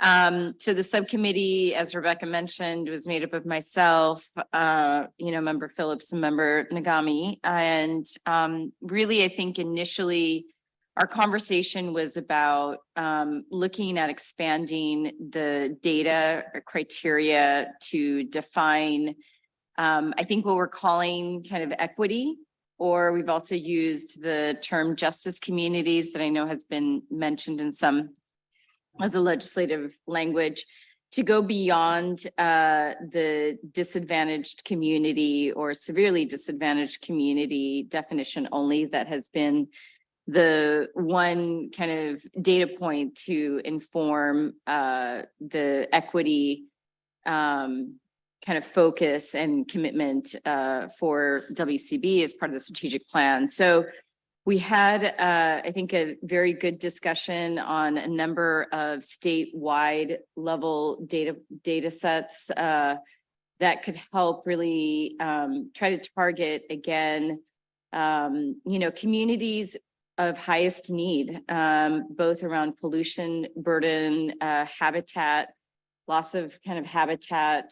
We talked about tree canopy, talked about health, talked about low income, which obviously is in alignment with DAC. And so one of, as well as race, and all of these were elements that again have been part of the legislative definition, but not, but much more in kind of identifying potential metrics to use. And so one that I think the committee liked and was mapped out is the CalEnviroScreen 4.0, which is the latest version of the CalEnviroScreen, which again is a statewide data set, looks at more indicators than only income. So it looks at indicators related to, again, well, I'm no expert, but it has a number of indicators that again range from kind of pollution to race to even income and other kind of key factors around health and metrics around health. And so the CalEnviroScreen is 4.0 is one of the kind of data platforms that we talked about. And what would that, if we were to incorporate both a CalEnviroScreen 4.0 layer across the state. And then we also had a discussion about more closely aligning with the severely disadvantaged community rather than including both disadvantaged and severely disadvantaged. So we wanted to, focus the opportunity areas for potential for this 40% of the nature-based solutions funding kind of across the state. And so the map, I don't know, Aaron, if you can show the map that has both this is it. Okay. So the map in front of you is the severely disadvantaged community in front of you, behind you. And the dotted, so you can see the blue, it's more of the light blue. Yes, thank you, with the cursor, that helps. To show the CalEnviroScreen 4.0 layer. And so the committee, I think after quite a bit of discussion, along with the severely disadvantaged community framework, framework that includes severely disadvantaged communities, CalEnviroScreen 4.0, and then a third data set, which we talked about the state parks community fact finder, which looked at both acreage per kind of 1,000 people living within a particular geographic area, as well as also access to a park or open space within the community. And then we also, so there were a number of other layers that we talked about, but at the end of the conversation, I think what we wanted to bring for discussion and a recommendation to the board as a first step is, out of the nature-based solution funding that's been allocated through the general fund, and that's that 140 million total. 144. 144 million. That 40% of that was as part of the legislative intent was to be set aside to serve disadvantaged or justice communities. And so we want to recommend to the board that that 40% of the 144 million be for those communities where an application is would target either, or not either, but would target either, yes, excuse me, would target either the severely disadvantaged community layer or the CalEnviroScreen 4.0 layer. So we want to add the CalEnviroScreen layer as an additional kind of criteria for that definition, and then only consider the severely disadvantaged community layer. And then in terms of the park access or open space acreage, that would be more of a opportunity for conversation and more of a guideline rather than kind of a, you know, a threshold item for that 40%. And so there's another part of what we'd like to bring to the board, but I'll just pause there to see if either, you know, Damon and Catherine have. Yeah, I'll just add, Additions. thank you, Alina. That was a great overview. I'll just add to clarify, you can see it on the screen, but for the CalEnviroScreen 4.0 layer, we're looking at the top 25 percentile of communities that are impacted by pollution and other environmental factors that EnviroScreen looks at. So that number, I mean, you could toggle that to different values, but I think Aaron on staff did a great job of picking something that I think really does focus on the most vulnerable populations from an EnviroScreen standpoint. But there's also a recognition that, you know, CalEnviroScreen is pollution based, and there are parts of the state where they don't have as much pollution, lucky them. And but those are still places where there are significant numbers of communities or areas that fall into the severely disadvantaged community.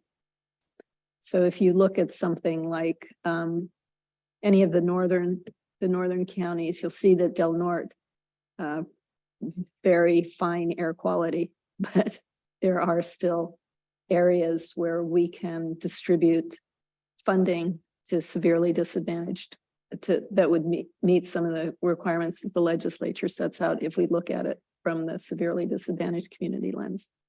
And I'll just say about the park access thing, it's like, you know, if you were going to give direction to staff, it's sort of like, okay, look for, you know, there's criteria, look at severely disadvantaged or CalEnviroScreen, or ideally where those two meet.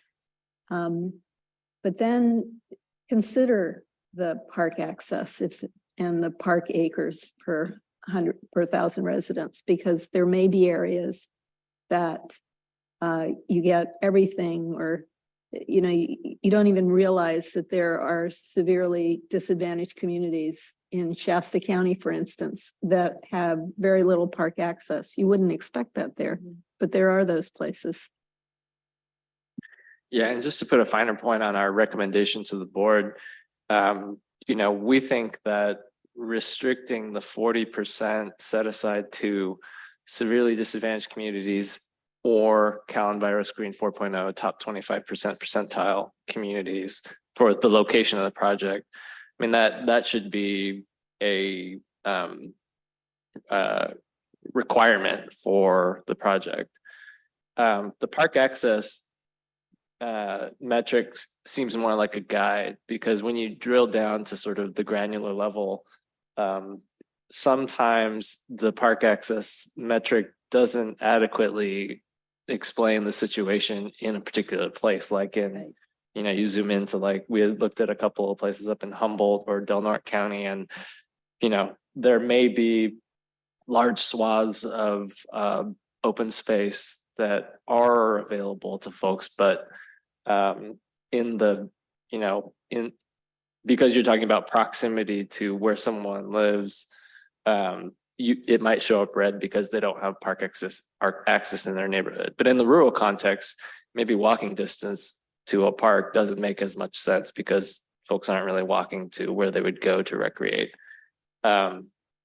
So rather than that being, the park access metric being a requirement for this set aside, it could be a weight, like Yeah, a something extra to take point into or something, consideration. extra points. I think Consideration. we all recognize that there's a certain amount of art involved.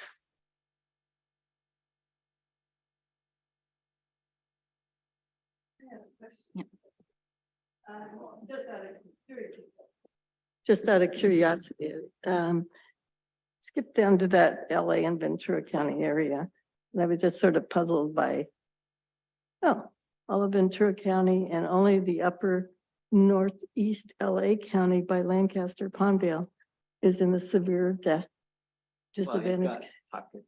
Little You can pockets in see, yeah, downtown within LA, the city, downtown in the LA. valley, yeah. Uh, But it's the dotted blue. It also has the Cal Enviro screen, that 25th percentile. In the down, yeah. It's interesting because it just, we know, San Fernando Valley. Right. So Right. there's pockets in there, but not, or if you're in Ventura County. Yeah, and if you Try go- Oxnard and Port Hueneme and, Yeah, right. and there's 10 little cities and But if 5 you- of them have. If you go to the previous map where you take that park layer off, you'll see that underneath some of that red, for instance, in Ventura County, there are little spots of severely disadvantaged and Cal Enviro screen that just got covered up by the red, Yeah. the park layer. And so it's mostly income based.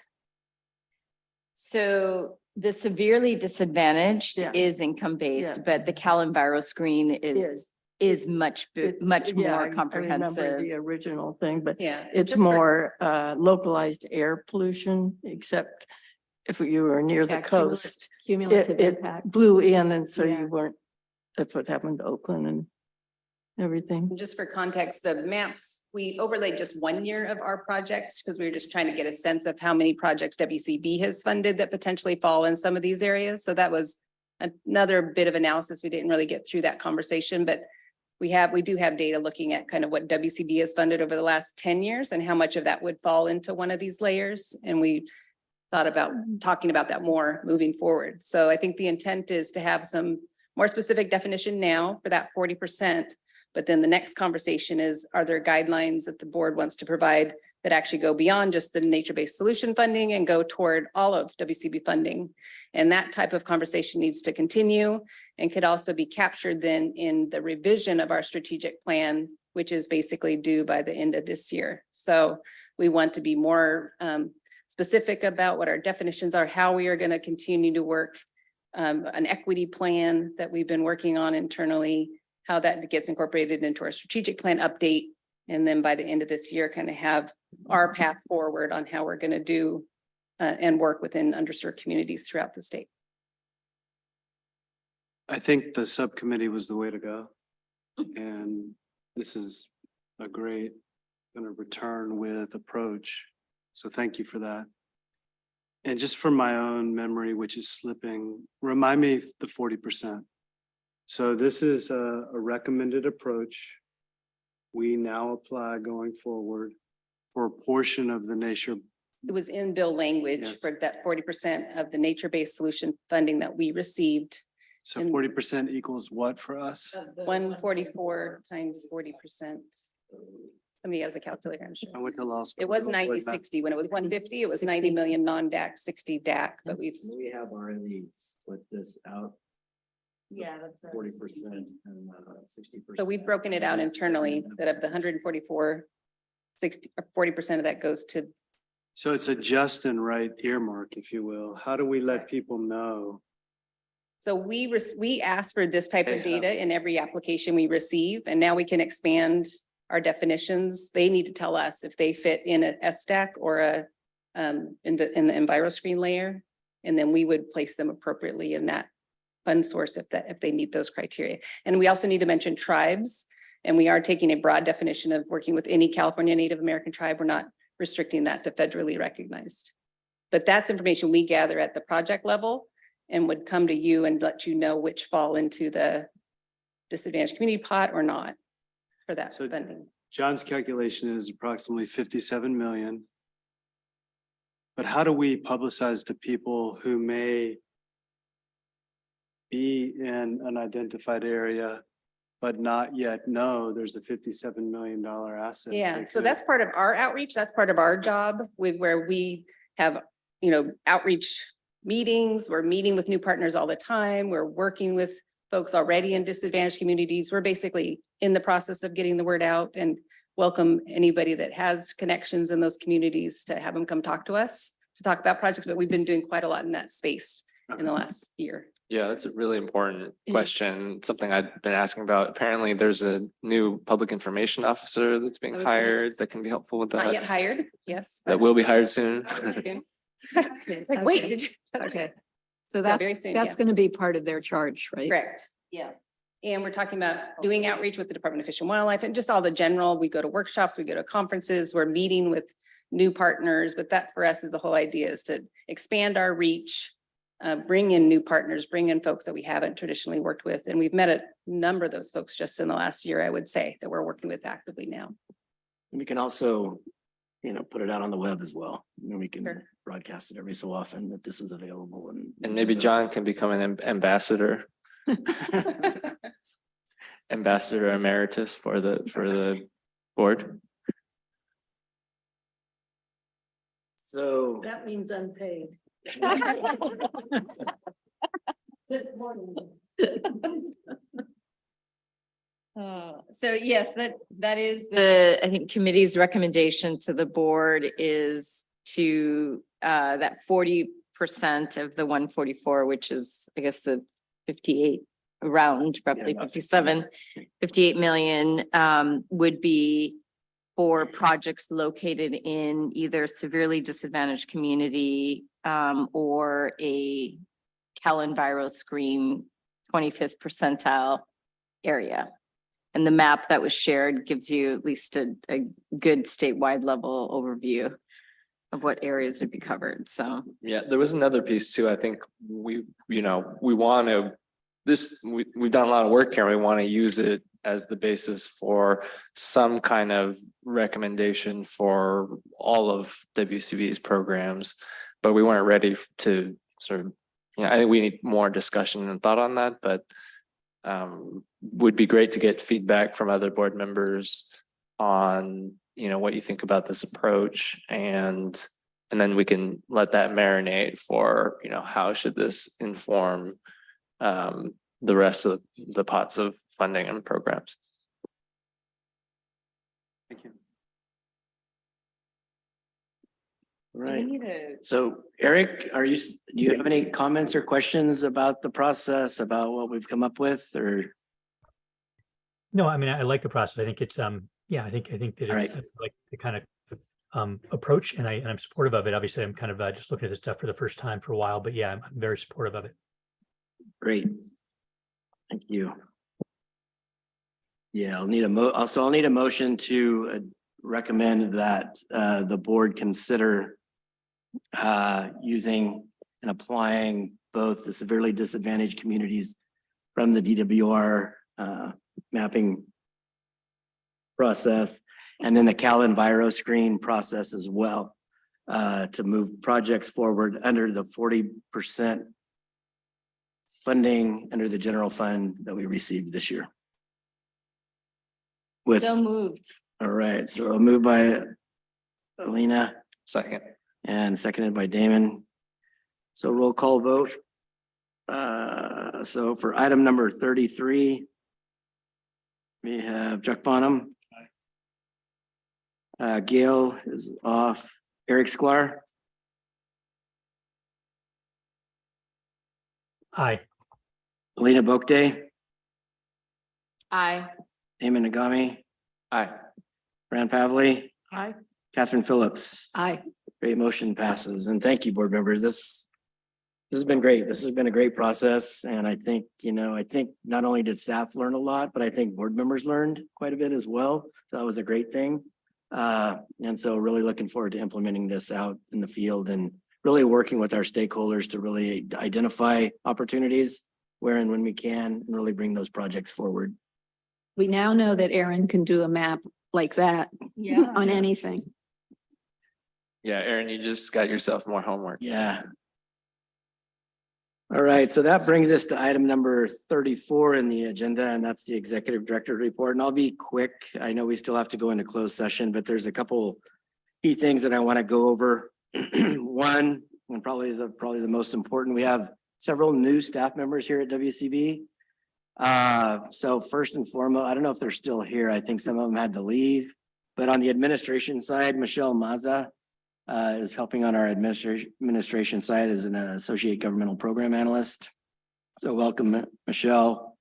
For the senior right-of-way agents and for the board members and for the public that's still engaged, we went through a process this past year to reclassify our land agents at WCB to senior right-of-way agents. And what that did was provide the opportunity to be more competitive under the recruiting statewide process. And so we were able to accomplish that.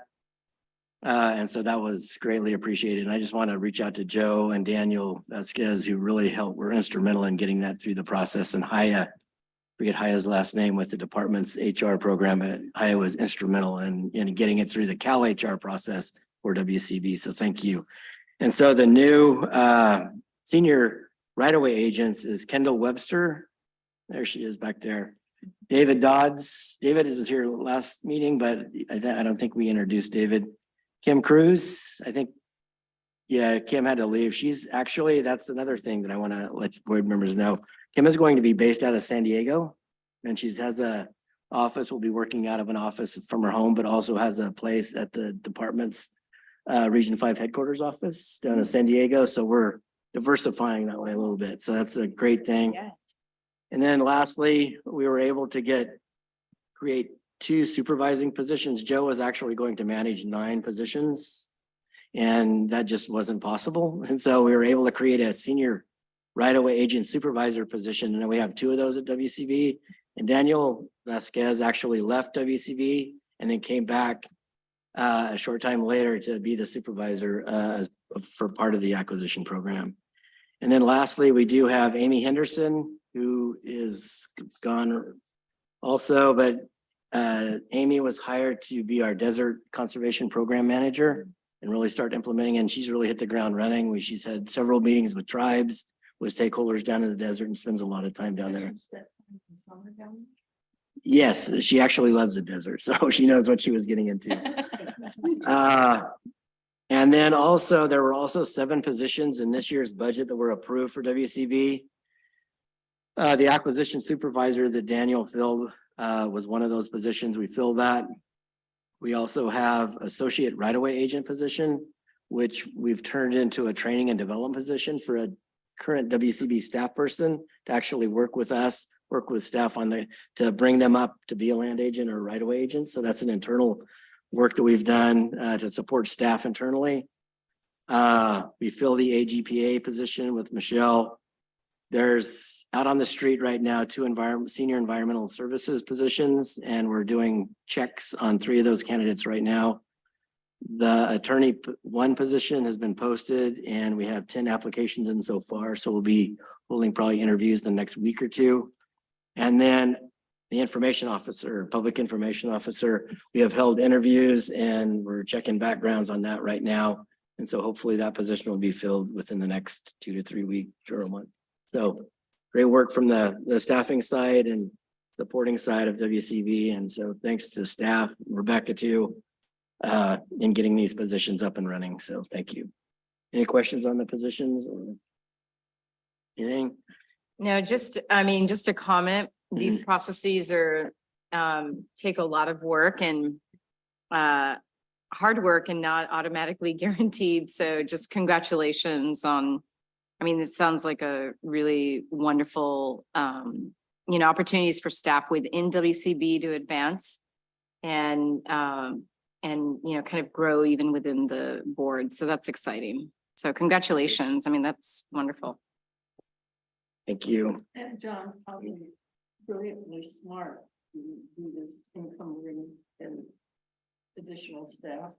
You know. Right. At the end of this budget cycle here, I noticed the general fund dollars going quickly out the door, which is good news. We don't know what's gonna happen. Right. Congratulations on hiring some good staff. Thank you. Push forward because you were growing. There's so many challenges and opportunities there. And then you feel that we know economically it could be a difficult time ahead. Right. And that's trying to get people on board and moving forward. Great. Thank you, Fran. That's a good legacy. Yeah.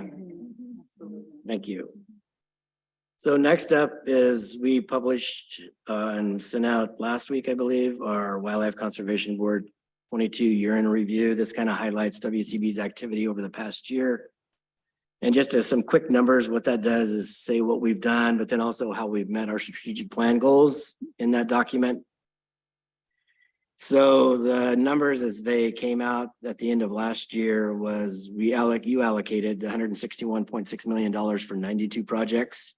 That was broken down by 64.5 million for restoration, excuse me, of almost 21,000 acres. You allocated 60.1 million for a total of 43,100 acres of either fee title acquisition or conservation easement. And then we spent $37 million on public access, planning, and scientific studies. And then the way the numbers came out for the strategic plan goals, overall, we're about 95% on track for meeting all of our goals under the strategic plan. 20% of that was exactly on track, and we're on track to meet. 67% we've met those objectives. 7.5% objectives were partially met, and then 5% was not met. And those 5% really relates to safe harbor projects under safe harbor agreements, rangeland projects, and oak woodlands. And I think we're going to make a big difference in the rangeland projects and the oak woodlands this coming year because of the nature-based solution funding that we received. So we're doing great. And the individual breakout of those and the numbers and everything is in the 2022 year in review. The last thing that we've highlighted in the year in review was the change to our application process. We completed a streamlining process where we accept continuous application or pre-applications on a continuous basis. That went into effect in April. And since that time, we received over 200 pre-applications. And of those, we've requested about 70 or about 130 or about 70% of those pre-applications for full applications. So we're waiting, some of those have come in, we're still waiting for some. So we'll be working on those over this coming year. That was a really good idea, instead of people having to spend, the hundreds and hundreds of hours in these huge applications, have them do a pre-application and then get a sense of whether they should move forward or not. And make application, and that's part for your staff and the people that are applying, because they understand the process and feel it's fair. And then one thing that really did for us too is help from the pre-app perspective is that we're able to work with the applicants to either tell them, no, this project doesn't fit for us, move on, or we can work with them to build an application, build a better project over time. And that's what you guys are seeing. So that was really helpful. And then last for 2022, as we begun, or we're starting to think about the update to the strategic plan. And so we'll be released, we'll be working on that over the course of this year and be looking forward to the discussions centered around this coming year. And happy to answer any questions you have any. I just have I'm curious because I've seen how other agencies have done it. When you do your strategic planning process, is that entirely internal or do you bring in stakeholders or how does it work? We do both. We do it internal. We actually get a draft. We talk with people and we kind of, do it two ways. One, bring in stakeholders through this process and discussions that we have here, but then also have a workshop out on the ground in different places around the state. That's the way we did it.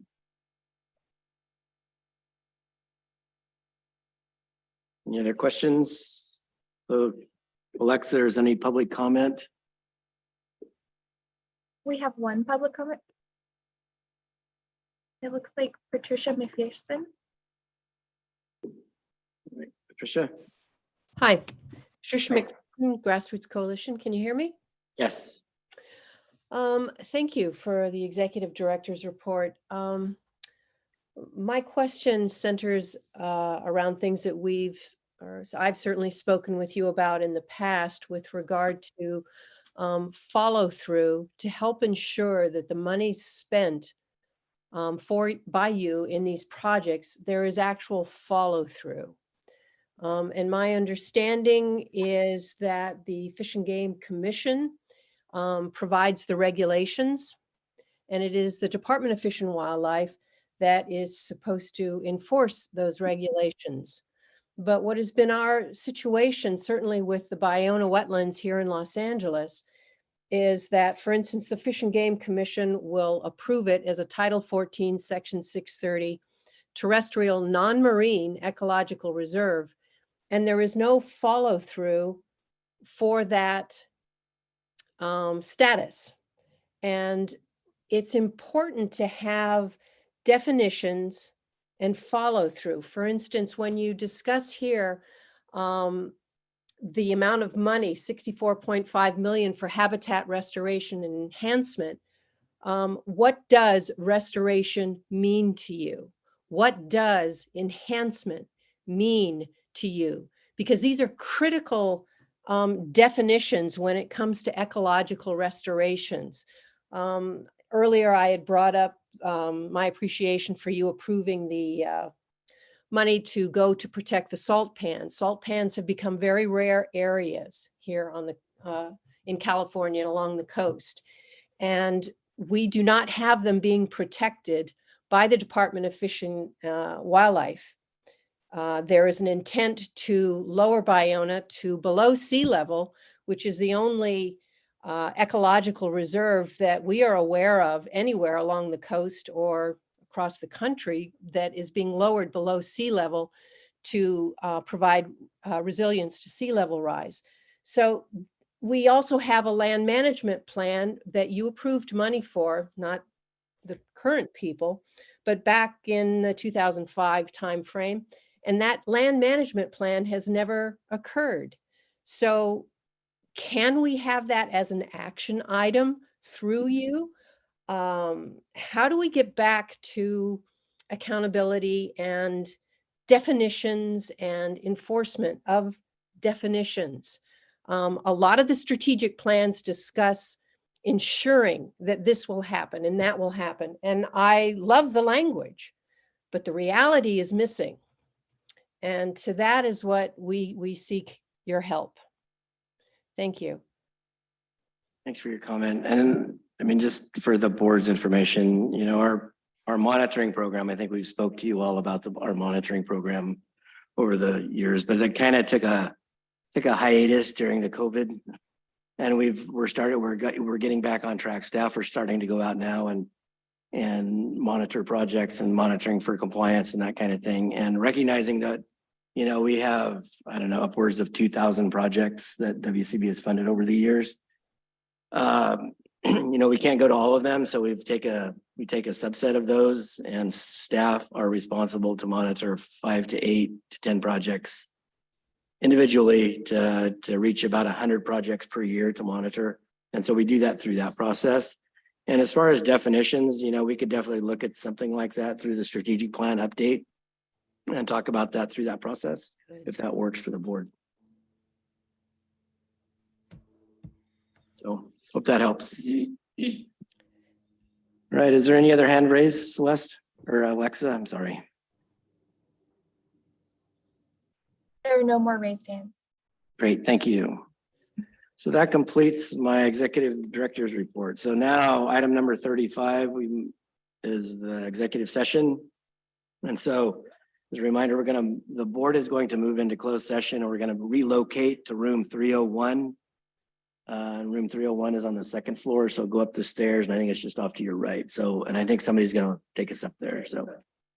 And then, Is it okay to leave stuff here? yes, Is it yeah, safe? yeah, it's safe to leave stuff here, I think. Yeah, somebody will stay here. Okay, all right. And then we'll, after a closed session, we shouldn't be in closed session very long, I don't think. And then we'll come back here and then we'll open the public meeting back up.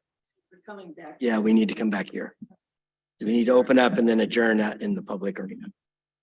And report out of what happened in the closed session. And Eric, I think you have a link He does, yep. to closed session. And Eric, you got that, right?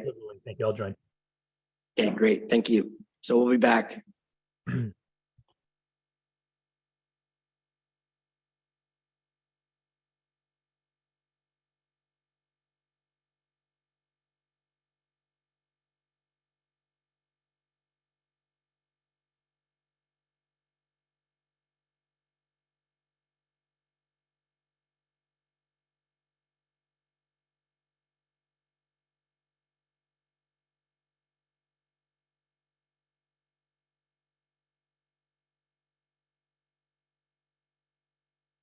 All right, we ready to come back into session?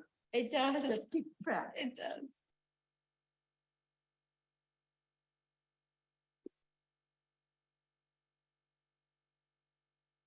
All right, so we're gonna adjourn, or not adjourn, but we're gonna come back into open session.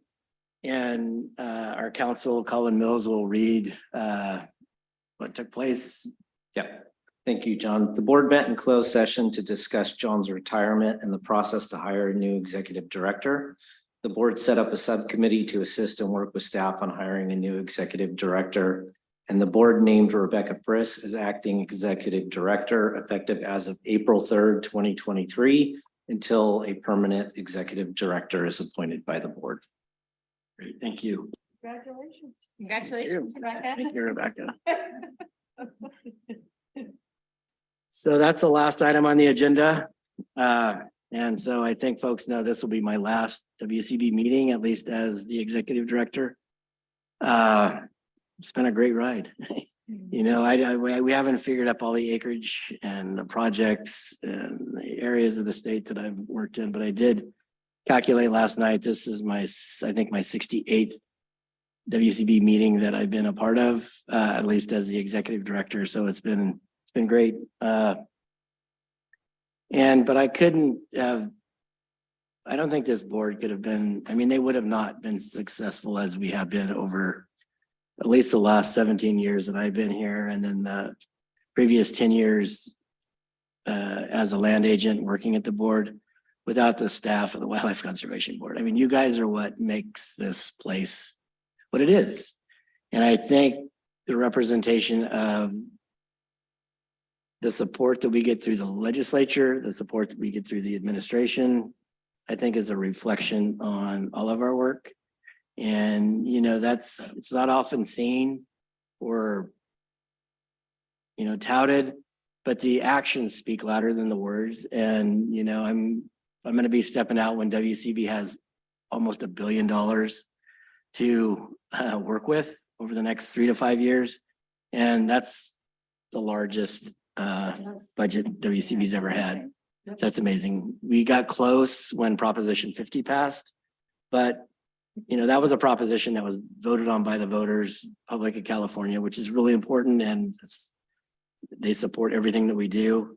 But for WCB to receive the kind of funding it did through general fund, through the governor's budget, is a separate and something that just doesn't happen that often. So that's a reflection on staff. So I'm going to be around still. I do want to continue to work some. I don't know what that'll be. I'm going to vacation out for a while. So my last day at WCB will be the end of March, or actually April 2nd. And then I'll vacation out through part of the summertime, but I'll be around. So, you know, I will. And then I think the board has asked, and Rebecca, a lot of folks has asked, are you going to have a party? So, you know, I'm going to have an intimate party with WCB staff at the end of March. And then we're going to have another kind of celebration thing after the board meeting in May. So stay tuned. Yes. Yeah. So, you know, you don't have to come, but feel free to come. But, you know, just mark your calendar. We'll send out, I don't know, we'll do that yet. Kind of Rebecca's kind of helping with that because it's weird planning your own retirement party. So I don't really want to do that. And I'm not the kind to actually embrace all that stuff, but it'd be great to just be able to thank all of our partners that I've been able to work, closely with, and that supported my career forever. So look for that after in May, after our May 25th board meeting. So it's kind of surreal. I had spoken to Joe Edmondson of the Conservancy Board. They say before you've been the absolute best when it comes to working with the conservancies in the different parts of the state and looking at their priorities. I don't know how many times you've asked me, oh, next time I'm down there, would you show me A, B, or C? I mean, Yeah. and so. Talking about Santa Joe. Monica Mountains Conservancy is beside itself. So when I announced it, Rebecca, I know, can fill in. yeah, she will do great. Will eventually hire someone else, but we'd like you to stay as long as you can. Speaking of Joe, he was the first one to call me. It was at 10 o'clock at night, the day that Oh, I that would be announced Joe, it yeah. publicly. He's a night person. And so he was the first, he called me at 10 o'clock at night wanting to know if it was true. So, yeah. So, and then just the last thing, Rebecca, I'm glad you're going to be at least the acting for a while. And, it's been a pleasure. I mean, I think, the last 5 years I think you've been here, I think, WCB has really stepped up its game. And I think, the majority of that credit should go to you. So thank you for that. And that's it. So thank you. Look forward to celebrating you and your accomplishments. Thank you. Yeah, thanks. Thanks. All right, that's all the business we have. So meeting adjourned. Chair. Gavel. I love it. Okay, let's hold suspense for 3 seconds. I'm just kidding. Okay, meeting adjourned. Cool. Thank you. Thank you, everybody.